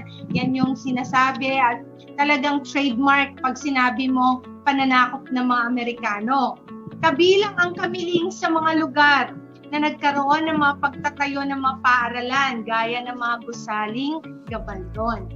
May mga naitayo ring mga paaralang pribado tulad ng Kamiling Secondary Institute na naitatag noong 1932. So yun yung mga pangyayari sa panahon ng Amerikano sa bayan ng Kamiling, Sir Joel. Nagpatuloy pala ang himagsikan, Mami, sa panahon ng mga Amerikano. Yes, ngunit kahit naman nagpatuloy ang himagsikan, alam naman nating may maganda rin namang programa sa panahon na yan. At nabanggit mo nga na ito ay yung edukasyon. Sa katunayan, ang sistema ng edukasyon sa Pilipinas hanggang sa ngayon ay kahihalan tulad natin sa sistema ng Estados Unidos. Ma'am Dayan, alam mo yung susunod na tanong ko. Kasi after ng mga Amerikano, may sumunod na namang sumakop sa Pilipinas, di po ba? At yan ay ang mga Hapones. So ano naman kayang kalagayan ng mga Kamilenyo, Ma'am Dayan, ng panahon ng Hapones?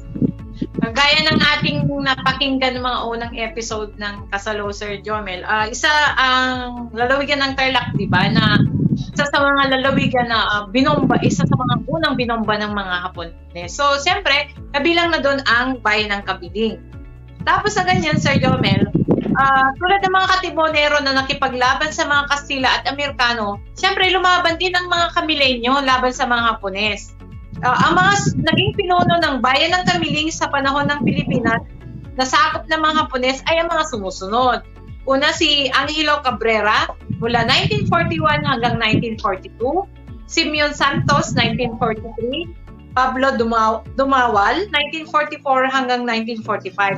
Alam natin na naging lumaya ang bansa mula sa mga Hapones ng panahon ng 1945 nang sumuko ang mga Hapon sa Allied Forces matapos bombahin ng Amerika ang Nagasaki at Hiroshima. Isang taon nakalipas niyan, Sir Jomel, tuluyan na rin pinalaya ng mga Amerikano ang Pilipinas noong July 4, 1946. So, alam naman natin na halos daw maiksi nga lang ang mga pag-stay ng mga Hapon. Tama ka dyan, Ma'am Dayan, na lumaya nga ang Pilipinas mula sa mga Amerikano noong 1946. Naging simula iyan ng pagpapanumbalik ng Pilipinas bilang isang republika na alam naman nating teritoryo na walang mananakop.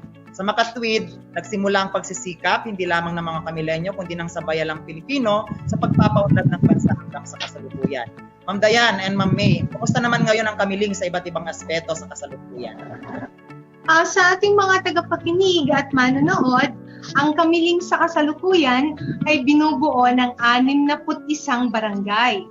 Isang kamiling sa mga bayan ng Tarlac na may tuturing na may mabilis na pag-unlad ayon sa kita at ekonomiya. Sa katunayan, Sir Joem, ito ay kasalukuyang first class na munisipalidad na mayroong 87,319 na populasyon ayon sa 2020 census.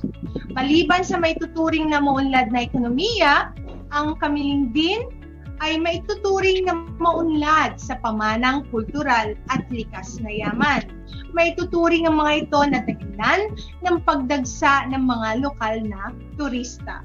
Baka naman gusto ninyong bisitahin ang mga sumusunod.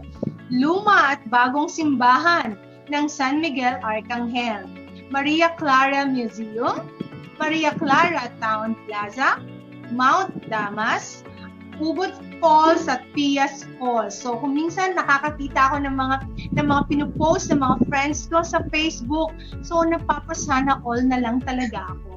Sana all talaga. Ma'am Dayan, Yes. kayo?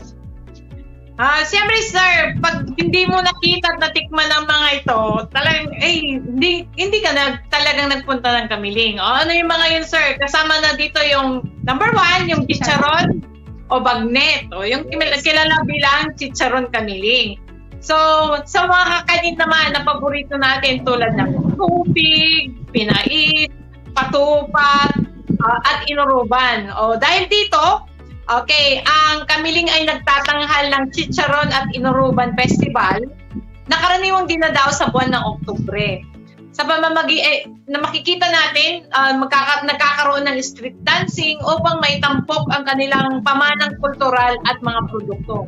Siyempre, hindi din malilimutan ang Kamiling ay sentro din ng edukasyong pangkolehiyo dahil makikita dito yung isang world-class na state university. Walang iba kundi ang ating Tarlac Agricultural University o yung tao. Siyempre, dapat din pag pupunta ka dito, kilala rin, although wala na sila, pero yung kilala sila dito sa lugar na ito, sino ba yung mga yon? Number 1, ang first love. O the greatest love siguro, pwede kong sabihin na greatest love ni Jose Rizal, na walang iba kundi si Leonor Rivera. Siya yung sinasabi na inspirasyon sa karakter ng Maria Clara sa kanyang nobelang Noli Me Tangere. O di ba, Sir Jovel, alala mo ko yung ating ginawa ng December 30, na kung saan lalo nating nalaman at nakilala si Leonor Rivera sa katauhan ni Maria Clara. And then, sino pa ba? Si Carlos P. Romulo. Okay, si Ginoong Carlos P. Romulo ang naging pangulo ng panghalatang kapulungan o General Assembly ng nagkakaisang bansa o United Nations. O, di ba? Kilala naman si Ginoong Carlos P. Romulo noong panahon ni Manuel L. Quezon. Yan. Tapos, ang huli dito ay si Gregorio Brillantes, na kilalang manunulat at ginawaran ng Hall of Famer ng pamosong Palangka Awards. So titignan nyo, hindi lang sila tungkol sa kasaysayan, kundi tungkol din sa leadership at pati na rin sa panitikan, Sir Jomel. Yes, Ma'am Diane and Ma'am May. Kabilang nga yung mga nabanggit ninyo sa dahilan mismo kung bakit ako mismo ay namamasyal sa Kamiling. Sana mapasyal na talaga ng ating mga tagapakinig at manonood kung pa sila nakapunta doon. Okay, salamat Ma'am Diane and Ma'am May sa inyong mga nahibahagi sa araw na ito patungkol sa bayan ng Kamiling. Isa na namang araw ng nag-uumapaw na kaalaman sa kasaysayang lokal ng Tarlac ang natunghayan ng bawat isa sa atin. At muli po, ako ang inyong segment host at kasalo enthusiast, Jomel P. Calderon, na nag-iiwan ng katagang ang pag-aaral ng kasaysayang lokal ay daan upang maunawaan ang nakaraan, mabigyang kahulugan ang kasalukuyan at mapaghandaan ang hinaharap. Ito rin ang daan upang ganap na maunawaan ang pambansang kasaysayan na siyang daan sa pagiging makadiyos, makatao, makakalikasan at makabansa. Susunod kong muli ng Kasalo sa Radyo. Salamat!